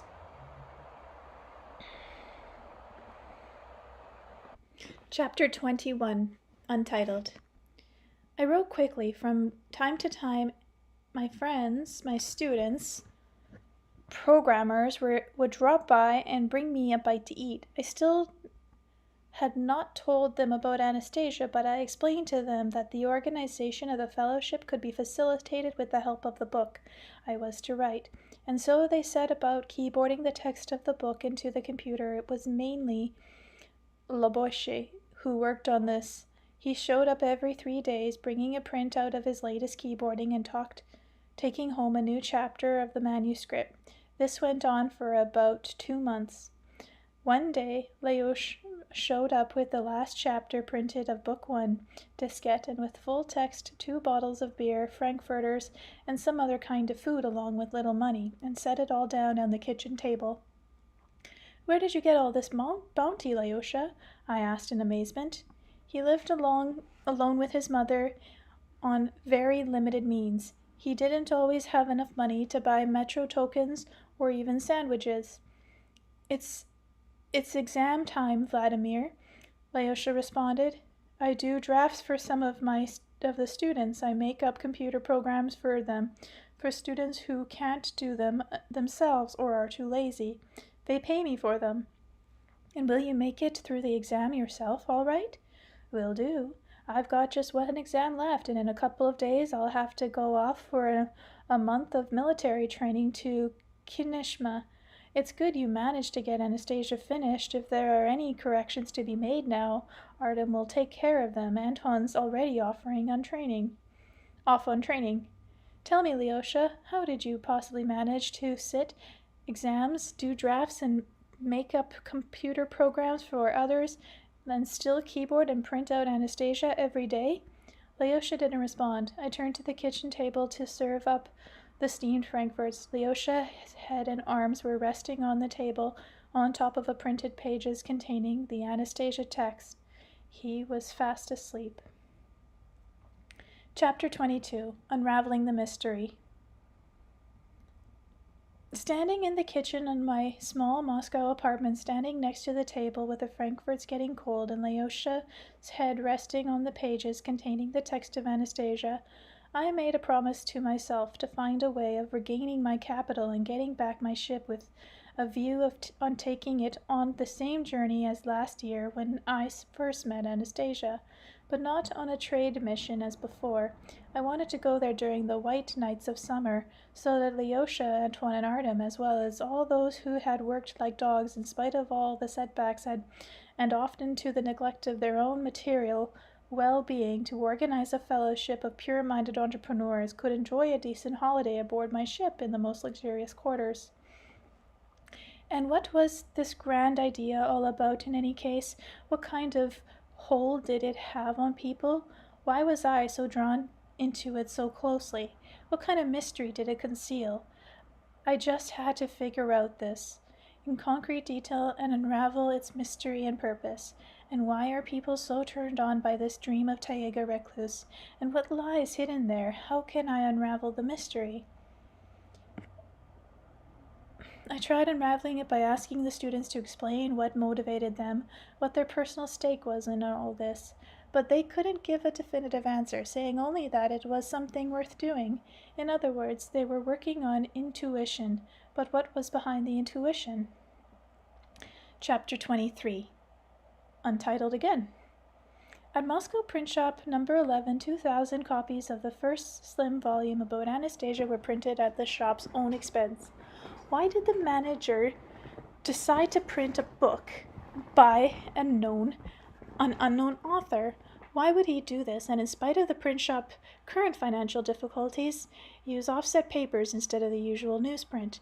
The first book I sold myself near the entrance to the Terensky metro station. Then I got some help from some of the first book readers. An elderly woman who would daily stand and sell copies outside the metro station. She would take great pains to explain the detail to anyone interested what a wonderful book it was. Why? Then readers began selling it as well as in vacation centers in the outskirts of Moscow. They would print an announcement, organize readers' gathering for people's holiday there. Then the business manager of the Moscow Publishers Clearance House, Yuri, suddenly decided to offer the print shop an advance on an additional 2,000 copies. His actions were strange and unexpected. He drove over to see me in his car and told me, "My son and I are leaving the country today to go to a tournament Our plane goes out tonight. I need to hurry and get my payment in." He paid for the second print run in full. When the time came for him to pick up his books, he told me, during the summer we don't do a lot of book selling. I'll take several packages. The rest of you take care of yourself. When money starts coming your way, you can reimburse me." Again, why? Right from the moment I started working on the manuscript, there have been many whys associated with the book. Even to this day, it's almost as though the book were alive, drawing people into itself and using their help to break through into life. I used to think that these events connected with it were pure coincidence, only those coincidences starting tying themselves together in a pattern. Now I have no idea in all that has happened, just what a coincidence and what is a conformity with law. The two have become exceedingly difficult to tell apart. Chapter 24. Father Fyodor. The moment arrived when I finally managed to pay a visit to Father Fyodor, back in the Taiga, in response to my questions as to whether there were any people in the world with knowledge and ability similar to hers, only living closer to home. Anastasia had replied, "There are people in various corners of the earth whose lifestyle is not caught up in the prevailing technocracy. They all have different abilities, but in your world there is also one person whom you will find it easy to approach, whether it be winter or summer. The power of his spirit is very great. Do you know where he lives? Can I see him and talk with him?" "Yes, you can." "Who is he?" "He is your father, Vladimir." "What do you mean? Oh, Anastasia, I so much wanted to hear proof that you're right about everything, and here is all coming out the wrong way. My father died 18 years ago, and he was buried in a little town at the Brezhnev region." Anastasia sat on the grass, her back leaning against the tree, her knees drawn up close to her chest, and silently looked at me in the eye. She seemed a little sad, as though she were taking pity on me. Then she lowered her head to her knees. I thought she might be feeling upset over the mistake regarding my father, and I tried to comfort her. "Don't get too upset, Anastasia. It's probably because, as you said yourself, you don't have that much strength left." Anastasia didn't speak for a while, then raised her head and once more looked at me right in the eye and said, "My strength has indeed lessened, but not to the point where I could be mistaken." She then proceeded to relate events that had taken place 26 years ago. She recounted the past not only with great accuracy and a minute detail, but was even able to convey nuances of inner feelings.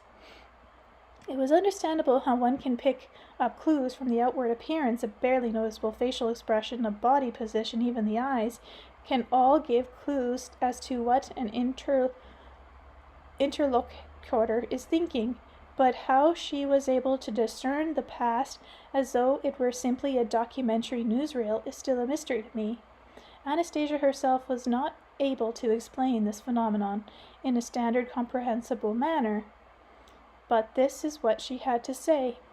"Not far from Moscow is the Trinity Monastery complex in the town of Posad. Behind Trinity Sergeyev's massive ancient walls there is a seminar, an academy, and several cathedrals in addition to the monastery proper. The cathedrals are open to the public, and anyone who wishes can come and pray in this holy place of Rus. It was not destroyed even during the campaign of the persecution against believers. Indeed, right through this period, the institutions behind these walls continue to function uninterrupted, providing a place where the monastic brethren could serve God. 26 years ago, in the very day I came into this world," she continued, "a young man in his late teens walked through the gates of the Trinity Monastery. He toured the museum and then proceeded to visit the main cathedral, where a sermon had begun being read by a tall, gray-haired monk. Both the monk's height and his rank were all above average. There was Father Fyodor, an Archimandrite of the Trinity Monastery. The young man listened to his sermon. Later, when Father Fyodor withdrew, he followed him into one of the treasury rooms, unhinged unhindered by the temple's staff. Going up to Father Fideret, he started talking to him about the sermon, and Father Fideret spoke with him for a long time. The young man had been baptized, but did not have much inner faith. He did not observe the fast, did not take communion, and did not attend church regularly. But that day marked the beginning of a friendship between Father Fideret and the young man. The young man started paying visits to the monastery. Father Fideret would talk with him and show him the sanctuaries normally off limits to ordinary parishioners. The monk gave him books which he lost. The monk placed a little cross on a chain around his neck, and it was lost as well. The monk gave him a second cross, a most unusual one. It opened like a tiny case, but it too was lost. The monk would even take the young man into the refectory and seat him on the same table as the monks. Each time he would give him a little money. He never rebuked him for anything and always looked forward to his arrival. This went on for a whole year. The young man visited the monastery every week, but one day he left and did not return the following week. He did not come after a month, even after a whole year. The monk still waited. Now, 25 years have passed already. The monk is still waiting. 25 years, Vladimir. Your spiritual father has been waiting for you. That great Russian monk, Father Fideret. I went far away from the monastery to Siberia. I sometimes thought of Father Fideret. I responded as though justifying my actions to myself or to someone else. But you did not write him ever, even one letter, observed Anastasia. I want to see him. And what will you tell him? Perhaps about how you made money, were happy in love, and simply went astray? How many times were you at your death's door, but at the last moment you were delivered from your woes? He will see all that for himself, just by looking at you. He prayed for forgiveness of your sins, and time after time saved you through his prayers. He still believes, just as he did 25 years ago. He was hoping for something different from you. What was it, Anastasia? What does Father Fideret know? What does he want? I cannot comprehend it, at least not now. It was something he felt intuitively. Tell me, Vladimir, do you remember the conversations you had with him? Do you remember what you saw at the monastery treasury room? It's all very fuzzy in my mind. After all, it was long ago. I can only remember isolated scenes. Try to remember them. I shall help you. Father Fideret would talk with me each time in various places of the monastery. I remember some underground rooms, at least they were partially underground. I remember the factory, the long tables where the monks took their supper, and I had supper with them. It was during a time of some sort of a fast. The food was especially prepared for the fast, but I liked it. And did you have any unusual impressions or feelings during your visit to the monastery? Once after supper I felt the refectory and went through a passageway to an inner courtyard to the monastery complex, heading for an exit. The gate was already closed to parishioners. The courtyard was empty. Those massive high walls blocked out the noise from the city beyond. All I could see around me were the cathedrals. Everything was completely silent. I stopped. It seemed as though I could hear solemn music playing. I needed to leave. There was a monk on duty at the gate to let me out and bolt the gate shut after me. But I just stood there and listened to that music, and eventually, slowly, made my way over to the gate. You never heard that music again? You never experienced the same impression? No. Did you ever try to hear that music, to call up the impression of it from within? Yes, but I never managed to. I even tried standing on that same spot the next time I came, but alas. Try thinking of something else, Vladimir. Now you're interrogating me? You recounted everything so accurately, everything that happened to me 26 years ago, and you tell me how I felt back then? That is not possible. Father Fideret did not formulate any specific plans. He was hoping for something intuitively. But he did do something great and significant for you, something known only to him. I can only feel it intuitively myself. He thought up something significant and did a lot towards his end. A great deal, in fact, but why he associated his desire with you. You did not have the basic abilities to come quick into the faith remains a mystery, and why he has not broken his faith even after 25 years of your profiliate life. That too is a mystery, and why are you, who have you received so much, still sitting on your hands? Why? I cannot understand that. After all, nothing in the universe ever disappears without a trace. Please see if you can remember even isolated scenes from your meeting and conversations with your spiritual father. I remember a salon, or perhaps it was some sort of treasury room in the Academy of Seminar, or maybe it was one of the underground rooms in the monastery itself. Some kind of monk opened the door for Father Fiodot, but didn't go in himself. The father and I went in alone. There was some pictures on the walls and things standing on little shelves. You experienced 2 surprises there. What were they? Surprises? Yes, of course. It did surprise me. It astounded me. What did? A particular picture. It was black and white, as if drawn from pencil. It was a meticulously executed portrait of some person. So what surprised you about it? I don't remember. Think, Vladimir, please, try to recall it. I shall help you. There was the small salon. You were standing alone there with Father Fiodot in front of this picture. You were standing just a little way in front of him, and he told you, "Step a little closer to the picture, Vladimir." You took 1 step forward, then another. I remember, Anastasia. This picture of a person was drawn with a single line, a fluctuating spiral line. It was as though the artist had put his pencil on whatever in the middle of a blank sheet of paper, and without taking it off the paper, had made it go in a spiral, alternately pressing hard on it to make the line thicker and easing up, barely touching the paper, to make a fine, delicate line, but still continuous. The spiral line had ended on one edge of the page. The result was amazing, and a portrait of a person. This picture, Anastasia advised, should be put on public display for all to see. Someone will be able to decipher the information concealing it. That pulsating line portrayed a person has something to say to people. How? I do not know yet. You are aware, for example, how dots and dashes can present an alphabet or a musical notion? I can only guess it could be one or the other of those, or something else besides. When you return, ask them to put it on public display or to publish it somewhere. Someone will turn up who is able to decipher that spiral line, but who will listen to me? They will listen to you, but back then you experienced a second most unusual feeling. You can recall what it was? It was in the same room or in the next room. Yes, it was a rather small room where a beautiful carved wooden chair was standing on a raised platform. Perhaps it was an armchair, something like a throne.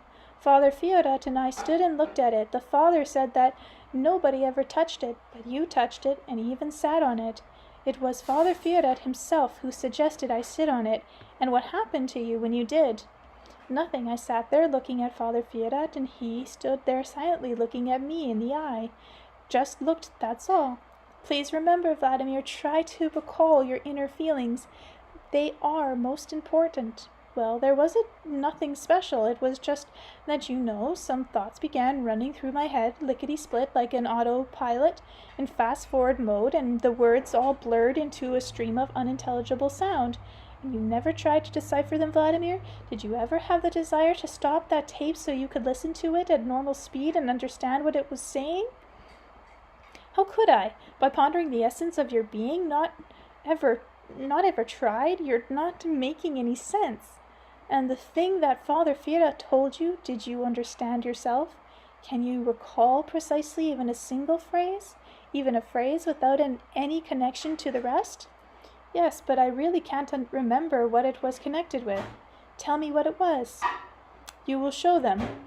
At this point, Anastasia, who had been sitting under the tree, suddenly sprang up. Her face beamed. She put her hands on the trunk of the cedar and pressed her cheek against it. Yes, of course, she exclaimed, waving her arms with joy and delight, crying out, "You are truly great. Monk of Russia, you know, Vladimir, there is one thing I can tell you for certain about Father Fyodor. He has made a mockery of a lot of the world's teachings by showing them what the most essential thing is. He and I never discussed any teachings. We talked about everyday things. Yes, of course, everyday things. Father Fyodor spoke about things you were interested in. He showed you sacred creations and treated them with veneration, but avoided making a big show of it. Even though he had risen to a high rank, he was a very simple man, most important to thinking man. Perhaps he was even meditating during the time you were with him, and he was not one of expound dogmas. How silly the preachers of conventional dogmas that flock to Russia from abroad look. By comparison with him, they only distract one's attention from the most essential thing. He was so successful at protecting you from dogmas that you see me, too, as a naive recluse. It does not matter who I am. What matters is that you stick to the most essential thing. And what is the most essential thing? The thing that is in every man. But how can every man know the teachings of the gurus of the West and East India and Tibet if he's never heard of them? All essential information has been included in man, Vladimir, in every man right from the start.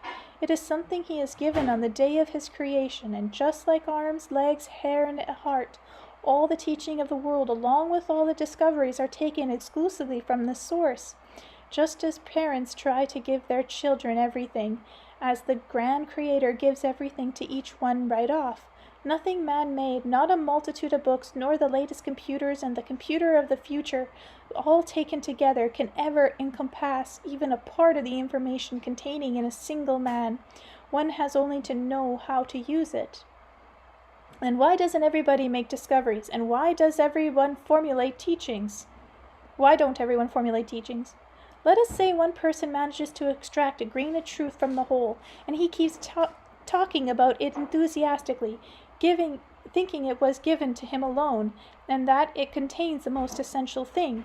He talks it up to others, trying to make them see it is the only one and only important thing. But by talking like this, he is blocking the basic complex network of information already existing within himself. Knowledge of the truth consists not in proclaiming it, but in living it. And what way of living it is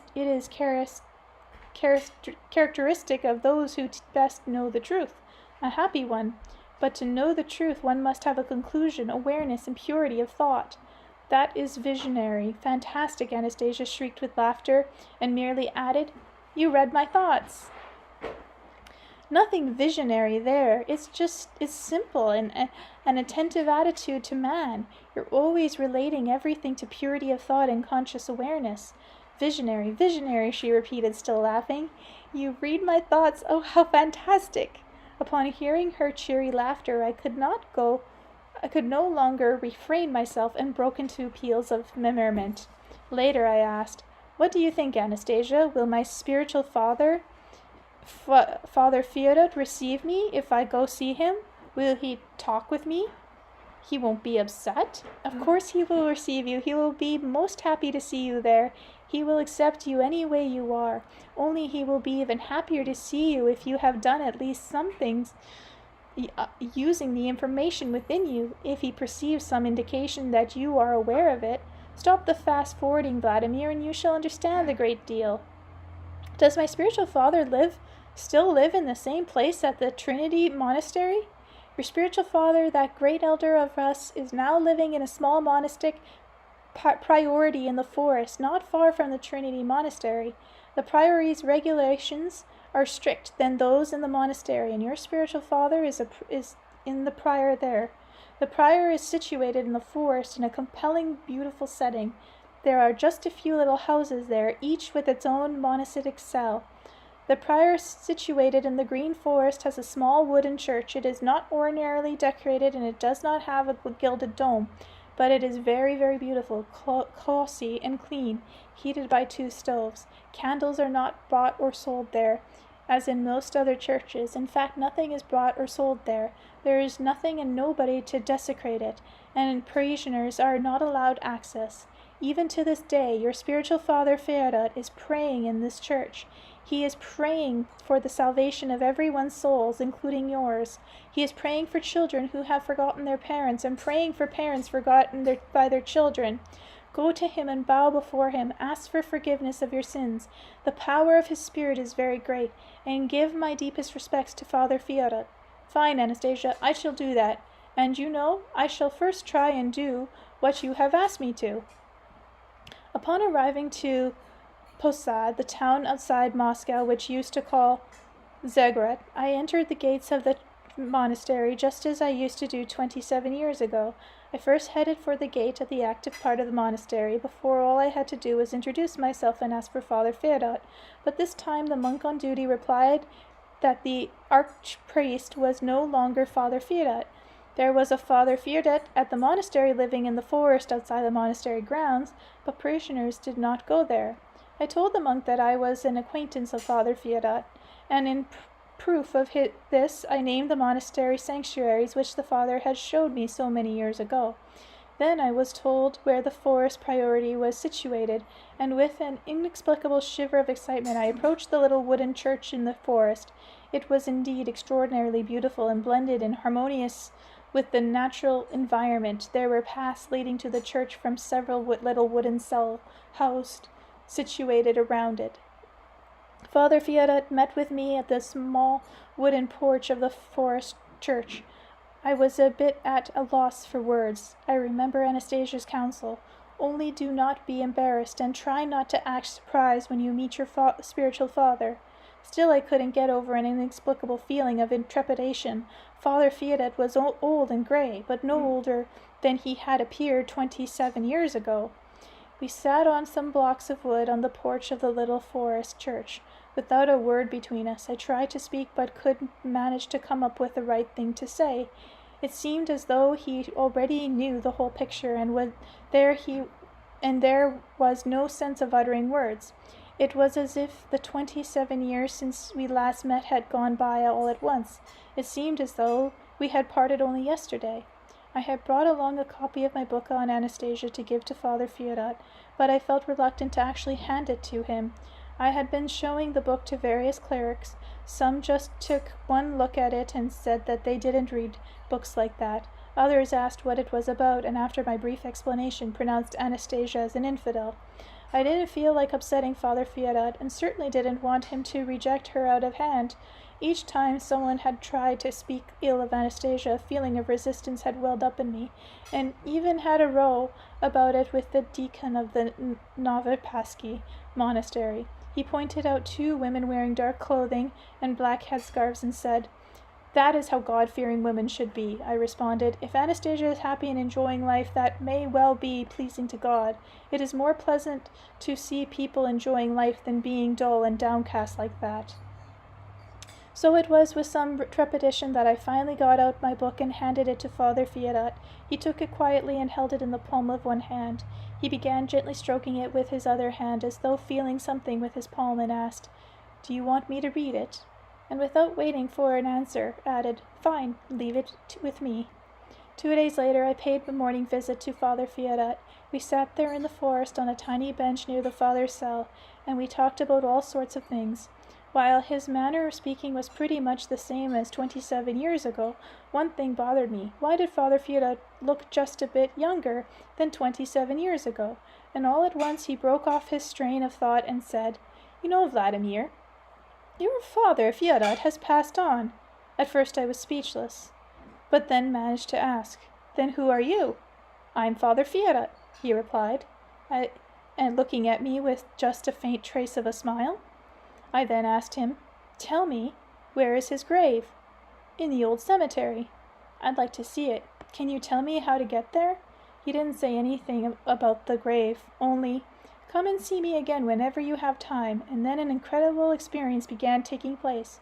"Time for dinner," said Father Fioret. "Come, I'll give you something to eat." In a small hut, which served as a refectory, I sat down to the table, a table set out with a tureen of borscht, mashed potatoes, fish, and a drink with stewed fruit. He poured some borscht into a bowl for me, and I began eating. The father himself did not eat. He simply sat at the table.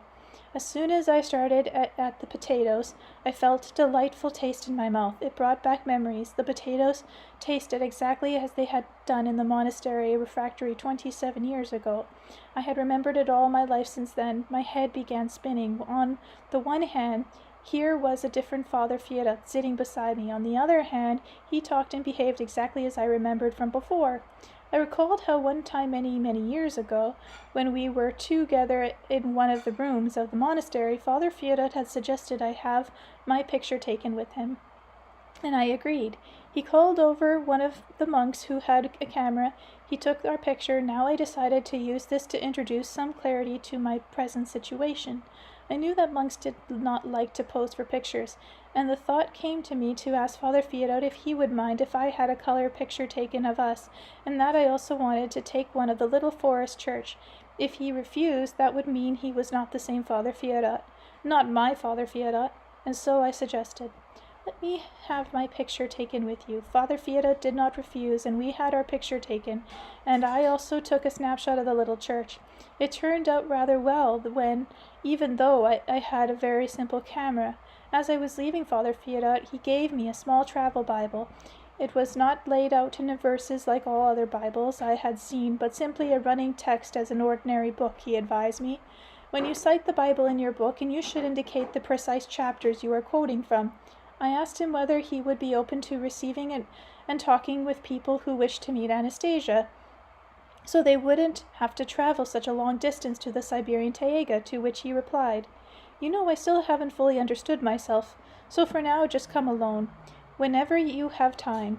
I was disappointed by Father Fioret's refusal to see other people, but I wasn't about to press the matter. My conversation with him on a variety of subjects led me to the following conclusion.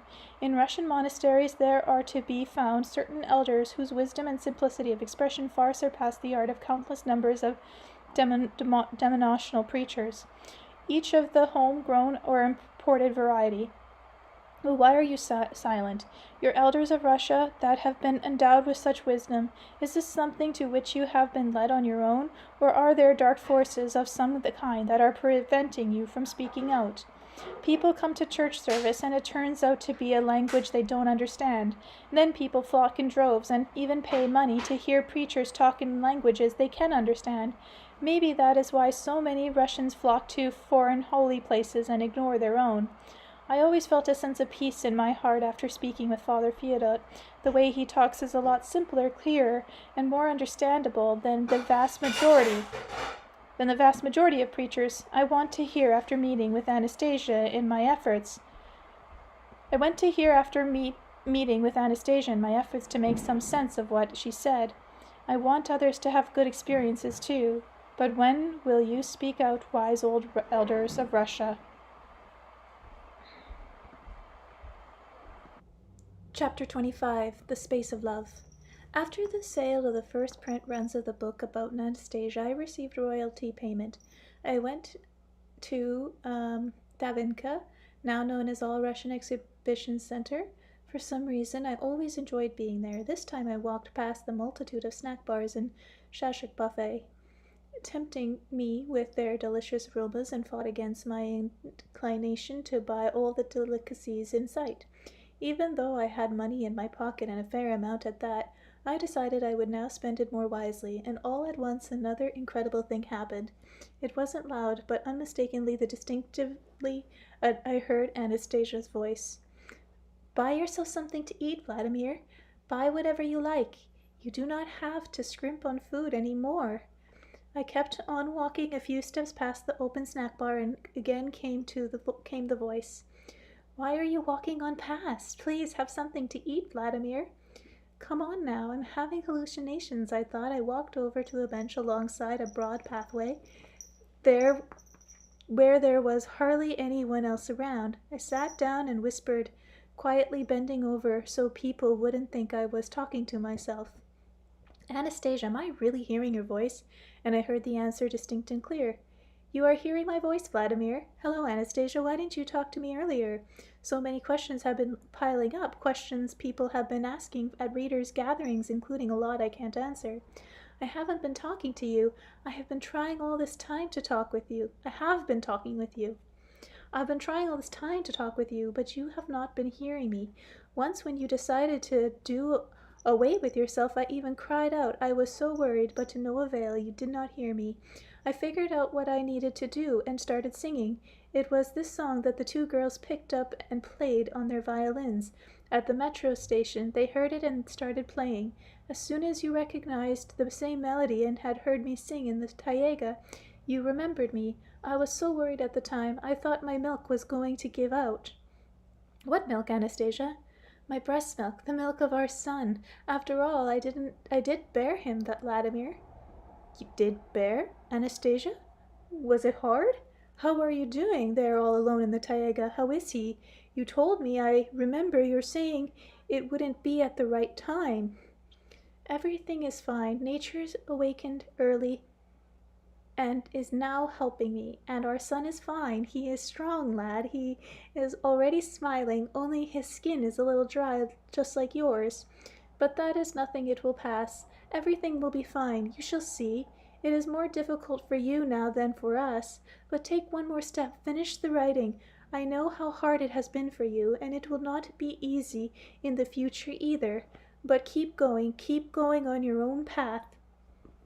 But Anastasia, I wanted to tell her that writing a book is harder than running a business. I wanted to tell her about how things stood with my family and the firm, about all the ups and downs of the past year, about how I no longer have a home and family and almost ended up in the loony bin.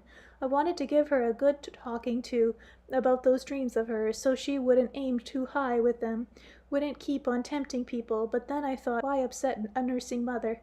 Her milk might indeed turn bad. And so I said, don't you worry about trifles, Anastasia. I don't have any particular difficulties at the moment. What's the fuss? I've written a book, and it was easier than drawing up a business plan. When you draw up a business plan, there are a lot of different factors, and you have to foresee in advance. But here you simply sit down and describe what's already happened, just as in the jokes about the chickle, I sing what I see. And besides, you know something, Anastasia? Those dreams of yours, which I thought were sheer fantasy, they're starting to come true. It's incredible, but they are coming true. Look, the book is finished, the dream about it, and you dreamed about it, and now it exists. People are still really reading it enthusiastically. The Moscow papers are already writing about it. Readers are writing poetry about you, about nature, about Russia. I found the picture we talked about in the archives of the monastery. The picture has been preserved. It's entitled "The One and Only" by a single line. I shall publish it. And can you imagine the bards? You remember telling me about the bards? Yes, I remember, Vladimir. Surprising as it is, that too is starting to come true. About I was on that one readers' conference where I was approached by the chap with dark blonde hair. He handed me an audio cassette and said it inters military fashion song of Anastasia, please accept. The journalist readers and two of the staff at the Moscow Research Center, Alexander, who had come to the conference, they all listened in silence to the tape. Later, a number of people began making copies of it. They made copies at the same time, tried to track down the man who had given it to me. Those books, apart from his dark blonde hair and short stature, didn't have much to say for themselves. He had appeared, it seemed, out of nowhere and disappeared just as mysteriously. He turned out to be a submarine officer from St. Petersburg, a scientist by the name of Alexander. He later told me how the submarine he was on managed to rise to the surface after an accident, how he had been confidently led by a series of coincidences in a connection with his cassette, led to hand it to me. Not only that, but he turned out to be a bard as well, and his song, "The Church," contains whole phrases which you said to me. Remember these, for example? "Believe no other words. Once said, they're gone as wind. Many will see the church, but few will enter in. Our life may be a race. From floor to floor we're thrown, but every one must face the choice he's made his own." Besides, this bard really doesn't have a singing voice. He particularly recites when he sings, but the very fact goes to prove that you said about the power of a word connected but to the soul by invisible threads. This bard is a living example for all the bright joy you have been giving to people for the purification of soul. I thank you. Bard, I thank you, said Anastasia. Just think, another officer, I mused, who had first printed the book. He was an officer, and the homeless colonel who drew the picture for it. And then there was a pilot, a regimental commander, who's been helping me sell the books. And now the first one to bring me songs turns out to be an officer.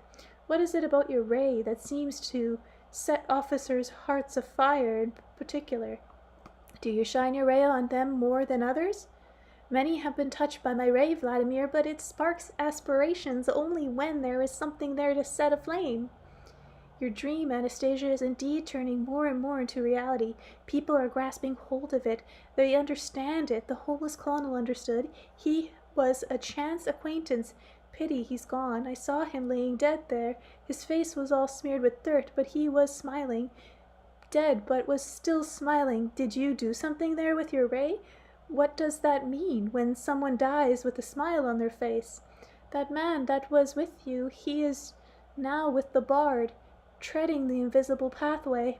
His smile is saving many hearts from bullets more terrible than the leaden ones.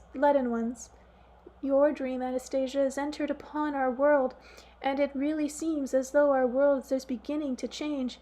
There are certain people who feel and understand you. They show evidence of new strength coming from somewhere, and that is changing the world. The world is becoming just a little better. But you, Anastasia, there you are, just as before in the taiga and the glade. I would not be able to live in such conditions, and you would not be able to live in our world. What then is the point of our love? Your love is meaningless, and I still do not understand my relationship to you. But what's the point, since it's so clear we can never be together, never close? We are together, Vladimir, close. Together? Where are you? When people love each other, they strive to be always close to each other, to embrace and caress each other. You're too different. You don't need that. I do need it, just like everyone else, and I am making it happen. But how?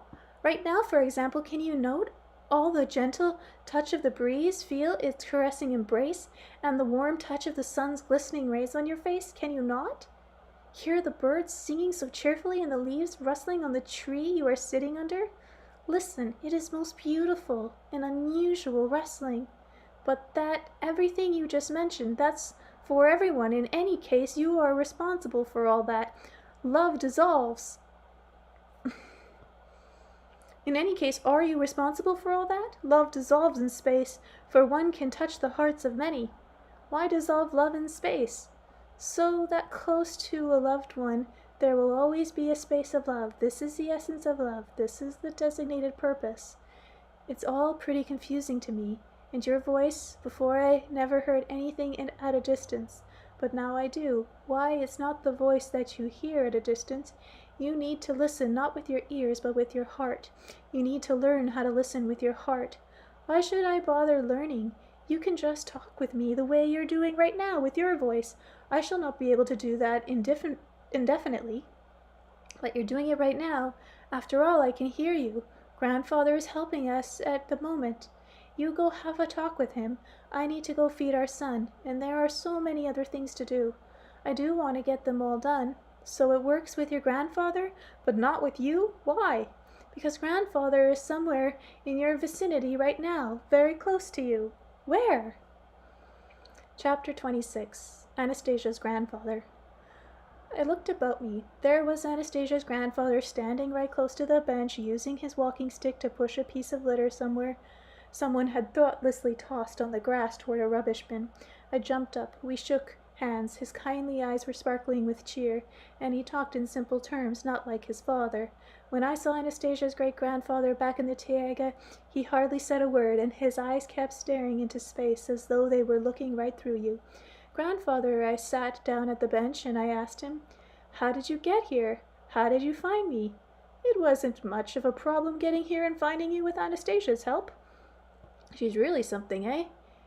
She had a child. She said she would have one, and she did.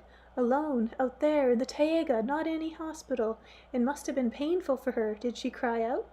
Now, why would you think it was painful for her? Well, women, when they give birth, it's painful. Some of them even die during childbirth. It's painful only when a child is conceived in sin, as a result of fleshy lusts, when women pay for this with pain in childbirth and torment afterward in life. I don't know if I believe that. If the conception takes place with higher aspirations, the pain only intensifies the feeling of the great joy of creation on part of the mother. Where does the pain go, then? How can it intensify joy? When a woman is raped, what does she feel? Of course she feels pain and revulsion, but when she gives in of her own free will, that same pain is transformed into different sensation. The same is true in regard to childbirth. Does that mean Anastasia experienced a painless childbirth? Of course it was painless. And she chose a suitable day, a warm and sunny day? What do you mean, she chose? Childbirth happens quite unexpectedly. Unexpectedly, if the conception simply takes place by chance. A mother is always capable of delaying or accelerating her baby's appearance by a few days. But weren't you aware of when the baby was due? Didn't you take steps to help her?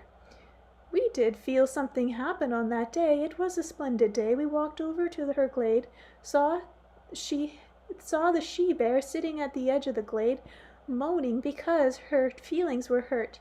She kept moaning and pounding her paw on the ground, and with all her might. Anastasia was lying on the same spot where her mother had given birth to her, and there was this little ball of life lying on her breast, and the she-wolf was licking him. And why was the bear moaning? How had her feelings been hurt? Anastasia had called over the wolf instead of her. She could have gone to her on her own. They do not approach Anastasia without an invitation. Just think that what would happen if they all came uninvited whenever they felt like it. I wonder how she's managing with the baby now. Why don't you go and see for yourself if you're interested? She told me I shouldn't communicate with him until I purge myself of something. First of all, I have to go round to a holy place, but I don't have enough money for that. Don't go by what she said. She doesn't always make sense. You're the father, after all. You should do what you think is best. You could buy a whole bunch of rompers and other baby clothes, packages of diapers, a little jacket, a rattle, maybe, and demand that she dress the baby normally and not make him suffer. He's all naked out there in the forest. I've been wanting to do that ever since I heard about my son. I will do it. As for not making sense, I think you hit the nail right on the head. That's probably why I don't really understand my feelings toward her.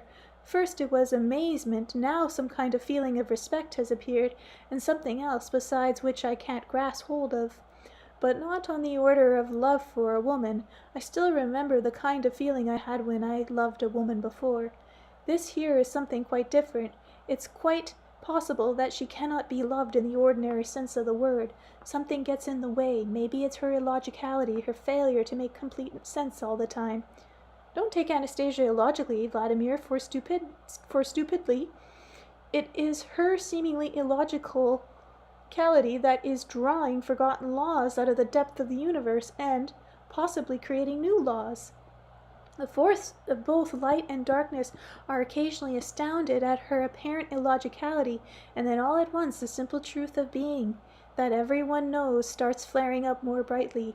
Even we don't always comprehend our Anastasia. Even though she's our own granddaughter and a great-granddaughter, she grew up under our very eyes, and since we don't always understand, we are not always able to be of significant help. And so she's often left alone with her own aspirations, very much alone. Take you, for example. She's gone and met with you and opened up her whole self to you and to others, thanks to the book. We wanted to stop her. We wanted to stop her from loving. To us, her choice of you seemed incomprehensible, even absurd. I still don't understand her choice myself. I admitted my readers, too, wonder, who are you? They keep asking, why did Anastasia choose you? I can't give them an answer. I realize that according to all logic, she should be in the company of some kind of intellectually or spiritually minded person. He would no doubt be able to understand and love her. They could be more useful together. But me, I have to change my whole life. I have to deal with a whole lot of questions which for other more educated people have long been clear and comprehensible. Do you regret now how your life has changed? I don't know, I'm still trying to make sense of it all as to why she picked me out of particular. I can't answer that. I look for an answer, but I can't find one. And how are you looking for an answer? I'm trying to understand things within myself, who I really am. Maybe there's something special there, eh? Could be there's something there. After all, they say like attracts like. Vladimir, did Anastasia talk to you about pride and self-conceit? Did she speak about the consequences of this sin? Yes, she said it was a mortal sin, leading people away from the truth. Well, she didn't pick you out, Vladimir. She didn't pick you out. She picked you up. She picked you up like a worn-out good-for-nothing. We didn't realize that ourselves at first. I hope you are not too offended. I didn't entirely agree with you. I had a family, a wife and a daughter. And my business wasn't doing too badly, so I may not have been anything special, but I wasn't at the bottom of the heap either. Not someone to pick up like a tramp or a useless piece of garbage. You haven't been in love with your wife for quite a while. You have your own life and interest, she has hers. It was only the daily routine that kept you together, or rather the inertia of the past feelings which have been getting weaker and weaker over time. Neither have you had anything to talk about with her, aside from your daughter. She's not interested in your business dealing. That's something that seemed important only to you. It brought in a financial income, but today's income may well be nothing tomorrow, or a loss, or a bankruptcy event even. And then you were ill. You practically killed your stomach with that dislocated lifestyle of yours. There was no way you could climb out of your hole of disease. It was all over, and nothing was left. So that's it. So what's it to you people? What am I to her? An experiment? If she's looking for some kind of fringe benefit, it's simple that she's fallen in love, Vladimir. Genuinely, sincerely, just as with everything else she does. And she's happy that she hasn't taken anyone out of your world capable of bringing happiness to another woman. She has not placed herself in any privileged position. She's glad to be just like other women. So it's just a whim of hers, eh? She wants a typical husband from our world, one who smokes, goes out carousing. Well, I must say that's quite a self-sacrifice just from a whim. Her love is genuine. It's not a whim. She's not looking for any fringe benefits, even though she appeared illogical at first to the force of both light and darkness, to us and to others. In reality, she clearly illuminated the whole concept and meaning of love, not with words, doctrines, or moral teachings, but with actual achievements in the lives of people in your world, including your own personal life. The force of light, the force of Creator, speaks through her love, and not only do they speak, they show clearly as never before. Look and see the power of women, the power of pure love. At the very last moment before death is capable of giving new life, capable of lifting up any man, rescuing him from the tenacious paws of darkness and carrying him into a brightness of infinity, capable of surrounding him with the space of love and giving him a new life, which is life eternal. Her love, Vladimir, will restore you to the love of your wife, the respect of your daughter. Thousands of women will look at you with fervent glance of love. You will have complete freedom of choice, and if from all the varied manifestations of the external appearance of love you succeed in catching sight of that special one, Anastasia will be very happy. In any case, you will be rich and famous. There will be no possibility of bankruptcy for you. The book you have written will circulate all over the world and bring you a return, and not just a monetary return. It will give you and others a power greater than mere physical or material strength. I must say I observe the book. It's really starting to sell quite well, but I did write it myself, even though some people say Anastasia helped me in some way. What do you think? Is it just my book, or did she have a hand in writing it? You did everything a writer is supposed to do. You got the paper, your hand controlled the pen, and you described what happened. You put down all your deduction on your own language. You saw the publication of the book. What you did was no different from a writer's usual course of action. So the book is mine alone. Anastasia didn't do anything. No, she did not. She did not manipulate the pen on the paper, but you talk as though she still facilitated its appearance in some way. If so, explain in more detail. What exactly did she do? To make it possible for you to write this book, Vladimir, Anastasia gave her life. Okay, now everything's got obscured again. How come? How is it possible for her, living in the forest, to give her life for some book? Who is she? She herself says man. Other people call her an alien, a goddess. Now, that all ends up in some serious confusion. I really want to straighten this out for myself. It's all very simple, Vladimir. Man is the only creature in the universe who can live on all planes of existence at once. In their earthly existence, most people see themselves only as earthly materialized manifestation. But there are those who perceive other levels of being, levels invisible to the material senses. Calling Anastasia a goddess is not a sin against the truth. The main difference between man and all other forms of existence lies in the ability of man to create the present and the future by his thoughts, inventing forms and images which are afterward materialized. The clarity, harmoniousness, pace of thinking, and mental purity of man is a creator. Is what determines the future, and in this sense Anastasia is a goddess, for the pace at which she thinks, the clarity and purity of the images she formulates are such that she alone has proved capable of withstanding the whole dark mass of opposing forces. She alone, only there is no way of telling how long she'll be able to hold out. She's still waiting, believing that people will realize what is happening and will help her, believing that they will cease producing darkness and hell. Who's producing darkness and hell? Prophets who believe in and talk about the end of the world. They themselves are producing mental visualizations of the end of the world. The whole mass of teaching foretelling the ultimate doom of mankind are hastening the day with their visualizations. There are a lot of them, a whole lot of them, and these people have no idea, while they seek salvation for themselves and search for the promised land, that a hell is being prepared specifically for them. But the people that are talking about the last judgment of a global catastrophe, they actually believe in it. They sincerely praying for the salvation of their souls. They are motivated not by faith in the light and the love that is God, but by fear. And this fearful scenario is something they are fashioning themselves. Think, Vladimir, try to imagine, here we are, and I am, here we are, you and I, sitting on this bench. You see lots of people before your eyes. All at once, some of them start to go into fits of convulsion, some terrible pain as though they were sinners. All around us on the earth, millions of corpses are rotting, while you and I are sitting untouched by it all and watch. It's as though we are sitting on a bench in a paradise. But doesn't it wrench your heart to see all the horrifying images of what's going on? Wouldn't it be better to die or fall asleep at the moment before witnessing such tragedy?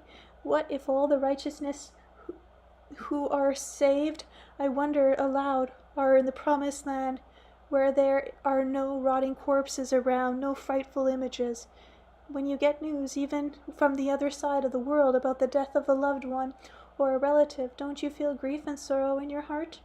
Anyone in a situation like that would surely be distressed. Then how can you imagine paradise for yourself, realizing that most of your fellow countrymen, your friend and relative, had already perished, and others are dying in frightful torment?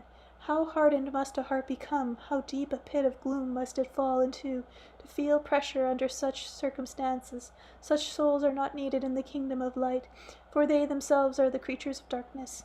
But why do the great teachers of mankind, I queried, the ones who put or are now putting various doctrine down on paper, talking about the end of the world, the last judgment, who then are they? Where are they leading people? Why do they talk that way? It's difficult to define precisely what they're getting at. It's possible they will bring about a change in people's conscious awareness simply because the crowds of people they draw find their ideas so attractive. Those who are alive today can effect such change. I observe, but what about those who came before and left their teaching for us as a legacy? They might have indeed prepared the weary for a change in the hope that their followers would make the change happen and discover the truth. Perhaps they're waiting for the course of history to show the vast majority of mankind the hopelessness of their present path and continuing on ensuing events to help them turn their following and believers to the light. If you people know all this before, why did you sit there in the forest and remain silent all these years?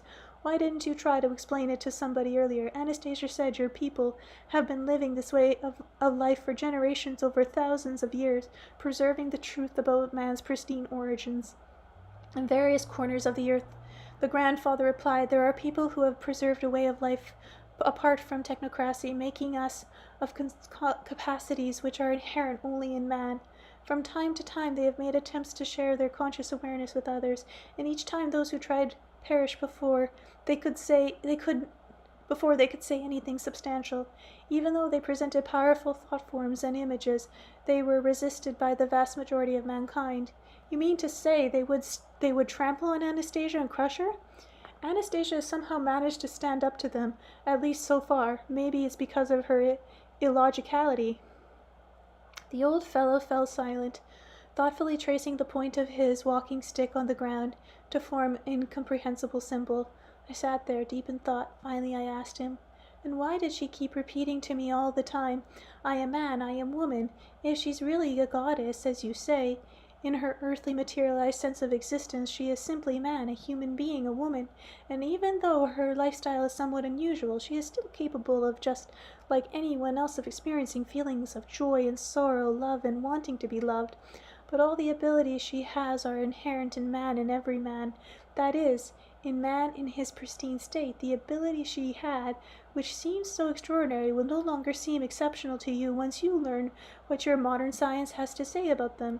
And as to the other abilities she has, which are still not understood, rest assured an explanation will be found. And it will all go to show that she is simply man, a female of the human species. There is one phenomena you will soon encounter, however, which you won't be able to understand, nor will your scientists be able to explain it. Even my father doesn't know exactly what kind of phenomenon it is. Your world calls such things anomalies, but I beg of you, Vladimir, don't identify this phenomenon with Anastasia. It will appear right beside her as it is not in her. Try to find the inner strength to see, to feel her, what is simply man. She tries to be like everyone else. For some reason she feels it's important. She feels a need to prove that she is man. This is difficult for her, since in doing so she must still keep her principles intact. But then, don't we all have principles that are sacred to us? But what kind of phenomenon are you talking about? This thing you won't define, and which science can't explain.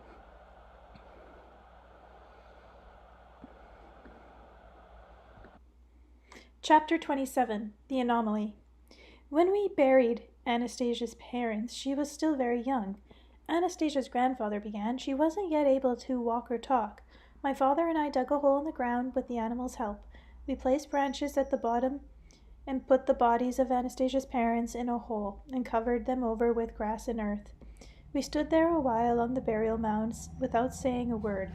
Little Anastasia sat a short distance away in the glade, watching a bug crawling along her arm. We thought it was just as well that she wasn't yet able to fully be aware of the misfortune that had befallen her. Then we quietly walked away. What do you mean, you walked away? You just walked off and abandoned this poor, ignorant little girl to her own devices? We didn't abandon her. We left her in the same spot where her mother had given birth to her. You have a concept known as Shambhala, or motherhood. The meaning of these words is becoming more and more abstract. Motherland. That is literally motherland. Mother. In anticipation of their children's appearance in the world, parents ought to create a space for him, an environment of kindness and love, and give to him a piece of the motherland, which, like a mother's womb, both preserves the body and caresses the soul. It imparts on the wisdom of creation and assists in obtaining the truth.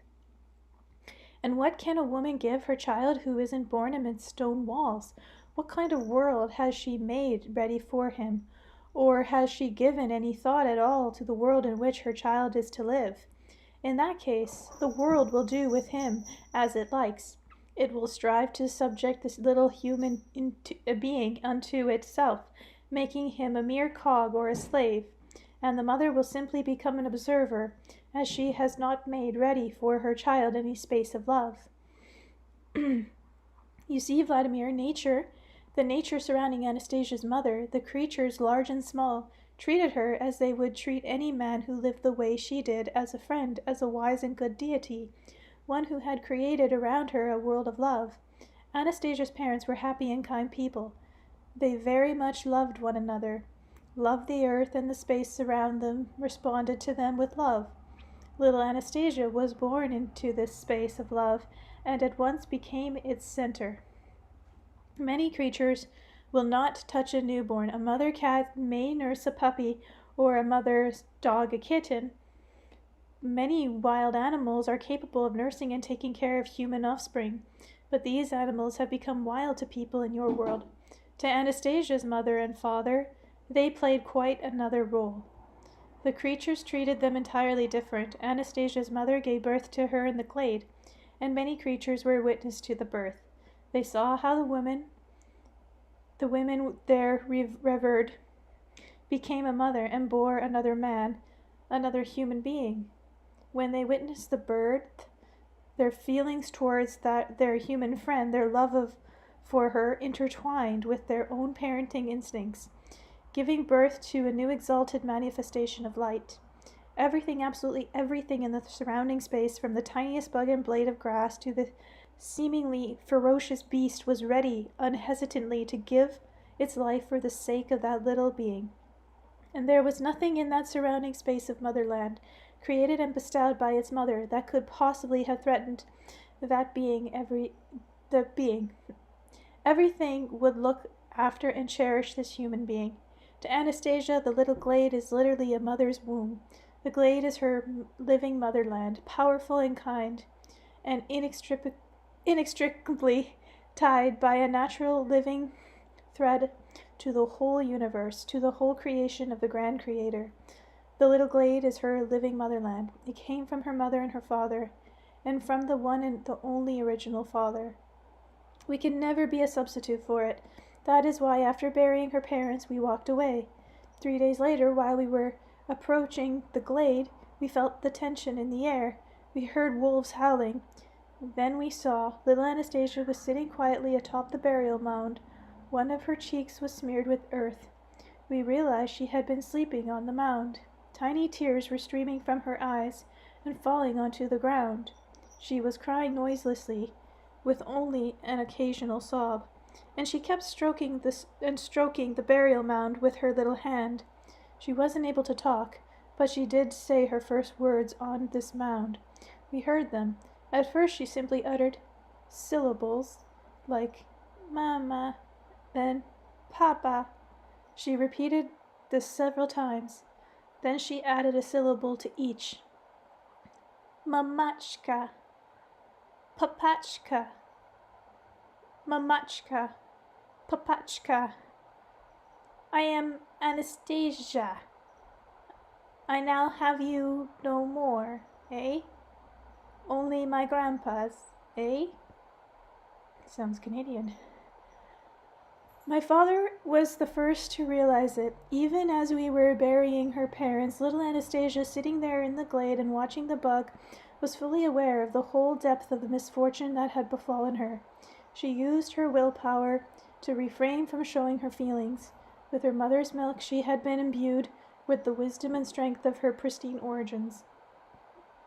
Nursing mothers have the capacity, Vladimir, the capacity to pass along to her baby, together with mother's milk, the conscious awareness and wisdom of the ages, right back to their pristine origins.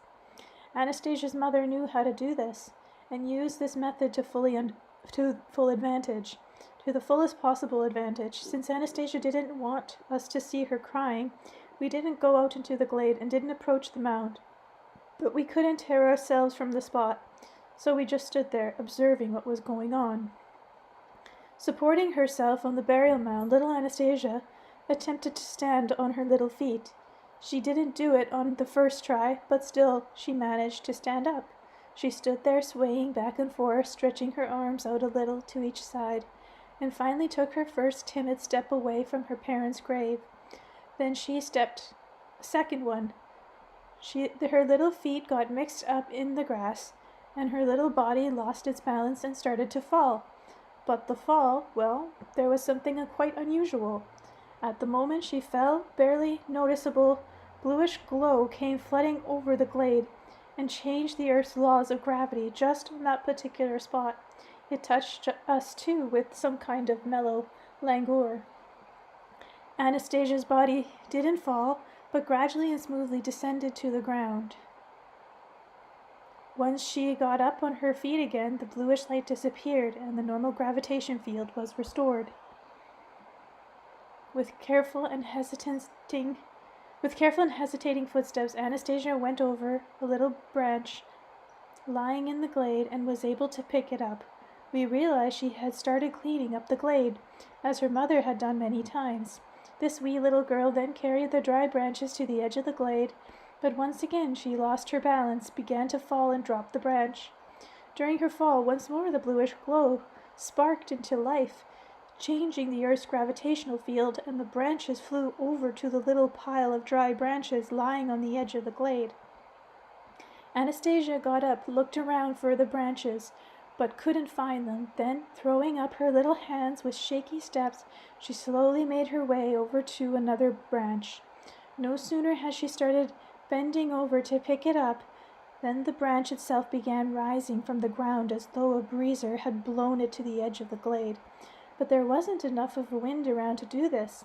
Some invisible presence was carrying out little Anastasia's desires, but she wanted to do everything herself as her mamma had done.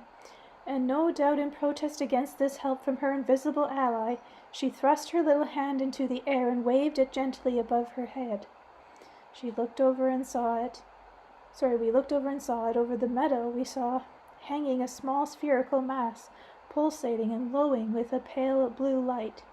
We could see a whole multitude of fiery discharges inside its transparent covering, giving the effect of multicolored lighting.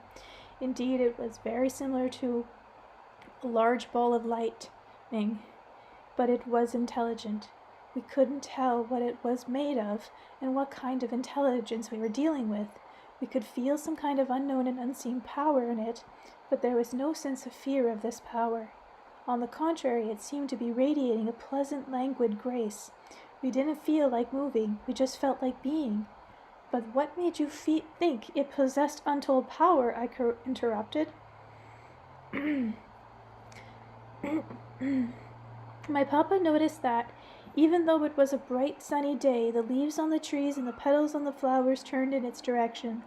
In its bluish glow there was more power than in the sun's rays, and it could change the earth's gravitational field at the moment Anastasia fell, just in the right place and at just the right time. The change was so precise that her body descended smoothly, but yet was not torn away from the earth.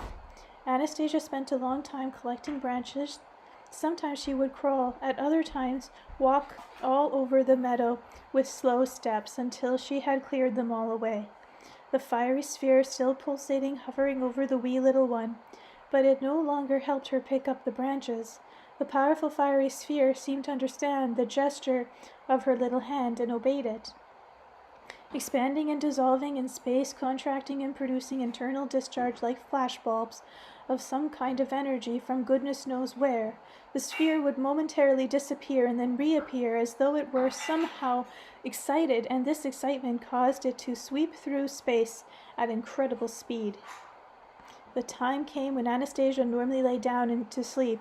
We never compel our children to sleep, rocking them back and forth until they become dizzy. At this time, Anastasia's mother would simply lie down herself in her usual spot and pretend to doze off, to show her child by example. Little Anastasia would crawl over to her, snuggle up against her warm body, and peacefully fall asleep.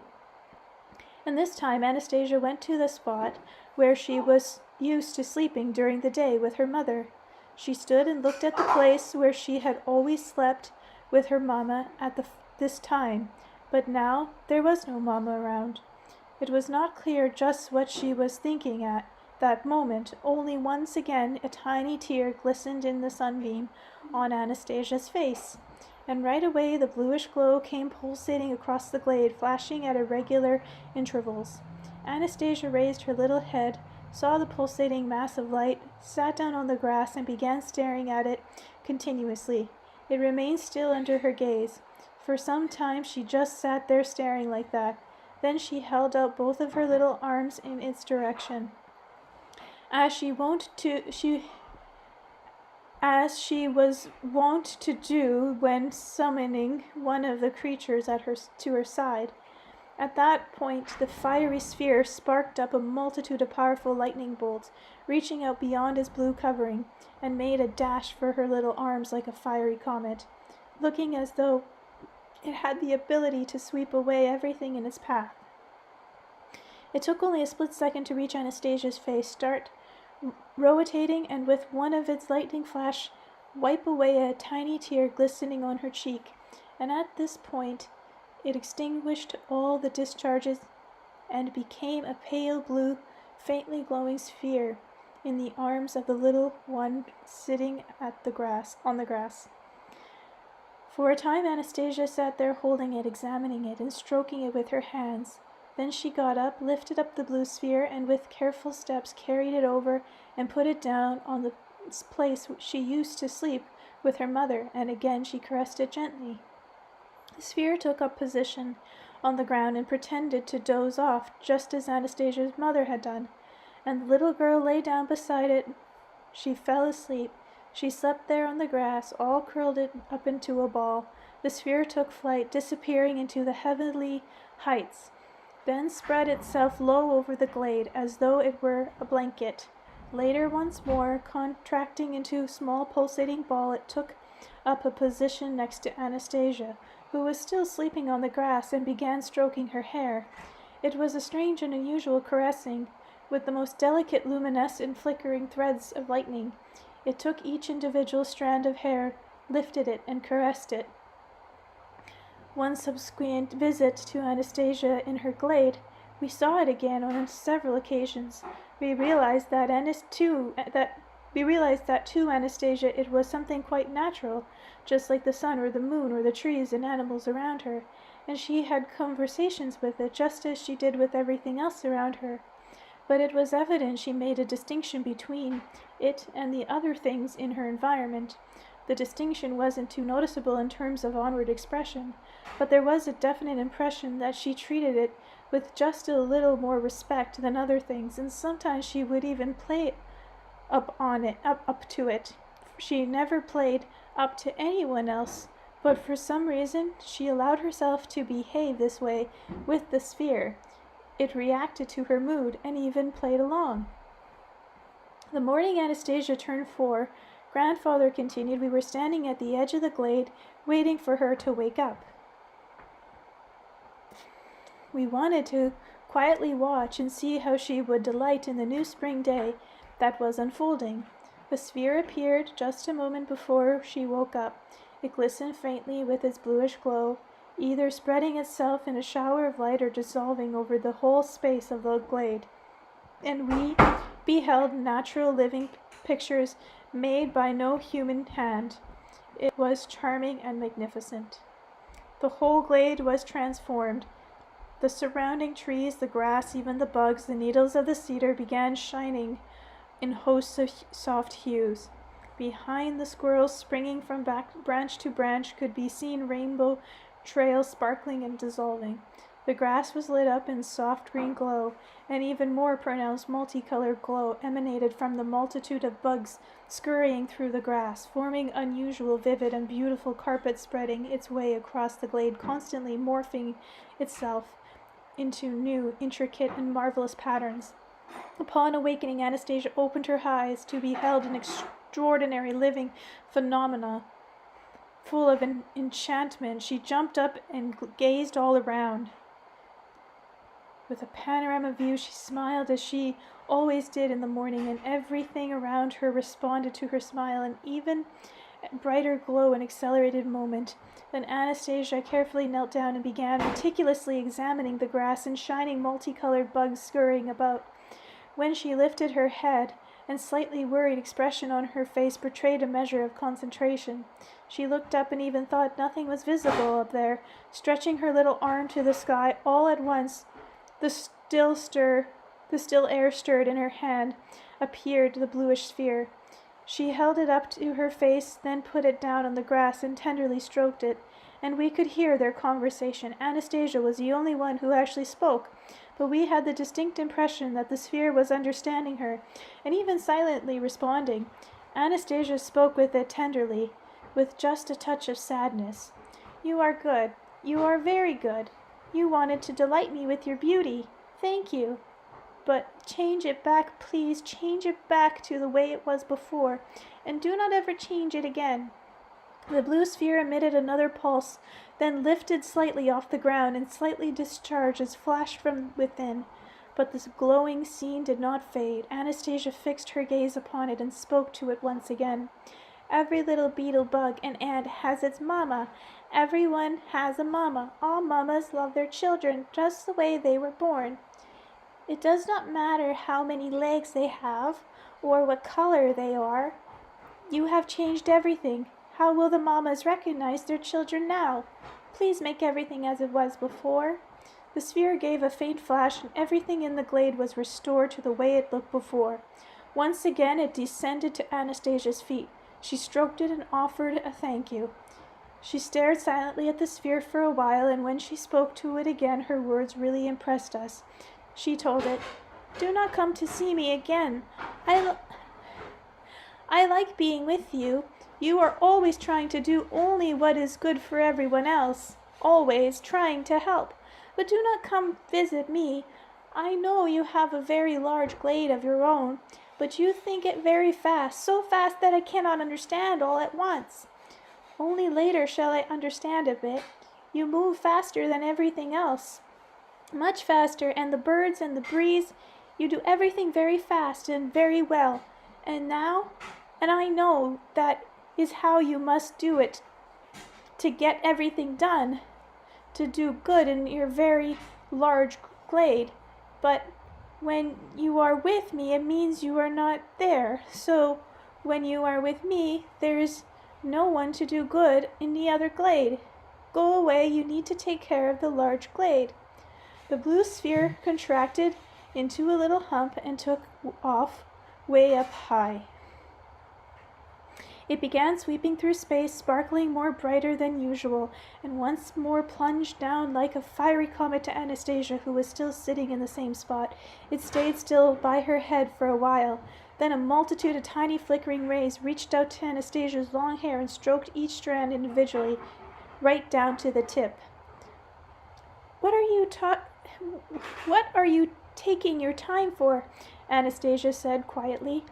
"You should get going back to those who are waiting for you. I'll make everything all right here myself, and I will be happy to know that everything is all right in the large glade too. I shall be able to feel you, and I want you to think of me too, but just occasionally." The blue sphere began ascending, but not with its usual carefree bounce. It rose from Anastasia in a fitful burst and finally disappeared into space, but it left something invisible all around, and each time when something happened that affected Anastasia's negative, the surrounding space would grow still as though paralyzed. That is why you lost consciousness when you tried to touch her without her consent. She pacifies this phenomenon by waving her hand in the air whenever she can. Just as before, she wants to do everything all by herself.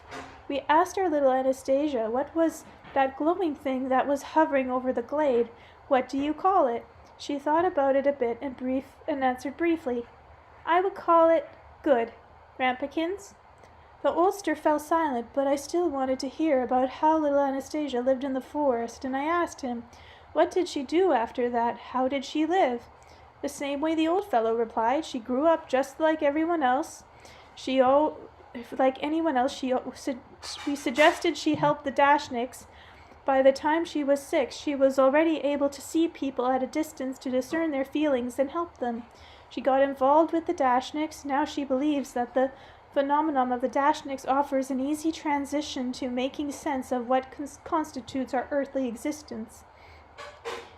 Here she's been continually shining that ray of hers for 20 years now. She's given warmth to plants on the small plot of land. She's treated people's illness. She's tried to explain to people, without imposing on them, how one should handle plants, and she's had terrific results. Then she started observing other aspects of human life, and destiny brought her together with you. And now she's come out with the idea of carrying people through the dark force window of time. And what do you think she'll be successful? I asked. Vladimir, Anastasia knows the power of thought inherent in man as a creator. Otherwise she would never have let herself make such a statement. From now on she will not deviate from this path. She'll stick to it. She's stubborn, lass. It comes from her father. So she's taking concrete steps, I observed. She's trying to make her thought forms into reality. And here we are just sitting and rationalizing about the spiritual, like kids wiping their nose. You know, there's quite a few people that will still ask me, does Anastasia really exist? Or did I just dream everything up myself? That's not a question people can actually ask. People touched by the book will feel her right away. She is in the book. Questions like that can only be asked by illusionary people, not real people. Chapter 28, Illusory People. But I'm talking about very real people, like those 2 girls over there, for instance. Do you see? I pointed in the direction of 2 teenage girls standing about 5 or 6 meters away from our bench. The old man fixed his gaze upon them and said, I think one of them, the one that's smoking, is unreal. What do you mean, unreal? If I went up to her and she gave her behind a good, if I went up to her and gave her behind a good slap, you'd hear her scream and curse. That'd be more than real. You know, Vladimir, what you are now seeing is simply an image before your eyes, an image created by the dogma of the technocratic world. Look closely. The girl has on very uncomfortable high-heeled shoes. Besides, they're a little too tight for her. She wears them precisely because someone else is dictating what shoes women should be wearing these days. And she's wearing a short skirt of material made to look like leather, but it isn't leather. It's harmful for the body, but she's wearing it according to the dictates of society's current fad. Look at all her gaudy makeup and how arrogantly she's behaving. Outwardly, she's independent, but only outwardly. Her whole appearance is at odds with herself. Her real self has been smitten by an image of someone else's thought forms. A soulless, illusionary image has eclipsed her living soul and taken it captive. You can say what you like about the soul captivating and dictating of some image or other, I injected, but how can one tell whether that's actually true or not? I'm already an old man, you see. I can't get in tune with the slower pace of your thinking. I can't express myself convincingly the way Anastasia does. The oldster sighed and added, Do you mind if I try showing you? Showing me what? I shall now attempt to destroy, at least for a time, that illusory, lifeless image and free the girl's soul. You watch closely. Go ahead. The girl holding the cigarette in midst of arrogantly berating her companion, the old fellow watched them closely and intently, and when the girl turned her glance away and fixed it on some of the passer-by, the oldster's eyes followed her gaze. Then he got up and gestured to me to follow him, head towards the girl. Then he got up and gestured me to follow him, headed towards the girls. I can't read, sorry. I went after him. He stopped about 1/2 meter from them and fixed his eyes on the girl with the cigarette. She turned her head to look at him, blew a puff of cigarette smoke in his face, and said with some irritation, Hey, what's with you, Gramps? Begging for money, eh? The oldster paused, probably to recover from the cloud of smoke enveloping his face, and said in soft and tender tone, "Put the cigarette, dear girl, into your right hand. You should try holding it in your right hand." The girl obediently put the cigarette into her right hand, but there was much more to it than that. Her face suddenly became completely altered. Her arrogance had vanished. In fact, everything about her was different. Her face, the way she stood, and in completely different tone of voice she said, "I'll try, grandfather. You should have your child, dear girl.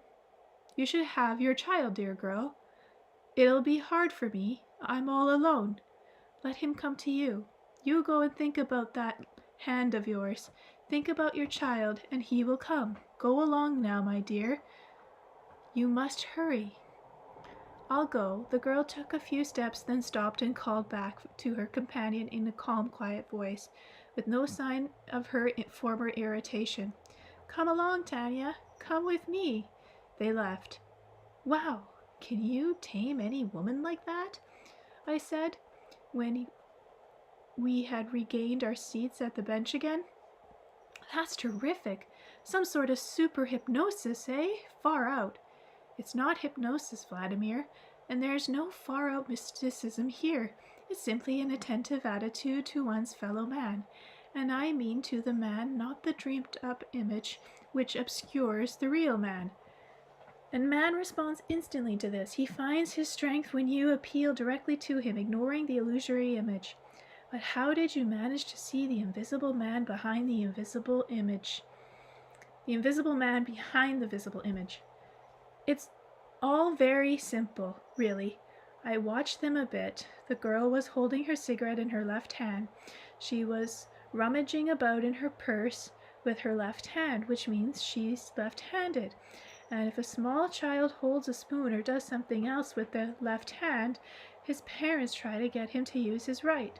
She got along fine with her parents, I realized. This is when I saw the way she looked at the man and the woman walking along with the little girl in tow. I spoke to her the way her parents might have when she was little. I tried to use the same tone of voice her parents might have used, back when she was a little unaffected, not under someone else's image. That little girl was the real man, and it responded right off. But you were talking to her about childbirth. What was that all about? She's pregnant, you see. She's been pregnant more than a month now. That alien image doesn't want the child, but the girl's inner being wants the child very much. They're struggling with each other. Now her inner being will win over. Now her inner being will win out. Chapter 29. When Nobody Can See God. Anastasia told me when I talked with her in Taiga, I recall that nobody can see God because his thoughts work with great speed and concentration. But I'm thinking, why doesn't he slow them down to people? This is weird. But I'm thinking, why doesn't he slow them down so people can get a good look at him? The old man raised his walking stick and pointed it at a passing cyclist. "Look here, Vladimir. Look how the bicycle wheel turns. The wheels have spokes, but you can't see them. They are there, and you know it, but the speed of the rotation does not allow you to see them. Or put it another way, the pace of your thinking and visual perception does not allow you to see them. If the cyclist goes slower, you will see the spokes of the wheel a bit blurred. If he stops altogether, you will see them clearly, but the cyclist himself will fall off. He won't get to his destination because of his stopping. And for what? Just to let you see that the spokes are there? But where does that take you? Has anything changed in you or around you? The only thing you know for certain is the spokes exist, and that's it. The spokes, of course, can always get up and continue his journey." Oh, my goodness. The cyclist, of course, can always get up and continue his journey, but others may want to see, which means he'll have to stop and fall again and again. And for what? Well, so I can't get a good look at him just once, and what will you see? After all, a cyclist lying on the ground isn't a cyclist anymore. You will have to imagine what he looked like. Just so God, who changes the pace of his thinking, is no longer God. Wouldn't it be better for you to learn how to accelerate your own thinking? Imagine yourself talking with someone who has a slow time getting what they are saying. Doesn't that irritate you? Isn't it a pain slowing down your own pace of thought to this level? You're right if you adapt yourself to a fool's pace. You might become a fool yourself. So in order for us to see God, he would have to slow down his own thinking in our pace and become as one of us. But when he does this, sending us his son, the crowd looks at him and says, "You aren't God. You're not even the Son of God, just a pretender performing a miracle, or will nail you to the cross." Why shouldn't God's Son perform a miracle? I questioned, at least so the non-believers would have to back off and not crucify him. Miracles do not convince non-believers, they only tempt them, came the reply. And those who perform miracles are burnt at the stake under cries of "burn," the manifestation of the dark forces. Besides, just look around you. God's miracles bound in countless numbers. The sun rises every day, and then there's the moon at night. An insect on a blade of grass is a miracle after all, not to mention a tree. Here we are, the two of us, sitting under a tree. Who could think up a more perfect mechanism than a tree like this? This is a particle of his thought, all the materialized living form scurrying beneath our feet, flying above our heads in the ethereal blue, singing for us, caressing our bodies with a ray of warmth. These are his. These are all his. They are all around us, made for us. But are there that many people who are not able to But are there that many people who are able to are there that many people who are able not only to see but to feel and realize the significance of all this? Maybe not even to improve, but simply to use and keep from distorting or destroying these living marvels of creation. As for his sons, they have one purpose: to raise people's conscious awareness by their words, slowing down their own thinking even at the risk of being misunderstood themselves. But Anastasia emphasized that just speaking words was not enough to raise man's consciousness awareness to a meaningful level. I too think that mankind has uttered an enormous number of different words, but what do they mean? The earth all around is full of unhappy lives. It may even suffer a global disaster. Quite right. When the words do not come from the heart, when the threads linking them to the soul are torn apart, then the words are empty, imageless, faceless. Our granddaughter, Nastenka, is capable of creating images, not just in every word, but in the sound of every letter of the alphabet. Now the earth-dwelling teachers, his son, that are in the flesh today, will attain such a degree of power that the human spirit will outshine the darkness. Sons, teachers, what have you got to do with it? Aren't the abilities hers alone? Well, she will share them. In fact, she is already sharing them. Look here, you've even been able to write a book. Readers have flooded the world with poems, and new songs have been sung. Have you heard the new songs? Yes, I have. So this will be multiplied many times with your religious teachers, just as soon as they come into contact with the book. And were you to see simply words, they will feel the living image, and the power will be magnified multifold in them. They will feel it. But what about me? What am I? Completely devoid of feeling? If so, why did she talk with me and not with them? Because you are incapable of distorting what you hear, and there's nothing you have of your own already that you can mix with it. On a clean sheet of paper, the word is set forth more clearly, but not to worry about your thought will accelerate too. Okay, let it accelerate in me too, so I don't lag behind the others. I guess everything you say must be right. Here in Russia, there is the leader of one religious community. The community settlers refer to him as their teacher, who told his followers to read the book about Anastasia. It will set your hearts on fire, he told them, and many of his followers went out and bought the book. So that means he understood, he felt something, and that is why he helped Anastasia and you. And did you ever thank him for his help? I've never met him.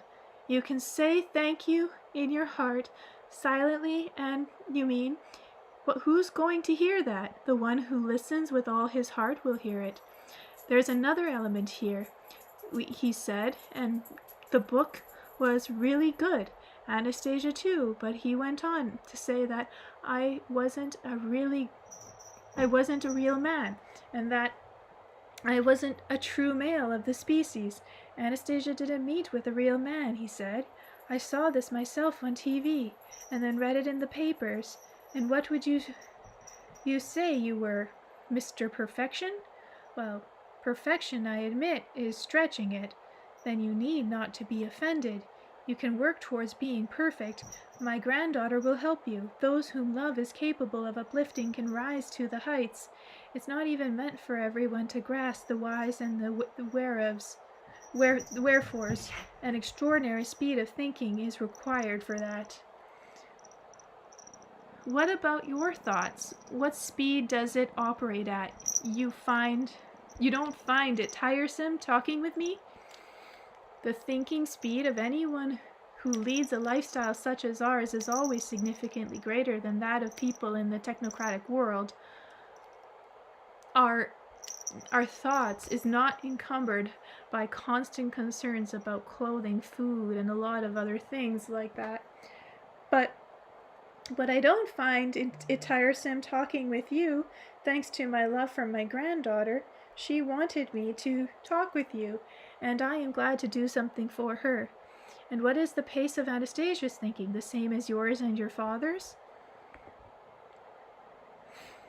Anastasia's is greater. But how much? By what ratio? What she can process in 10 minutes, let's say. How long would that take you? To make sense of what she can process in a second, we would require several months. That is why she sometimes seems to use illogical.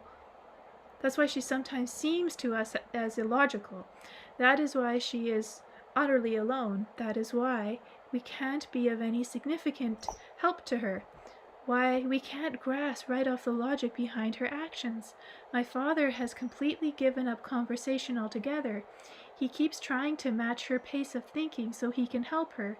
He wants me to do the same, but I don't even try. My father thinks that's because I'm lazy, but I love my granddaughter very much, and I simply trust that she is doing everything correctly. And if she asks me to do something, I'm delighted to do it, and that's why I came to see you.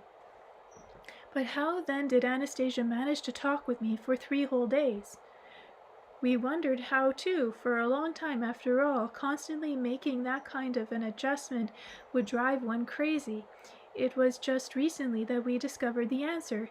You see, when she was talking with you, she did not slow her thinking down. On the contrary, she made it work even faster. She accelerated it and transformed it into images. Now, like your computer programs, these images will play themselves out for you and for anyone who reads the book. They will expand and accelerate the pace of human thinking by leaps and bounds, bringing it closer to God.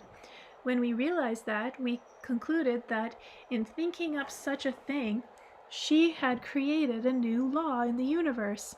But now it's clear that she was simply using the opportunity afforded by pure and sincere love, which we hadn't known about before. Love that all has remained one of the Creator's grand mysteries. And look how she has now opened up one of the greatest opportunities and powers. And does the pace of thinking allow her to see God? Hardly. After all, she lives in the flesh too. God is in the flesh as well, but only partly, and his flesh is all the people of the earth. As one small particle of this flesh, Anastasia occasionally grasps something.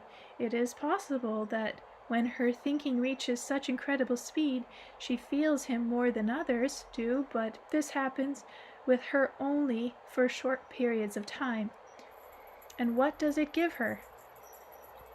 In a matter of seconds, she will be able to comprehend the truth and essence of being.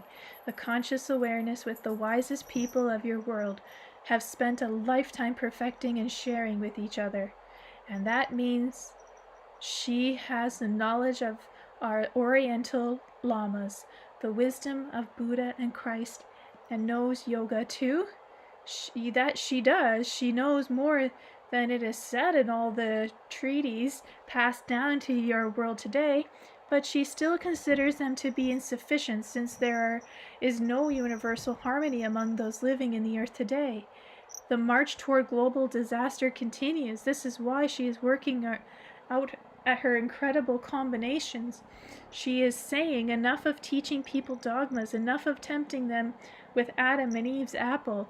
They must be enabled to really feel what man once felt, what he is capable of, and who he is, and who he once was.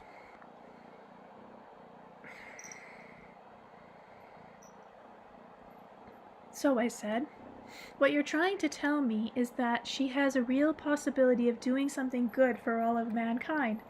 If that's so, then when will it begin? This good. It has already begun, just little sprouts so far, but that is only for the time being.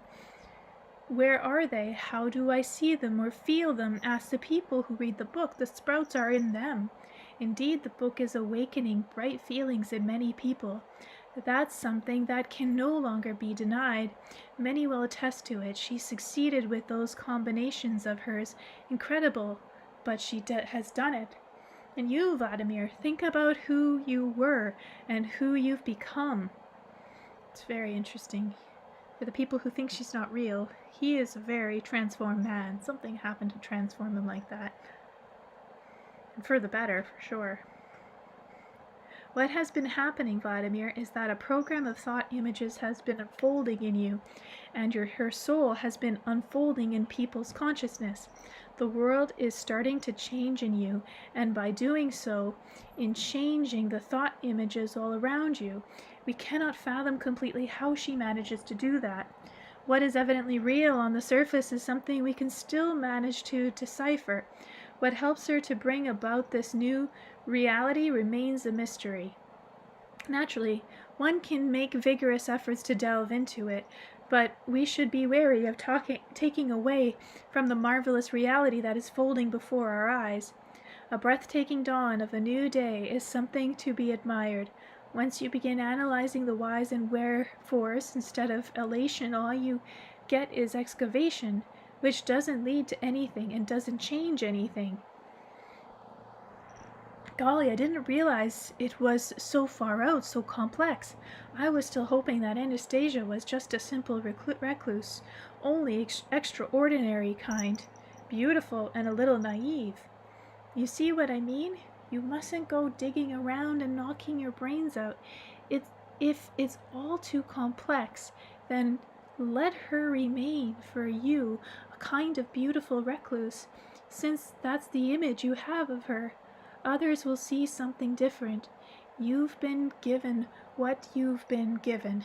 That's all your consciousness has room for at the moment, and that is perfectly well and good. Just try and admire the dawn if you can. That's the most important thing of all. Chapter 30. Dawn in Russia.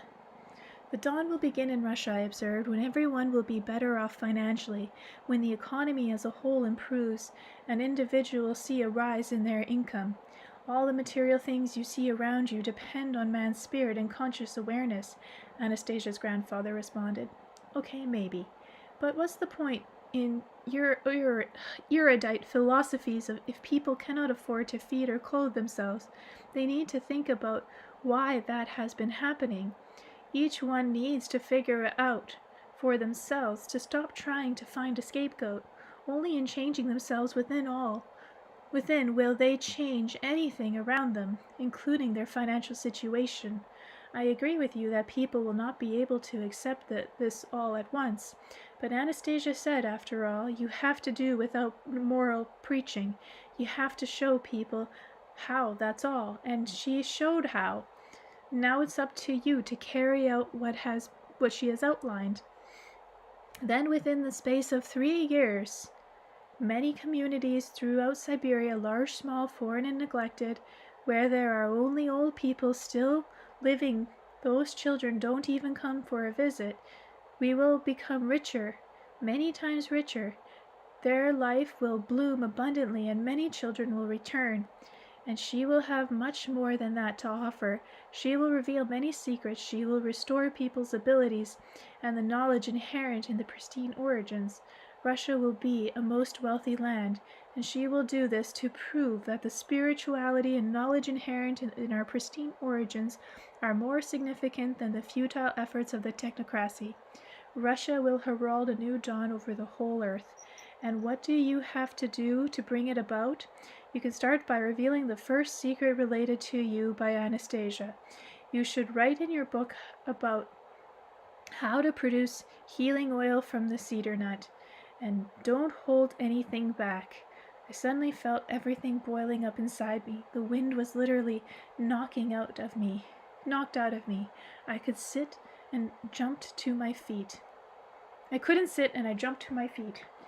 Why, tell me, why? Why should I suddenly turn around and do that? For everybody? For free? Any sane person would think I was an idiot. I set up an expedition and I put into it everything I had. Now my firm's been ruined. Anastasia asked me to write a book and I wrote it, and now we're even. Your aspirations, your philosophy, that's not something I can readily comprehend.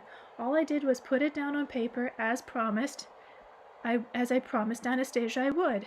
But the oil, well, that's something that's completely clear to me. I know now how much I can get for it, and I'll never share the technology with anybody. I'll scrape together a little money from selling the books, and then I'll start to produce it myself. I've got to put everything back together again. I've got to get my ship back and company too. I need to buy a laptop so I can keyboard the next book. I don't have a home anymore, no place to live. I want to buy a trailer home, and when I'm rich, I want to erect a monument to Russian officers, the ones physically alive but with mortally wounded hearts. Our indifference keep tearing their hearts apart, and their honor and conscience have been spat on by people. The same people, officers in all ages, have gone into battle to defend. While you people sit nice and quiet there in the forest, here people are perishing. The country all around is full of various preachers. They all just talk about spiritual matters, but don't really feel like doing anything. At least I'm going to do something. But here you're telling me I should give valuable know-how away just like that to everyone, not on your life. Anastasia did determine a percentage for you too, grandfather injected. I know, 3% from the sale of oil. Sure, what's a miserable 3% to me when I can get 300 for the oil? I know what the world prices are now, and as for its healing properties, what they're selling out there is considerably less effective. I did some checking. They don't know how to produce it properly. Now I'm the only one who knows how to do it. Everything she said checked out. There's nothing in the world that can compare with its healing impact. Besides, significant studies confirm it. Pallas said that it could even restore a person's youth, and you want me to give it away just like that? You must take me for a fool. I've looked through so much literature, even sent people into the archives to confirm what she said, and they did. A lot of money went to do that. You checked into everything, which means you couldn't bring yourself to trust Anastasia right off. That lack of trust is what cost you the time and money. Yes, I did do the checking. I had to, you see. But now I'm not going to be a sucker anymore. You talk about a dawn for everyone. Come on now. Dawn? In that dawn of yours, I'd still be a sucker. I wrote a book. I did everything just the way she asked me to. I remember her telling me, don't hide anything, either the bad or the good. Humble your pride. Don't be afraid to look ridiculous. Don't be afraid to be misunderstood. I haven't hid anything, and what's come of it? The book makes me look like a complete idiot. People stand there and say that to my face, that I haven't got a spiritual ounce in my body, that there's a lot I still don't understand. They say I am coarse and uncivilized, and even a 13-year-old girl from Coloma wrote me to say I've been doing things the wrong way, and a woman from Perm came to see me right to my doorstep and said I wanted to see what Anastasia saw in him. Don't hide anything either, the good or the bad. Humble your pride. Don't be afraid to look ridiculous. Don't be afraid to be misunderstood. She knew everything, didn't she? She comes out pretty good in the book. That's what people say, and how do I look? It's all her fault. If it weren't for the child, I could easily slap her one up for what she did. Just think, I wrote everything down in good faith, just as she asked me to, and for that the people tell me I'm insensitive and a coward to boot. Of course I'm a complete idiot. I've made myself into one. I obeyed her. I written all that about myself, and now I'll never live it down for the rest of my days. And after I'm gone, they'll still make fun of me. The book got a life of its own. As it turns out, it'll outlive me. And even if I stop printing it, what difference will it make? The underground press is already grinding out more copies. They're trying to run it off one photocopy machine. All at once, I stopped short and looked at the old man. A little tear could be seen slowly making its way down his cheek. I sat down beside him. He was still silent, looking at the ground. Then he spoke. You see, Vladimir, your granddaughter, Anastasia, is capable of foreseeing a lot. It's not that she wanted anything for herself. She didn't want fame, didn't want money. By taking part of the fame upon herself, she put herself in danger. But she saved you. And the fact that you come out the way you do in the book, well, that is her doing. You're right about that. But that was not to humiliate you. That's how she was able to save you. By taking upon herself a whole mass of dark forces all by herself. And you responded to her with the pain of misunderstanding and irritation. Think, it is easy for a woman who creates out of love to hold on like that? What kind of love is it, I countered, when her beloved is counted among fools? Calling somebody a fool doesn't make him one. A fool is one who mistakes flattering words for the truth. Think for a moment of how you would like to be seen by others, as a figure exalted above all, as a brilliant intellect, and you could have made yourself a reputation like that with your first book, but then pride and selfishness would have destroyed you. There are not even that many enlightened people who could hold out against sins like those. Pride creates an unnatural image of man. It obscures the living soul. That is why the philosopher of the past and the genius of today can create so precious little, because even after the first stroke of their pen, they are so overwhelmed by a sense of self-conceit they lose sight of what was given to them in the beginning. But Anastasia was smart enough to set up a protective barrier against flattery and worship, which lead to pride. They won't touch you now. She is saving you from a multitude of ills, and is protecting both your spirit and your flesh. You will write 9 books straight from your heart. The earth will be radiant with its space of love, and then, once you have dotted the final I in the 9th book, you will be able to understand who you are. Actually, there's 10 books, but some are stretched into 2 books, or actually 1. Come on, isn't it possible to tell who I am right now? Who you are right now? That's pretty obvious. You are who you are at the moment. You are who you feel yourself to be, whoever you will become. Only Anastasia possibly knows, and she will wait, living each moment by love. The fact that people sitting in their comfortable apartment call you a coward, that's nothing. You should take it with a grain of salt, and suggest they try heading off into the taiga for 3 days with no gear. Let them try sleeping with a bear in a cave to get the full sensation. Let them take a mentally deranged girl along. After all, wasn't that how Anastasia seemed to you at first? More or less.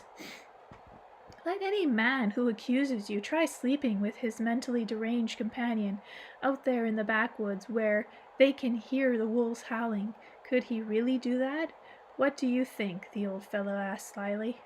And no sooner had I pictured to myself the scenario he described than I burst out in a hearty laugh, and the two of us had a good laugh together. And then I asked him, "Can Anastasia hear what we've been saying?" "She will learn about all your deeds. Then tell her not to worry. I shall explain to everyone how to extract healing oil from cedar nuts." "Fine, I'll tell her," the man promised. "But do you remember everything Anastasia told you about the process?" "Yes, I think I do. Right. Tell it to me." Chapter 31. How to produce healing cedar oil. I think some commercial business kind of swept in on them because I don't like how much they sell everything and how they do it. Like everything, like cedar toothpaste and everything. So, anyway, that was just my thoughts on that. Let's work on this chapter. It's not that difficult a task. The modern technology involved is already familiar, and it needs no setting forth here. But there are some rather unusual nuances I should point out.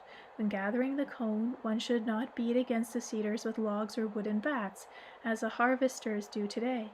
This greatly weakens the healing properties of oil. And we can do it all ourselves if we want, because they give the whole thing in the book, so that also is interesting. Forces you to do it on your own. One should use only the cones which the cedar itself gives off.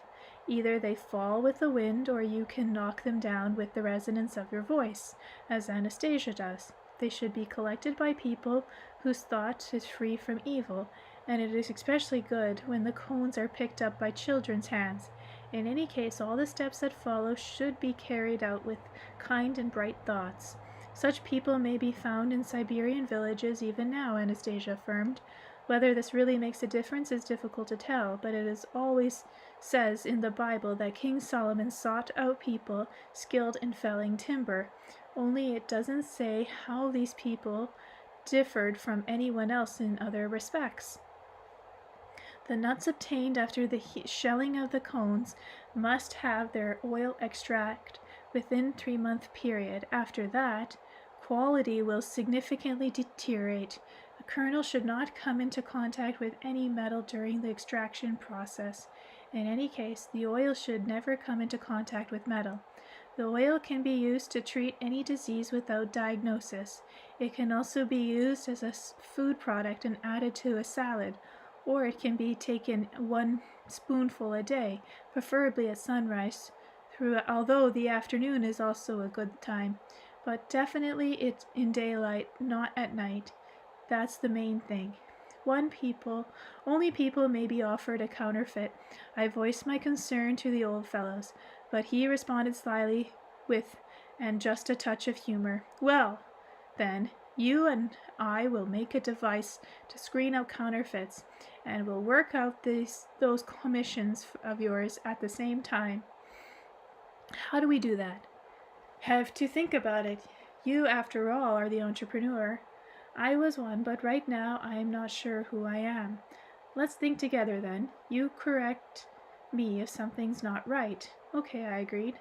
"The final product should be tested with measuring instruments by competent technicians, doctors, scientists in word professions." "That's right, they can issue certificates, but instruments can't catch everything. A taste test will also be needed. Possibly tasters determine the quality of wine. For example, there's no substitute for that, but the wine tasters are acutely aware of the taste of different vintages. They have a superb sense of both fragrance and taste. But who will be tasting the oil? You can check it. And just how am I supposed to do that? I've only tasted the usual sort of oil when we made it ourselves. We didn't follow the technological procedures Anastasia recommended. Besides, I'm a smoker. For 3 days before checking the oil quality, you should have abstained from smoking and alcohol. And don't eat meats or fats. And you shouldn't talk with anyone for those 3 days. Then you can check it and determine from the taste whether it is good or an imitation. And what do I compare it with? With this. Whereupon the old fellow put his hand upon his canvas bag and drew out a small hollow stick approximately 2 fingers in width. Another stick protruded from one end like a cork.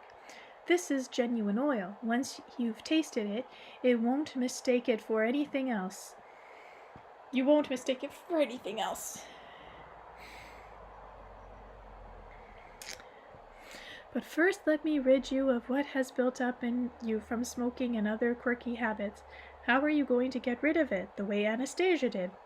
Yes, more or less, but she did that only one who loves is capable of eliminating ailments in a loved one with the ray of love, and of warming his body so that even his feet start perspiring.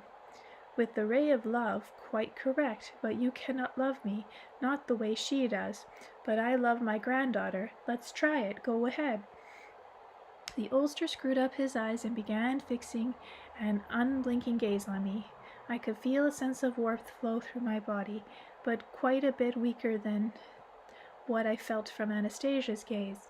Nothing happened, but he still kept trying, to the point where his arms were trembling, and I could feel a little more warming in my body, but only a little.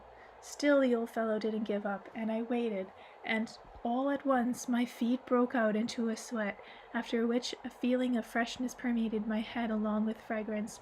I could feel the fragrance in the air. "Ah, we've succeeded," he said, wearily leaning against the back of the bench. "Now, give me your hand." He opened the stick cork and from the hollow stick poured cedar oil into the palm of my hand. I licked it off with my tongue. The warmth spread across my palate and through my mouth, and I suddenly caught a waft of the cedar, and it was indeed a hard mistake for anything else. It was hard to mistake for anything else. "Think you'll remember it now?" asked Anastasia's grandfather. "I'll remember." "What's so hard about that? I ate potatoes once at the monastery. I remember that for ages. 27 years later, I still remember the taste. Only how will people know that it has been checked, that it is genuine cedar nut oil? Right now it's too expensive on the market for just 1 gram of the raw oil diluted with something they charge 30,000 rubles for. I saw it myself. It's packaged as an import. With prices like that, it's all too tempting to sell fakes. You're right, money is the master of ceremonies at the moment. We'll have to think of something." "You see, a dead end. Anastasia said that this money can be turned to a good purpose," grandfather observed. "Let's think of something along that line." "They've been trying to work out for some time now, for example, how to guarantee the quality of vodka against imitations, but they've changed the labels and corks. They've come up with excess labels, but all to no avail. There were imitations on the market before, and there still are. What with photocopiers and all, any label can easily be copied. What about money, Vladimir? Can it be copied too?" "Money? That's more difficult to fake. So let's stick together onto the backside of our bottles, like labels, so that these sniveling bits of paper can actually do something good for once." "What do you mean, stick money on bottles? What kind of nonsense is that?" "Give me a banknote, please. Any banknote." I gave him a 1,000-ruble note. "Well, then it's quite clear. You take the note and cut it in half. Stick 1/2 on the box or something else. The other half you hide away in a file. You'll think of a suitable place, or put it in the safety deposit box at your bank. You see, on each half of the note there are identical numbers, and so anyone wanting to confirm the authenticity of the oil can simply verify the numbers.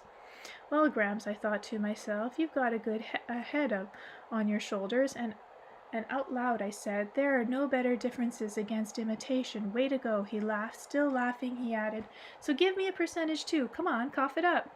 A percentage? What kind of percentage? How much do you want? I want everything to be just right, I said. Said the old fellow, all at once serious again. Then he added, besides the 3%, take an additional 1% in kind is as oil already packaged, and offer it for free to whoever you feel you should. Let that be a gift to people from me to you. Or from you to me. Oh my goodness, dyslexic. Right, I'll do it. You've really thought of everything to a T. Way to go. To a T. That means Anastasia will be very happy for us. And my father still thinks I'm lazy. So you think I've done a good job? Of course you have. And we both had another good laugh. And I added, tell Anastasia I say you would make an excellent entrepreneur. You mean it? Certainly. You could become one of those new Russians, and a great one too. I'll tell her.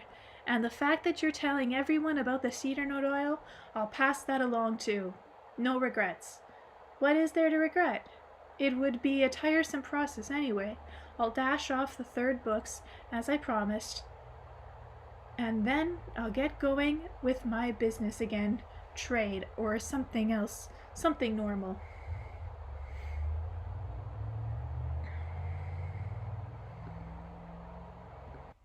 Chapter 32. Title. He says I don't know what to call it. However, whoever can come up with a title themselves, they're welcome to. Something like that. I decided to tell Anastasia's grandfather about my new assistant. A lot of articles are now being written about Anastasia. She's being talked about in both academic and religious circles. One production team made up of very religious and considerate people offered me a deal to grant them in return for payment the exclusive right to interpret and comment on Anastasia's saying in the mass media, and I agreed. And for what amount, Vladimir, did you agree to sell them Anastasia? The tone of his question and what he was getting at left a rather bad taste in my mouth, and I answered, what do you mean, sell?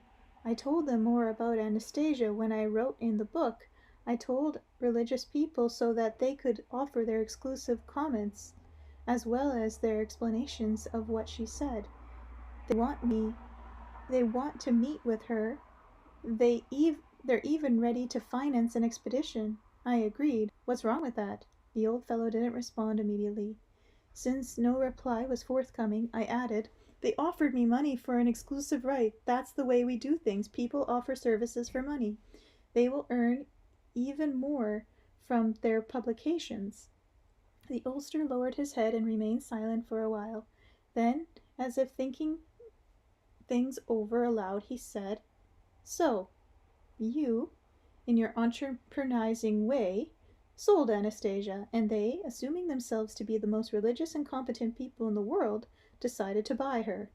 Well, that's a pretty strange way of putting it. So when it comes right down to it, what did I do wrong? Tell me, Vladimir, didn't it even enter your head or the heads of those religious people to think of asking, finding out, or realizing just who Anastasia herself wished to talk to, and when, and how? And do people in your world go visiting without so much of an advance request to the host? I don't recall her asking anybody to visit her. If she doesn't want to talk with them, she doesn't have to. She didn't sign any deal. But you did. She is ready to share what she knows with everyone, but it is her right to determine how she's going to do this. And if she's chosen to set it forth with your expression, who has the right to dictate or demand another? She made the choice herself, but somebody wants to change that, and the reason behind the effort to alter her choice is clear. She will not talk with people who put themselves ahead of everyone else, with people whose self-righteousness she knows will distort, overturn, and adjust to their own way of thinking the truths she holds sacred. Sadly, this happens so much with truth. It gets distorted by perception, interpretation, and ego. Why paint such a dark picture ahead of time? These people are interested in many different teachings. They are very religious. It is they who have determined that they are the most religious of all. Religious self-righteousness is the apex of the most deadly sins, pride. I began to be overwhelmed with the inexplicable sense of anger at myself. I had not yet received payment for the deal, and so I was able to break it. And shortly afterward, not seeing anything amiss, I signed another deal with one of the religious centers for the exclusive right to my own interviews. Once again, I was taken in by their considerate attitude and the religious knowledge they displayed, especially since this deal concerned me alone, and I could do with myself what I pleased. But once again, both they and I fell into a trap, and once again it turned out that I had indirectly sold Anastasia, and they had bought her.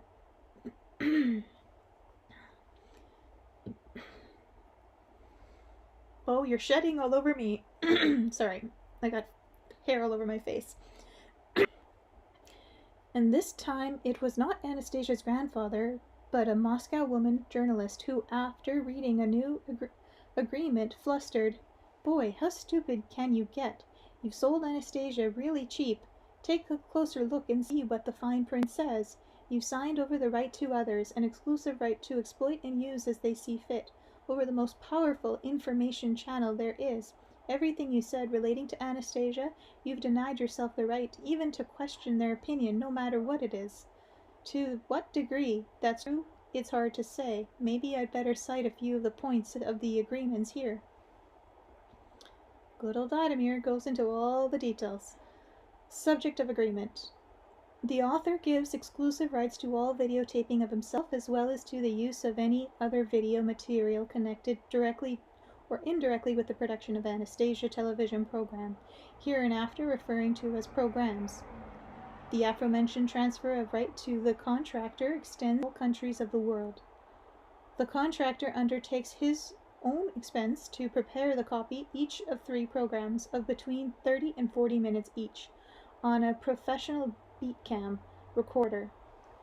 By mutual agreement between author and contractor, any interaction with video or film studios, television included cable TV, as well as shooting of any video on any equipment, as well as the use of video material on a given subject, is to be effective only and exclusively by the contractor.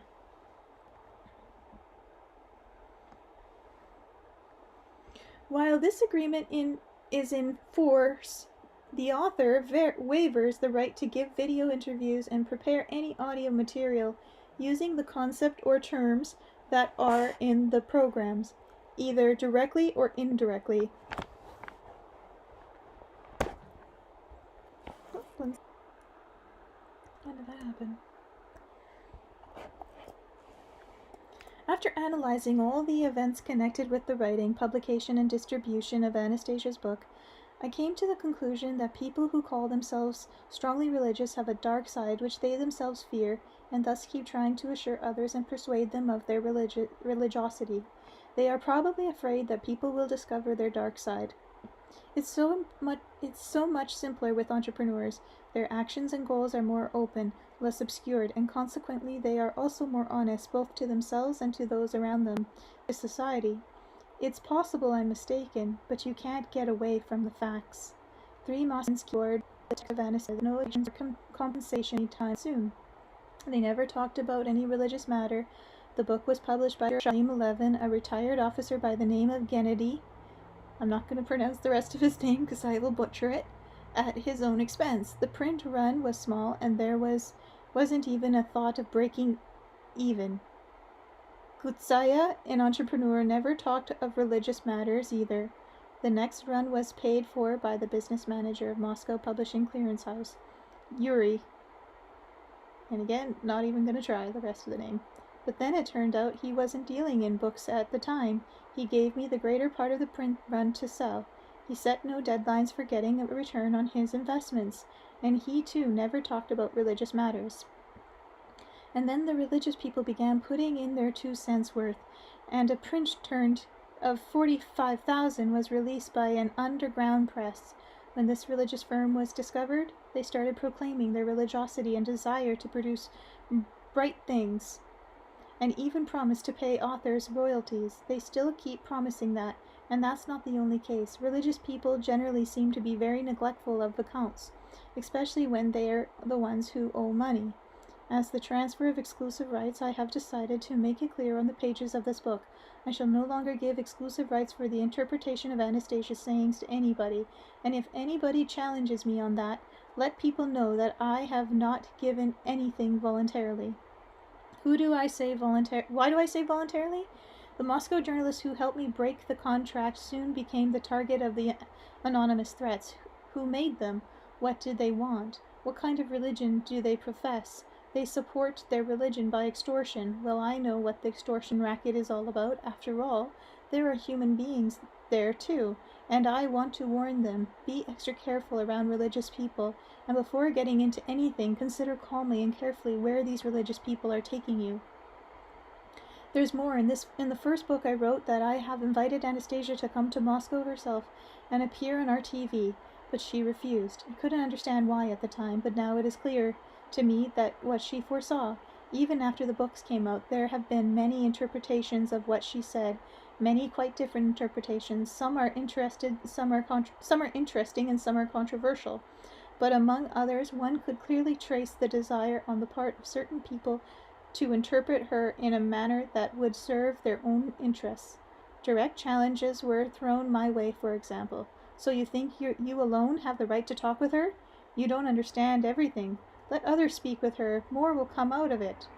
But she is not an object to hand over to someone. She is man, and she herself has the right to decide how she will act, whom she will speak with, and what she will say. Now it's become clearer than ever that Anastasia is really being subjected to attack by a visible and invisible throng of dark forces in the guise of fanatics and self-seekers. Back in the first book, I quoted Anastasia as saying, "I know what a terrible mass of dark forces will descend upon me, but I am not afraid of them.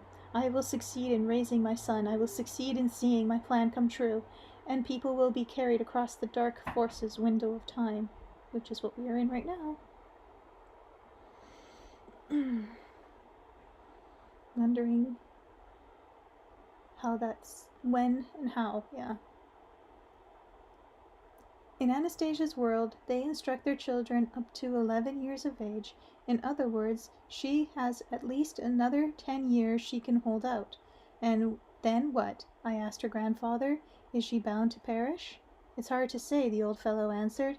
They all die quite a bit earlier compared to her, and more than once she has embarked on a journey foretelling physical death, but each time at the last moment the law has flared up. Forgotten it maybe, but it is still strong enough to overrule anything else. It has illuminated the essence of the truth, but earthly existence, and it has caused life to remain in her earthly body. The old man fell silent, and once again, preoccupied in thought, began tracing some sort of symbols on the ground with his stick. I too began thinking, wondering how on earth I got myself involved in a situation like this. But the thing was, I couldn't very well walk away from it now. It might have been possible earlier, but not now because of the child. Anastasia had given birth to a son. Even though she'd rather devote herself to caring for the child and raising him, she is not going to abandon her dream, to carrying people across the dark forces window of time, and she will not, because she's really very stubborn. Someone like her will not walk away, and who will help her, naive as she is, if I should renege on my promise? She's got nobody left. She'd go to pieces. And that's something that should not happen to a nursing mother. She's got to finish her breastfeeding, at the very least. And so I asked her grandfather, Is there anything I can do for Anastasia? Try to figure out for a start what she's talking about and what she wants.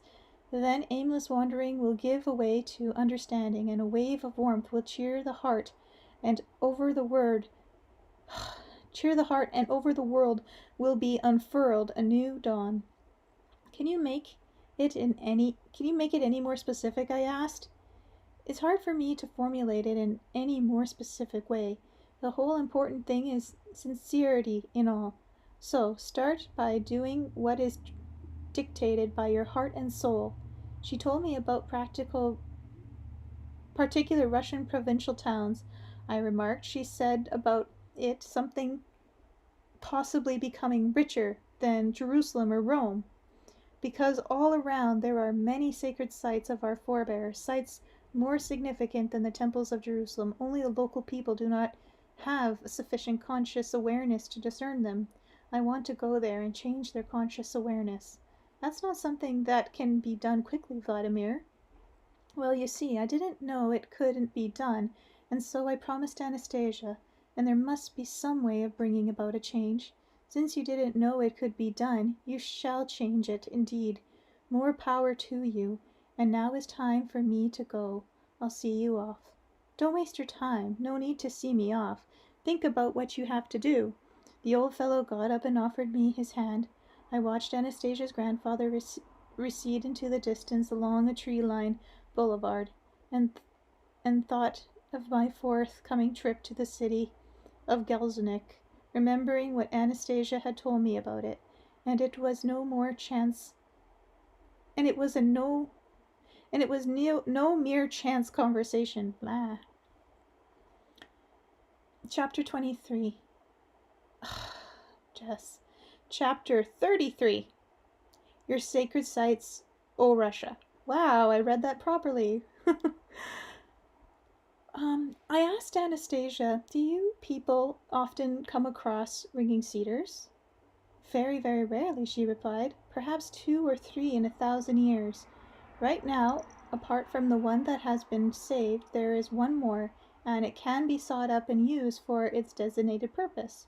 What does that mean, used for its designated purpose? What is the purpose? The great intelligence of the universe, God, who created man and his environment, no doubt had the foresight to give people the opportunity to restore their lost abilities to use the wisdom accumulated in the non-material world. This wisdom has existed right from the start, but man's ability to perceive it has been lost through sinfulness. My grandfather and great-grandfather told you about the ringing cedars and its extraordinary healing properties. What they did not explain was that its pulsations and rhythms are close to the great intelligence. If they are merged and combined, as it were, with the rhythms already presented in many people, then a man who places the palm of his hands on the warm trunk of a ringing cedar and runs his hand over it as though caressing it, thereby attains the possibility of communicating with the infinite expanse of wisdom. Such a man is capable of becoming aware of many things in the scope of his thinking at the moment or contact or thereafter. This happens in a varying degree with each individual. I'm telling you about the highest manifestation. And then we kind of cut to an image of a domain, and then there's a bit of information about it. With its hundreds of domains, North Caucasus, Russia is... Oh, cat! That hurts my stomach. Is a region with one of the highest concentrations of preserved megalithic sites in the world. Over the millennia, many of the domains were vandalized or destroyed.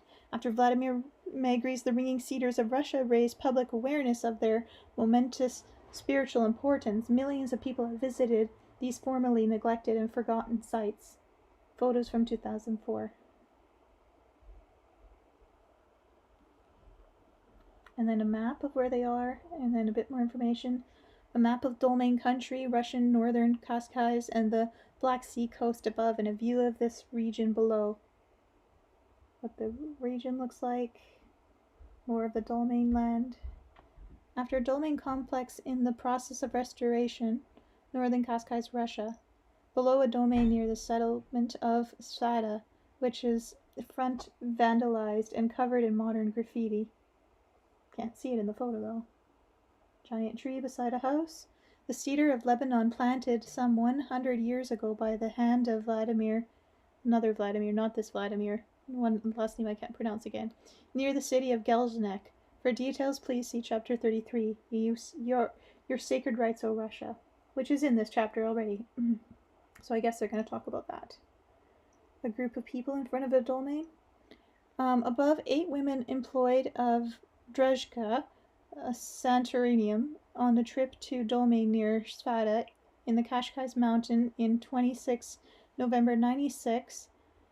The picture was taken by Vladimir Megre himself, as these women were preparing to lay flowers in honor of their distant forebears.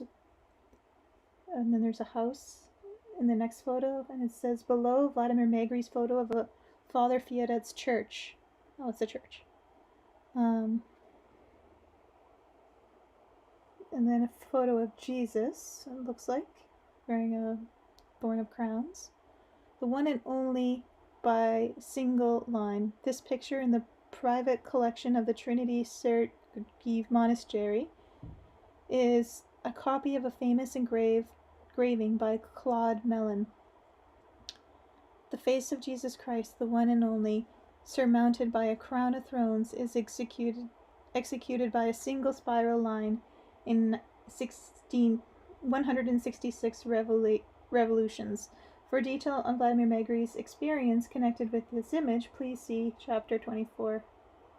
Father Fioret. Okay, so they're just putting all the images in the end for some reason. Okay, let's see. This looks like a Dashnik gathering. Yeah, Dashnik Day holiday, honoring the millions of gardeners and celebrating man's connectedness to the earth, is now celebrated on the 23rd of July throughout Russia and beyond. Celebrations at the Rodnyo Eco Village, Vladimir region, Russia. Everything's Vladimir there.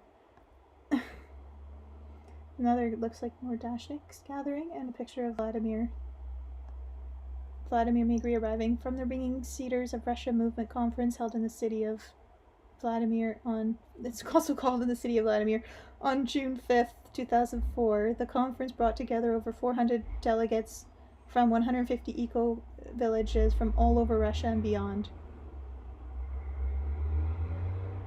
And a loud truck goes by. Okay, now back to the chapter.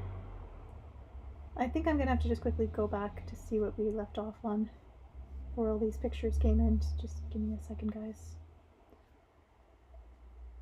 Okay, so this is about the Ringing Cedars.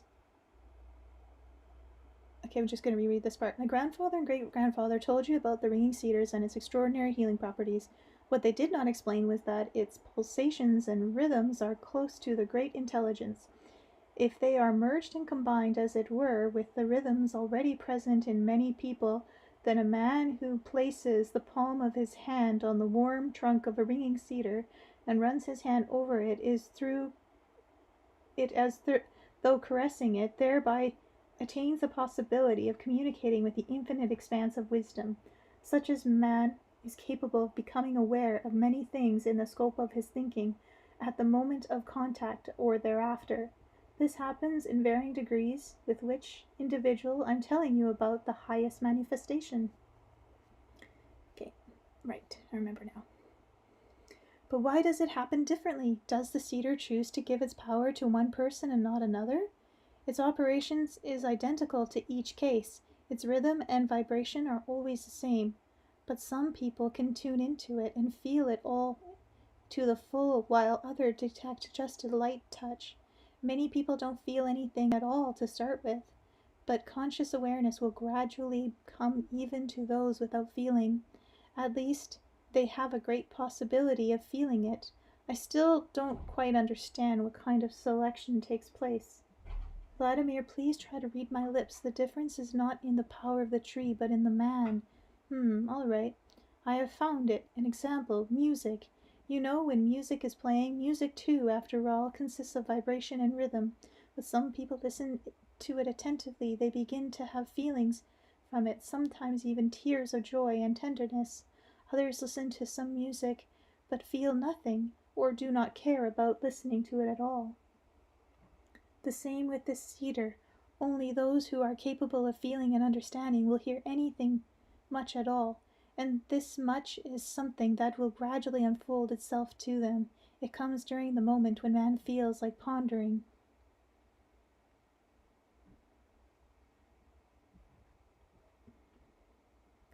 Women can gain the strength and wisdom of their pristine origins. They can fulfill their designated purpose and make both themselves and their chosen men happy, as well as their children they gave birth to and love. And here the miracle is not in the cedar, but in human aspiration. The cedar simply assists them. It's not the major contributor to the noble deeds. That's incredible. It's like some kind of tempting, beautiful legend. You do not believe me. You think that I'm saying is only a legend. Why then did you make such an effort to come here, anyway? And why were you so eager to have me show you the ringing cedars? Well, I don't think it's all a legend. At first I, too, didn't believe what your grandfather and great-grandfather said about the cedar. Later, after I returned home from the expedition, I read the popular scientific literature and got to know what scientists were saying about its healing properties. And I was struck by the fact that the scientists and the Bible were in the same wavelength. But I never found a hint anywhere of the cedar being used to feel a link with the great intelligence of God, as you described it. Either you did not pay close enough attention to what the scientists or the Bible were saying, or you missed the main point. Otherwise, you would not be doubting my words. Then, what could I have missed? There are only 2 references on cedars in the Bible, which God teaches how to treat people with their help, and then how to disinfect one's home. But the Bible also talks about King Solomon as one of the wisest rulers that ever lived, one revered by his people. King Solomon, you will agree, is a historical personage. He was no legend. So? And the Bible also says that this king built God a temple of cedar and a house for himself beside it, also made of cedar. And in order to get the cedar, he hired more than 30,000 workers to bring it from another country. And to get the cedars cut down, Solomon asked another king named Hiram to give him people skilled in felling timber. Getting this cedar cost Solomon 20 cities of his kingdom. Think, why did the wisest of all rulers need to go to such expense and build his temple and house out of material which was less sturdy than what he had on hand already? Why? You can find the answer to that to the Bible, where it says, and it came to pass when the priests were come out of the holy place, that the cloud filled the house of the Lord, so that the priests could not stand to minister because of the cloud, for the glory of the Lord had filled the house of the Lord. You can find indirect proof of this in the works of your prominent scientists. That's great. Something I think I can believe in. It means the cedar will reveal many secrets to people. Show me the ringing cedars that can be sawed up. I'll bring it to a city with easy access for people from all over the world wishing to touch it. Where will you find a city on the earth where the inhabitants will not simply desecrate the sacred cedar, but actually ensure its protection and provide a suitable expedition space and access for visitors? I'll try to find one. Tell me, why have you concluded that it's going to be such a difficult task? People's consciousness today is too bound up with the programs of the technocratic world. They are becoming biological robots. That is so true. And scary. And also because of the vaccine. The technocratic world is structured in such a way that man keeps on inventing all sorts of mechanical devices and social order supposedly to make his life easier, but in fact any savings of labor is an illusion. Man himself is becoming a robot of the technocratic world. He never has enough time to contemplate the essence of being or listen to what another is saying, and no time either to reflect on his own destiny. He is literally a programmed robot. Here you are seeing everything with your own eyes, and hearing it with your own ears, and still find it hard to believe. Anastasia, with me it is a different story. I cannot call myself a strong believer. I believe, in general, but probably not the same way people do. In our world right now, there are a lot of people who truly do believe. Many read the Bible. They will grasp it immediately. They see how much the Bible talks about the cedar. They will believe and take good care of your little piece of cedar. There are different kinds of beliefs, Vladimir. It often happens that a man will hold on to his hands the Koran or the Bible or another book containing the wisdom of the ages and say that he believes and even try to teach others, whereas in fact he is simply attempting, as it were, to make a deal with God. Look here, I believe in you. Remember that in case anything happens, what when is belief or faith? I inquired. How should it be expressed? It's one way of life in one's perception of the world, in the understanding of one's essence and designated purpose, in one's corresponding behavior in relationship to the environment, in one's thinking. So just believing is not enough. Just believing is not enough. Imagine an army, all the soldiers down to the last one, believing in their commander, but they do not go into battle. They have such strong faith in him that they trust he will win in any case. So the soldiers sit back and watch as their commander goes up along against the enemy force. They sit there in a state of a frenzy and call out, "Go, go, go! We believe in you! We know you can do it!" That's no help, Anastasia. You didn't make a real analogy. Those kind of absurdities simply don't happen. Those kind of absurdities do happen in real life, Vladimir. And give me an example from the concrete realities of our life and not something made up. Ugh, Vladimir, you always ask this question. Fine. There is a city in Russia called Geljanek. It has a noble purpose to be a place where people can go to relax from their daily grind, a place to meditate and touch sacred sites. There are many sacred sites in and around the city which are more significant than those found in Jerusalem, more significant than the pyramids of Egypt. This city could be one of the richest cities in the world, richer than Jerusalem or Rome, but the city is dying. It is a resort now. All of its houses and hotels are becoming empty and decaying. The materialistic consciousness of the local authorities prevent them from seeing the treasures which are capable of making the city flourish. When they talk about the city, they emphasize the sea, the artificial treatment facilities available, and the fact that the local hotel rooms are equipped with, besides table and fridges. They do not even mention the sacred sites. They know little about themselves and do not want to know. Their priorities lie elsewhere. There are many people living in the city who call themselves believers, people of many different denominations. Some of them actively engage in proselytizing. What faith do they proselytize? Okay, write it again so I can have struggle reading it again. With their attitude or their surroundings, they have been and still are violating the very commandments contained in their sacred books. In the Bible, for instance, there it says, "Love thy neighbor as thyself." But you have to know your neighbor before you can love him. You cannot love whom you do not know.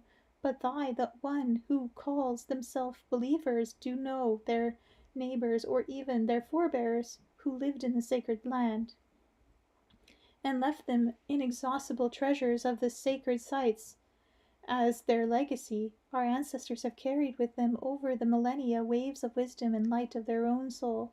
Many people call themselves believers, yet do not notice what is sacred around them, the sacred sites which have been left them by their ancestors to help them. What kind of sacred sites could possibly be found in a city like that? You see, Vladimir, near the city of Geljanek may be found growing the Lebanese cedar mentioned as many times in the Bible, and this living direct creation of God talked about so much even before Christ Jesus coming to earth is located right next to this city.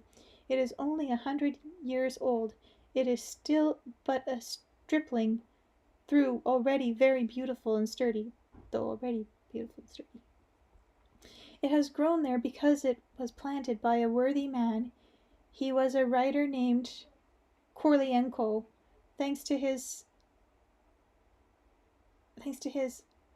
erstwhile popularity, the cedar has been protected with a surrounding hedge. But today the house where he lived is in a state of decay, and people are not paying attention to the tree he planted.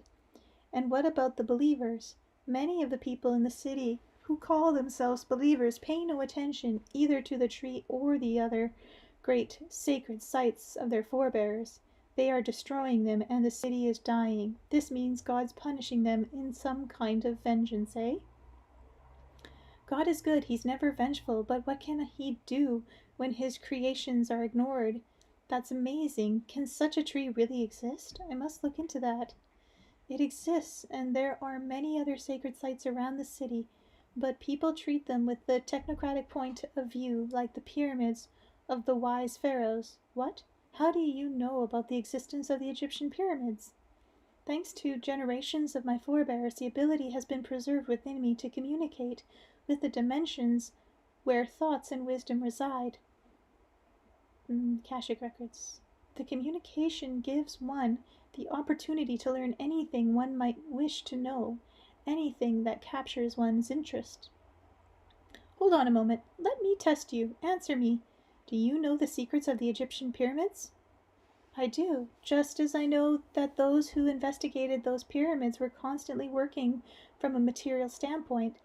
They were basically interested in how they were constructed, the dimensions and relations to the size of each other, what treasures were hidden inside, what things were to be found there. They considered people living in the time of the pyramids were built to be superstitious.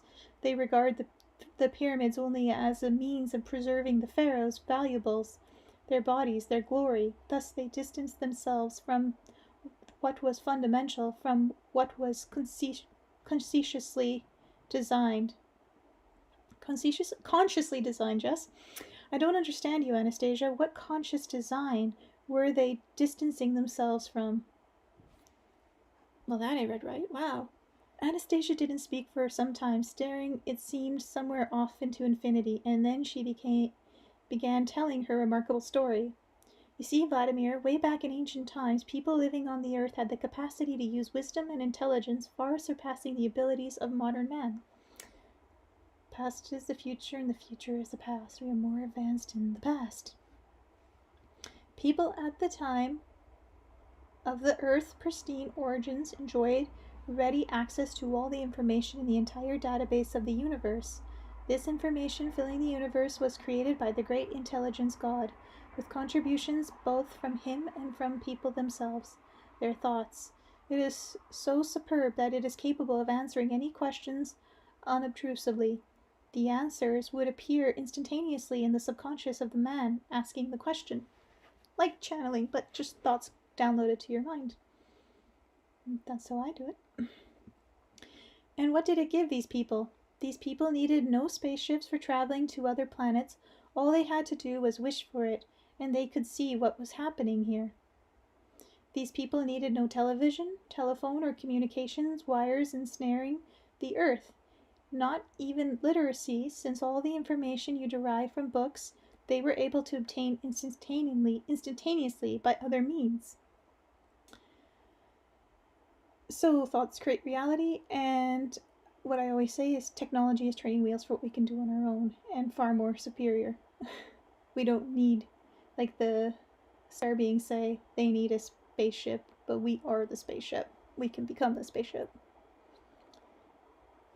These people need no industries producing medicines or drugs. They could get all the best remedies possible simply by gentle wave of the hand, since whatever they needed is available in nature.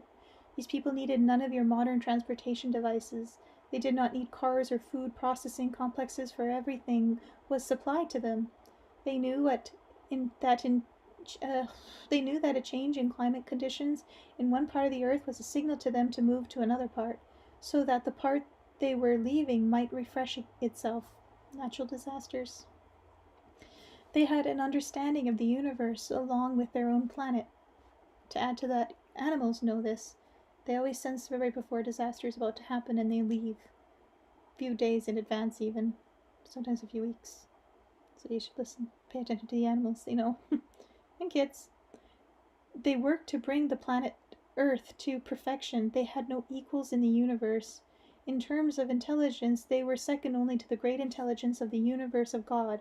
Approximately 10,000 years ago, the human civilization that then populated what is now Europe, Asia, the northern part of Africa, and the Kashkais, individuals arose in whom the link with the intelligence of the universe was particularly or wholly deadened. This point marks the beginning of mankind's movement towards a disastrous of global proportions. The exact nature of the disaster is immaterial, ecological, nuclear, or bacteriological, either as forecast by scientists or foretold allegorically by ancient religions. Hold on there, Anastasia. I don't at all see how the appearance of such invalids can be related to a global disaster. Your choice of the modern term invalids is very apt. Yes, they were invalids, handicapped people. Now, when someone is deprived of sight, what do they need? Someone to guide them. And someone deprived of hearing? A hearing apparatus. And someone with no arms or legs? Prosthesis. But there was something much greater that they lacked. They did not have a link to the intelligence of the universe, hence the loss of the knowledge which could help improve the earth and govern it. Imagine what would happen if the crew of a modern spaceship suddenly lost 90% of their mental capacity. Not comprehending anything, they might start taking apart the paneling and building a fire in the cabin, or pulling instruments out of their consoles to use for toys or decorations. Well, these people can be compared exactly to a demented crew like that. These were the handicapped invalids who first invented the stone axe, then the spear again. And it is their thoughts that progressed over time to the invention of nuclear warheads. It is their thoughts that even today continue with incredible stubbornness to tear down already perfect creation and substitute their own primitive artifacts. The descendants started inventing more and more, and doing so kept tearing apart the supermodern natural mechanism of the earth and creating all sorts of artificial social structures. Then people started fighting with each other. These mechanisms, these machines were incapable of existing all by themselves like natural ones. Not only could they not reproduce themselves, but they could not restore themselves after a break as a tree can.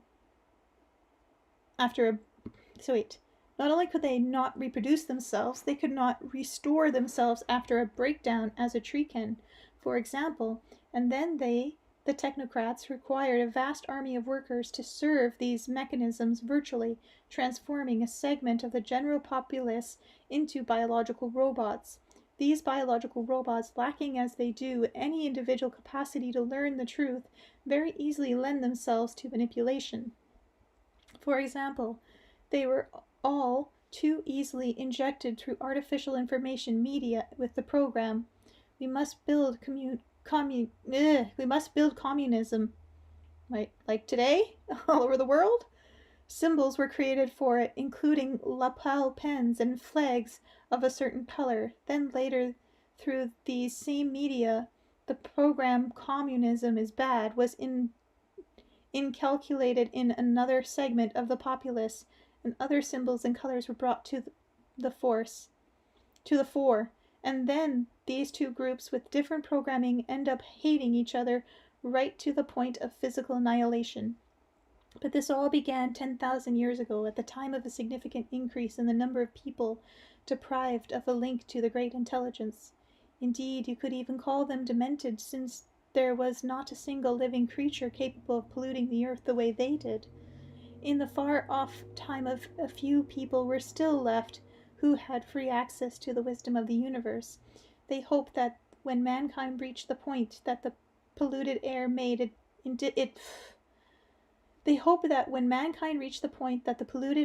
difficult to breathe, and the water became dangerous to drink, and all its artificial created life support systems, technological and social, proved themselves too awkward and more often only led to disastrous imbalances, mankind would start having second thoughts.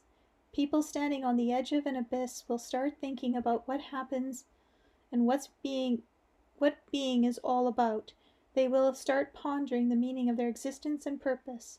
Then many of them will desire to understand the truth of their pristine origins, and this is possible, but only under the absolute condition that the abilities inherent in man's pristine origin be restored. Few of the people who have lived 10,000 years ago still possess these abilities. It was basically those heading up social groups, leaders of tribes. They began, or rather, at their behest, people began, to construct special facilities made of heavy stone slabs. These enclosed an interior chamber about 1.5 by 2 meters in an area and 2 meters in height, sometimes more, sometimes less. The slabs were placed in a slight angle, leaning towards the center of the top. Occasionally these chambers would be held out of the single monolith. Other chambers might be hidden underground and covered over by mounds of earth.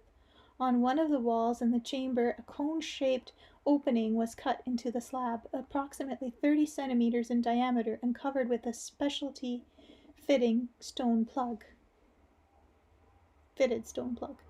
Into those tomb chambers would go people who had not lost the ability to communicate with the wisdom of the universe. Those still alive, and even those who might be born thousands of years hence, would be able to go to them and obtain answers to any questions that were of interest to man. This required sitting beside the chamber and meditating. Sometimes the answers would come right away, sometimes after a delay, but it would definitely come, since these structures and those that retreated into them served as an information receiver. Through them it was easier to communicate with the great intelligence of the universe. Those stone structures are the prototypes of the Egyptian pyramids, only the pyramids do not constitute nearly as powerful receivers. Even though they are far greater in size, their essence and function, however, is pretty much the same. The pharaohs who were buried in the Egyptian pyramids were also thinkers, and at least partially preserved the abilities inherent in man's pristine origins. But in order to obtain an answer to a question using the pyramids, those still living had to come to the pyramids not individually, but in large numbers. They had to stand along each of their 4 sides and direct their physical and mental gaze upward, as though skimming over the pyramid's oblique sides right to its top. I probably read that wrong. Oblique. Opaque, maybe? There at the top, people's gaze and thought focused on a single point, consequently forming a channel facilitating contact with the mind of the universe. Even today it is possible to do the same thing and obtain a desired answer. At the focal point of everyone's mental gaze of an energy formed an energy not unlike radiation. If a measuring device were placed at the top of the pyramid right at the focal point, it would record the intensity of this energy. The people standing at the base, too, would feel strange sensations.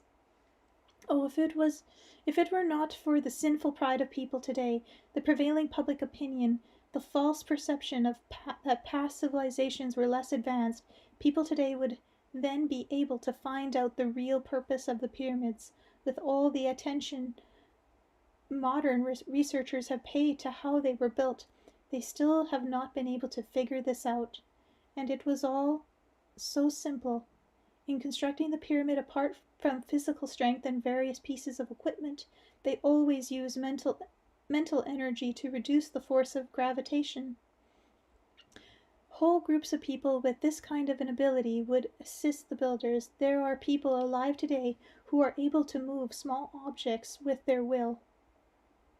Telekinesis. But of immeasurable greater significance than the pyramids in terms of contact with the mind of the universe were the smaller stone structures which preceded them. Why, Anastasia? I asked. Because of the way they were constructed, their shape. Because, Vladimir, living people retreated there to die, and their death was a most unusual one. They went into an eternal meditation. What do you mean, living people? What for? To create for their descendants the possibility of bringing back the power of their pristine origins. An elderly person, as a rule, one of the wiser leaders or founders of a tribe, sensing his end was near, would ask his relatives and family to place him in a stone chamber. If he were considered worthy, they would grant his request. They would push away the heavy metal slab covering the top of the chamber. He would go into the stone chamber, and the slab would be pushed back into place. Inside, the man would be completely isolated from the external material world. His eyes would see nothing, his ears would hear nothing. Such complete isolation, the impossibility of even entertaining a thought about going back, but not yet having crossed into the next world, the deactivation of the usual organs or feeling, sight and hearing would open up to the opportunity for full communication with the mind of the universe and the comprehension of many phenomena, as well as the many of the actions of earth dwellers. Most people of all, they would be able, most important of all, they would be able to subsequently transmit what they had discovered to those still alive, as well as to succeeding generations. Today you would call an approximation of such state of mind meditation, but that is merely child's play in comparison with meditation in eternity. Afterwards, people would come to the stone chamber, pull out the plug covering the opening, and begin thinking mentally, consulting the thoughts lingering in the chamber. The spirit of wisdom was always there. Could be Jesus' chamber where he rose. But, Anastasia, by what means can you prove the existence of such structures to those of us living today, let alone the fact that people went into them for eternal meditation? I can. This is why I'm telling you. Then how? It's very simple. After all, these chambers made of stone, they still exist today. Today, you call them dolmens. You can see them and touch them, and you can verify everything I've told you. What? Where? Can you pinpoint their location? Yes, I can. In Russia, for example, in the Kashkai's mountain, not far from the city you know as Gelzhenek. Tups, Novosibirsk, and Sochi. Yeah. I can verify that. I'll make a special trip there. I still can't believe such things exist. I'll definitely check to see. Do verify by all means. The local inhabitants know about them, but they do not pay any attention to them. Many dolmens have already been plundered. People do not understand their true purpose.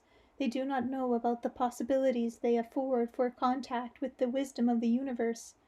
Those who have entered into eternal meditation can never be re-embodied in anything material. They have sacrificed eternity for the sake of their descendants, and now it turns out that their knowledge and opportunities have gone begging. This has caused them great sorrow and anguish, as for proof that in the past living people went into those dolmens to die. This may be confirmed by the position of the skeletal bodies discovered in them. Why is my brain so strange when reading? Some were found in a reclining position, others sitting in the corner of a semi-reclined, leaning against one of the stone slabs.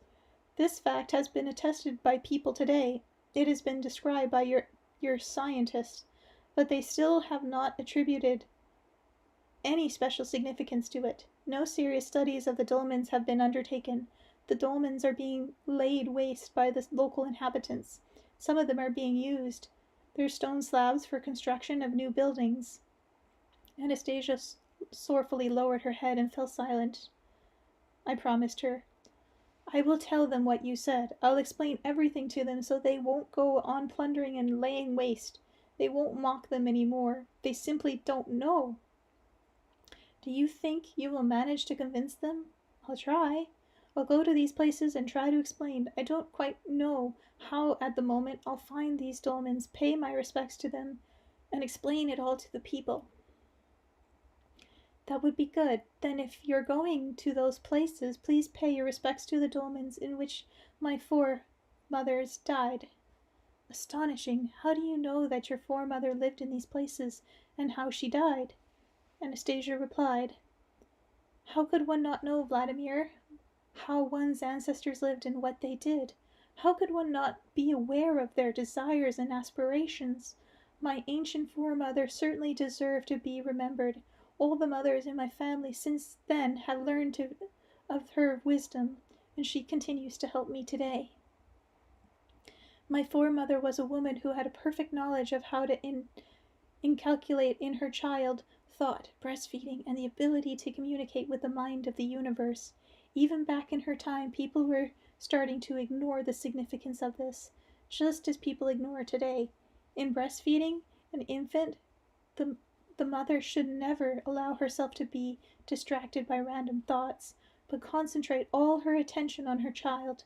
My foremother knew what to think about and how, and consequently wanted to share her knowledge with everyone. She was not yet that old when she started asking the leaders about being placed in a dolmen. This was because of the leader was getting old, and she knew his successor would not accede to her request. Women were rarely permitted to go into a dolmen. The old leader revered my mother and had great respect for her knowledge, and he gave his consent. Only he could not compel any menfolk to push back the dolmen's heavy stone slab, and then reseal it once my foremother had entered. Consequently, this task had to be carried out by women, and women alone. But nobody came to visit my foremother's dolmen any more. People are not interested in what she knew, and she so desperately wanted to share it with everybody. She wanted children to be happy and a joy to their parents. Anastasia, if you wish, I shall go visit this dolmen and ask her how to breastfeed infants, ask her what to think along these lines, and how. Just tell me where it's located. Fine, I shall tell you, only you will not be able to comprehend her response. You are not a nursing mother, after all. You do not know what a breastfeeding mother feels. Only women nursing mothers are in the position to understand. Just go to the domain, go up to it and touch it. Think some good thoughts about my foremother. She will like that. For some time neither of us said a word.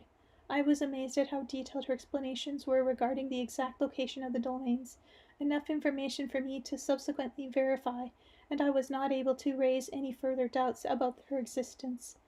I did ask her, however, to show me some proof of the possibility of contact with the invisible and still incomprehensible to me wisdom of the universe, to which Anastasia responded.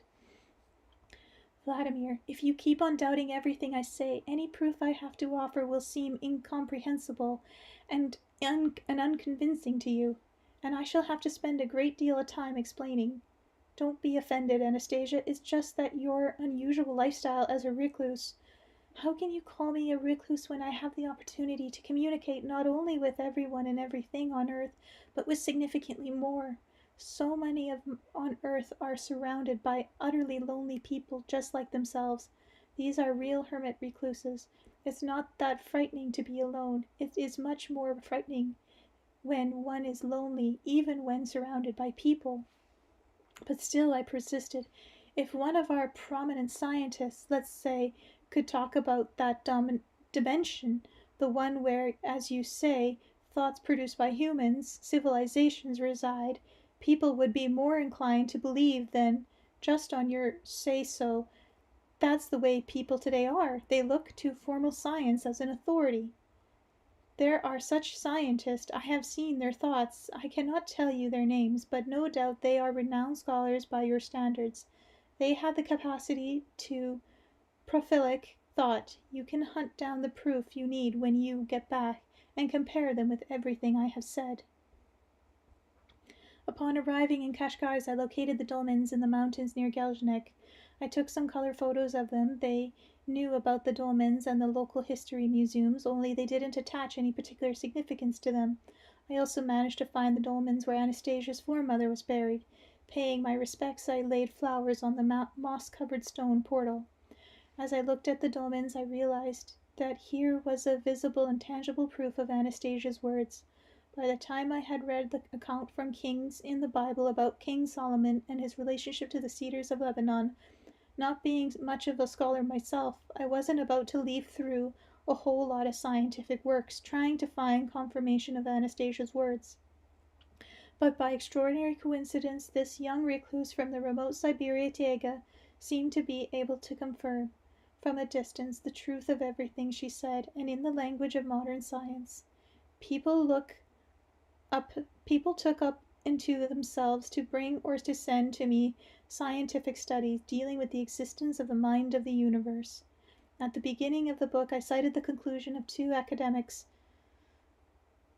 which I'm not going to say their name, member of the Russian Academy of Medical Science and director of the Institute of Clinical and Experimental Medicine, and Anatoly of the International Institute of Theoretical and Applied Physics in Russian Academy, Natural Science, published in May 1996 issue Wonders and Adventures.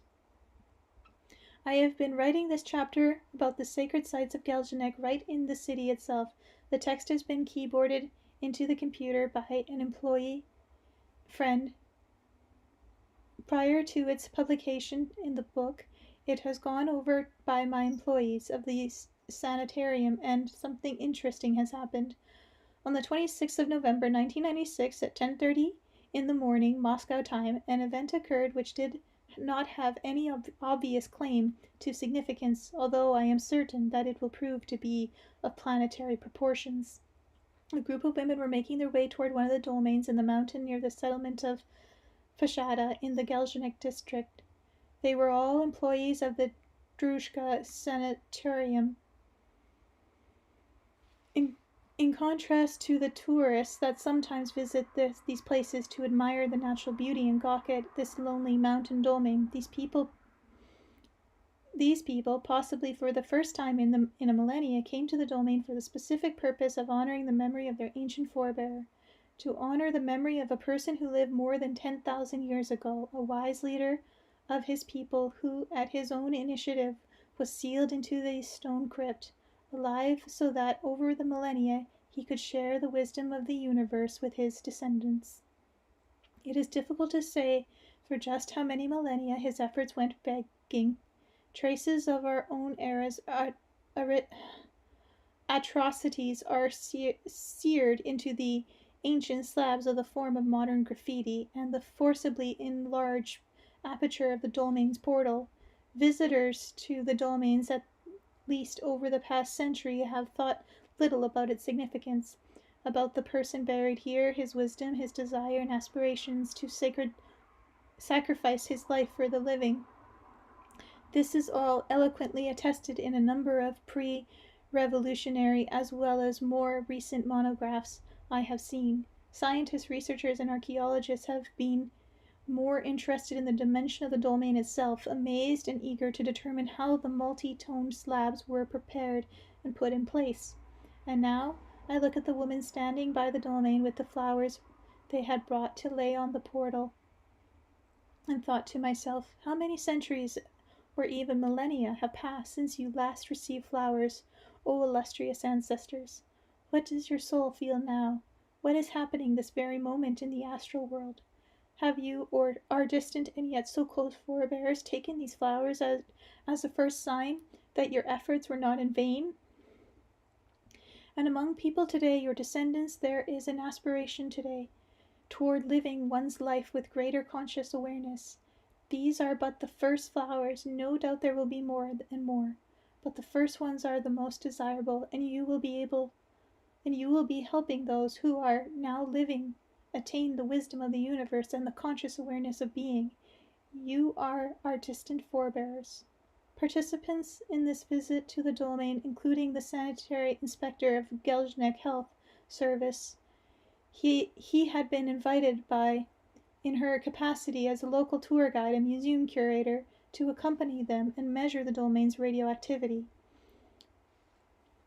Miss Laranov told me that once on an excursion she had led to this domain, a tourist had brought along a Geiger counter, which had showed a significant level of radiation. This individual later took her aside so as not to alarm the other tourists, showed her the counter, and told her about the presence of radioactivity at the dolmens. This time, Health Service Inspector had brought about a fairly accurate radiation meter in its own special case. He began measuring radiation levels even before we got close to the domains, and continued his readings right up to the domain itself, and even inside. While Mrs. Larison was giving her talk to the group of women, I was seized by a fear that now this medical inspector would announce the results of his measurements for all to hear, and as And this would not just be a tourist observation, but an official conclusion. People might stop coming to visit the domain once they learned of the elevated radiation levels. Anastasia told me that this radiation, like energy, could come and go. It was controlled and could have beneficial effect on man. But how would we, people of the modern world, look upon the opinions of the, let's admit, not very typical women in contrast with the affirmations of modern science and facts established by modern scientific equipment, especially concentrating radiation, which and concerning radiation which men as is so fearful of today. Oh God, I thought poor Anastasia, she wanted so much, after all, for people to take a different attitude, a more thoughtful attitude toward these ancient extraordinary burial places of our ancestors. And now there would be an official pronouncement. Even in the best case, it would mean no more visitors to the dolmens. In the worst case, they might be destroyed altogether. People wouldn't even use them any longer for construction as they had done before. But if this mind of the universe really exists, if Anastasia can use it so freely, then they'd better come up with something at least. Blavatsky approached the group of employees standing by the dolmen and announced the reading on the meter. They were most extraordinary. I felt overwhelmed, first with amazement and then with joy. According to the readings, the closer one got to the dolmen, the more the Earth background radiation decreased. This was all the more remarkable since on its way to the dolmen our group had passed through areas of elevated radioactivity. I just gotta check something. Yeah, it was decreased. One would have expected the people standing at the dolmen, their clothing, shoes, etc., to have retained trace of this radiation. Thanks, noisy motorbike. Go away. But in spite of this, the measuring device still showed increasing levels. It was as though an invisible someone had said, "Do not be afraid of this, people. We are your distant forebears. We wish you well. Take your knowledge, children." And all at once I realized Anastasia, this phenomenon must have attributed directly to her. Yes, definitely to her. Thank you for jumping on my stomach again. Even though she was thousands of kilometers away, she had drawn an invisible line across the millennia, linking those living today with an ancient civilization, thereby causing a surge in people's consciousness of an aspiration towards good. Even if it were just among a small group of people, it was still a beginning, and it was something absolutely real, since here in the front of me was a real dolmen, and here were real and tangible women and real flowers that they had brought. According to science literature, dolmens are to be found near to Sochi and this other place, as well as in England, Turkey, North Africa, and India. This point to the existence of an ancient civilization with a single culture, whose members could communicate over vast distance. As Anastasia's information reaches more and more people, their attitudes towards whatever other domain have been preserved will no doubt change. This in evidence is the reaction of the people of Geljanek indeed. The world's first excursion of domains followed. Anastasia's amazing revelations about them took place at Geljanek, led by Valentina, the luckiest and happiest woman alive, as she described herself, and here was a woman with 30 years' experience as a tour guide and a member of Geljanek's city council to boot. But that's not all. Under Miss Larzum's guidance, a group of local historians began comparing already known facts. They spoke with the long-term residents of the area and read biographies of saints, all of which enabled them to confirm the existence of Geljanek environs of the sacred sites Anastasia had spoken of. These were unique sacred sites of Russia, most of which were not even mentioned in single tourist brochures. They included the Lebanese cedar, St. Nina's mountain, a monastery, and a sacred hand spring. People who are healed there tie the cloth ribbon around a tree. In Geljanek area, a church is now being restored. A branch of the Trinity Sergov monastery is under construction. I observed all this and thought to myself, look at all these sacred sites in just one small corner of Russia. springs of healing water, and here Russians are traipsing off to the ends of the earth to worship other people's gods. How many still forgotten sacred sites are waiting to be discovered in other parts of Russia, and who will discover them? I done what I can. It's a pittance, of course, but at least it was given me some hope that Anastasia will show me our son. So armed with rompers, toys, and baby food, I set off to the Siberian taiga once again to see Anastasia and meet my son. To be continued.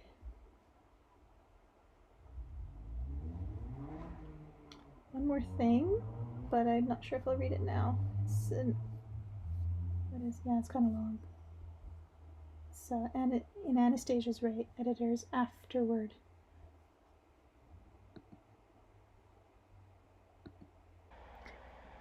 In Anastasia's Ray, editors afterward. Taking advantage of the forestry weather, which had put a nearby lake under a thick shield of ice, I spent a Sunday afternoon skating with my daughter. The sky was overcast and a chilly northern wind was blowing by layers of winter clothing. An energetic movement kept us warm. The same day, 26th of December 2004, a local newspaper reported temperatures below 10 degrees Fahrenheit and featured an article on ice fishing.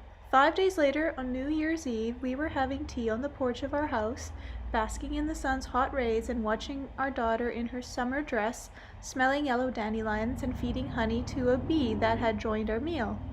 After breakfast, we went for a walk by the lake, only to discover no trace of ice whatsoever. The sun's heat was so intense that the temperature in the shade climbed to 65 degrees Fahrenheit, and a new and historic record high was set. The newspaper printed photographs of residents of Columbia, Missouri, wearing sports and t-shirts, enjoying the outdoors on the 31st of December 2004, and commented on the unseasonably warm weather. And then I remembered the words Anastasia had addressed to Vladimir Megre 9 years earlier. I am making it happen. Can you not feel the gentle touch of the breeze? Feel it caressing embrace? And the warm touch of the sun's glistening rays on your face? Can you not hear the birds singing so cheerful, and the leaves rustling on the tree you are sitting under? Love dissolves in space, for one can touch the hearts of many. Love dissolved. I could not hear any rustling of leaves since it was middle of winter, but the warm breeze and the bird's song and the sun's gorgeous warmth were very real indeed. Anyone who witnessed this unique outpouring of sunshine in the middle of Midwest winter could not help but sense something unusual in the air. But I felt I knew something special about the cause of this sudden weather change. It was on this day, the 31st of December 2004, that the translation of Anastasia was completed, and it seemed as if nature were rejoicing at the birth of the books, the same way it had celebrated the birth of Anastasia's son with the warm, sunny day, pushing away the icy grip of the Siberian winter in 1996. A few days later, when the Anastasia text was laid out and sent to the printer, the cold returned and the newspapers were replete with stories of ice storms and snowfalls. But the feeling of a great accomplishment lingered to take embodiment first in the printed book, then in the emails and telephone calls of its initial readers. Here is one email I received.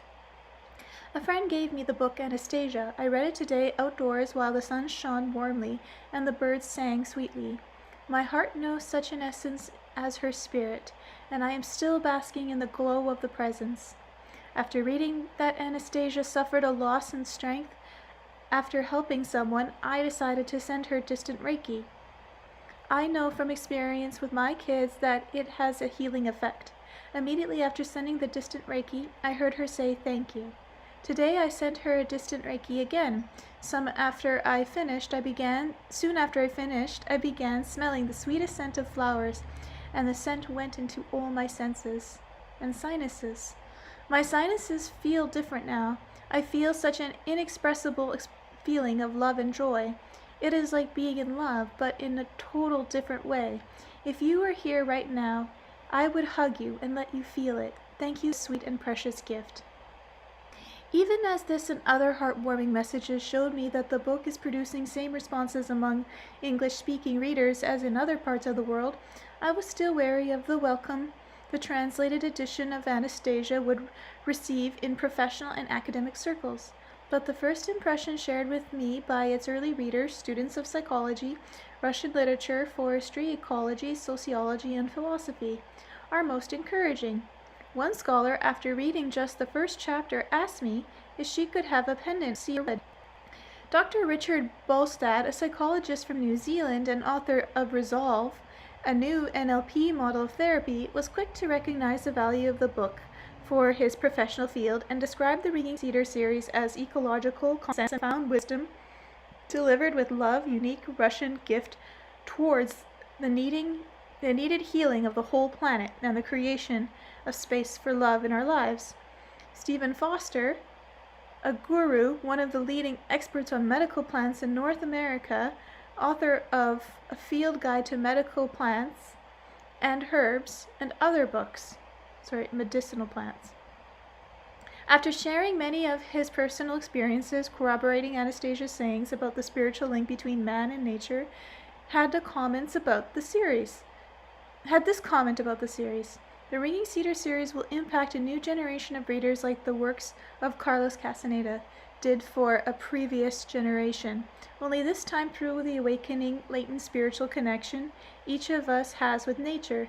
This is not about a walk in the woods, rather this book catapults us to an entirely new way of being on planet Earth. I also discovered from informal talks with my colleagues that many foresters have psychic experiences in the forest, but silent for fear of being ridiculed by their peers. One colleague who managed thousands of acres of forest in the Ozarks confessed to me in the private conversation that when marking trees to be felled, he communicated with the intelligence governing the trees and had a deep reverence for the life manifested in them. I am all the more happy to hear these accounts in view of the fact that they are a sincere expression of readers' actual feelings rather than a formulation developed by a well-paid marketing specialist and put into the mouths of celebrities, as often happens in current practice in the publishing industry. These and all other reviews of the Ringing Cedar series I have received are genuine. They come straight from the heart. One of the faculty members at the University of Missouri surprised me by saying he already knew about Anastasia and the impact these books were producing around the world. It turned out that he had learned about the Ringing Cedar series from his aunt who lived in Germany and had read the best-selling German translation. He said she had so greatly impressed by the book that she would call him from Germany and read entire chapters in German over the telephone. This story made me wonder as to how many aunt calls their nephews on the other side of the globe to read a chapter from a book they particularly liked. Not very many, I would imagine, which means a book that does elicit such a response most certainly possesses a power to set hearts aflame, regardless of the language in which it is read. I became even more confident about the Ringing Cedar power to transcend national boundaries after I received the following message from Europe from Nara Petrovic, editor of the Slovenian translation of the series. This is what he wrote. Without any advertisement, the book became a bestseller mainly by readers spreading the news from mouth to mouth. In many libraries, the waiting lists were soon getting longer and longer, and the bookstores, the sales were very good. Thousands of readers in Slovenia and Croatia are more than enthusiastic about the books. Whoever has read the books and has a vegetable garden was compelled, even out of sheer curiosity, to try out the ideas explained in the first book. And when I spoke to people, they confirmed that everything works. One man even called us and told us that he had made a beehive according to Anastasia's detailed instructions and was amazed at how well it worked. One of the publisher's relatives spent a lot of time in the garden even before he read the books. He loved to work in the garden and thus had cultivated very healthy and tasty crops. But after he implemented Anastasia's instructions, the tomatoes and some other vegetables yielded so well that all of his relatives and friends were surprised by the tastiest vegetables they'd ever eaten. One lady who lives near my city planted pumpkins for the first time in her garden according to Anastasia's instructions. That year there was a great drought. All her neighbors' gardens were dry, with very little vegetables, while the pumpkins in her garden were huge, although she took almost no care of them. I also have accounts of people in North America who, after either reading the Russian version or learning about Anastasia's ideas from their Russian friends, have followed her advice on gardening to obtain remarkable results. This is very encouraging in the light of how all the incredible revelations of the series have been playing out in real life. There is no escaping the fact that your dreams, Anastasia, is entering upon our world, and it really seems as though our world is beginning to change. There are certain people who feel and understand you.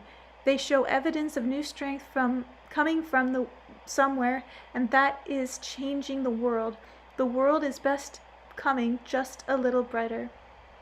In this English speaker, there are no different from the readers that embrace Anastasia's ideas earlier. The book you have written will circulate all over the world, and it will give you and others a power greater than mere physical or material strength. The only difference is that in Russia and other countries, the dream has been unfolding for a number of years now, while America, along with the rest of the English-speaking world, is at the beginning of this radiant path, which it may now choose to follow.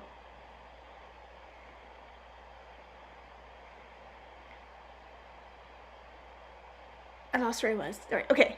Wes Jackson, a well-known proponent of ecological approaches to agriculture in the United States and director of the Land Institute, has passionately argued in his writing that there is no other possible way of development for this country but to return to the land. What if he is right, and there is indeed no other way? Then it is probable, not by chance, that two of the central chapters in Vladimir Megre's 8th book, The New Civilization, convey Anastasia's vision of America's future, a beautiful one. Even as my family are now packing up, getting ready to move from Colombia to a small farm lost amidst the beautiful Ozark Mountain, with an inspiration, apart from continuing work on the Reading Cedars series, to live their ideas in real life. I have an ever-growing feeling of awe at the clear realization that what Anastasia's dreamt about is already coming to pass in America as well. It is coming to pass. Within the 2 months since Anastasia was published in English, there have already been 2 artistic performances of dance and song inspired by her. The dancer, a young breastfeeding mother and a future midwife, told me how her heart had instantly felt and accepted Anastasia's essence as her own, and how she now feels her presence and support on the path she is following.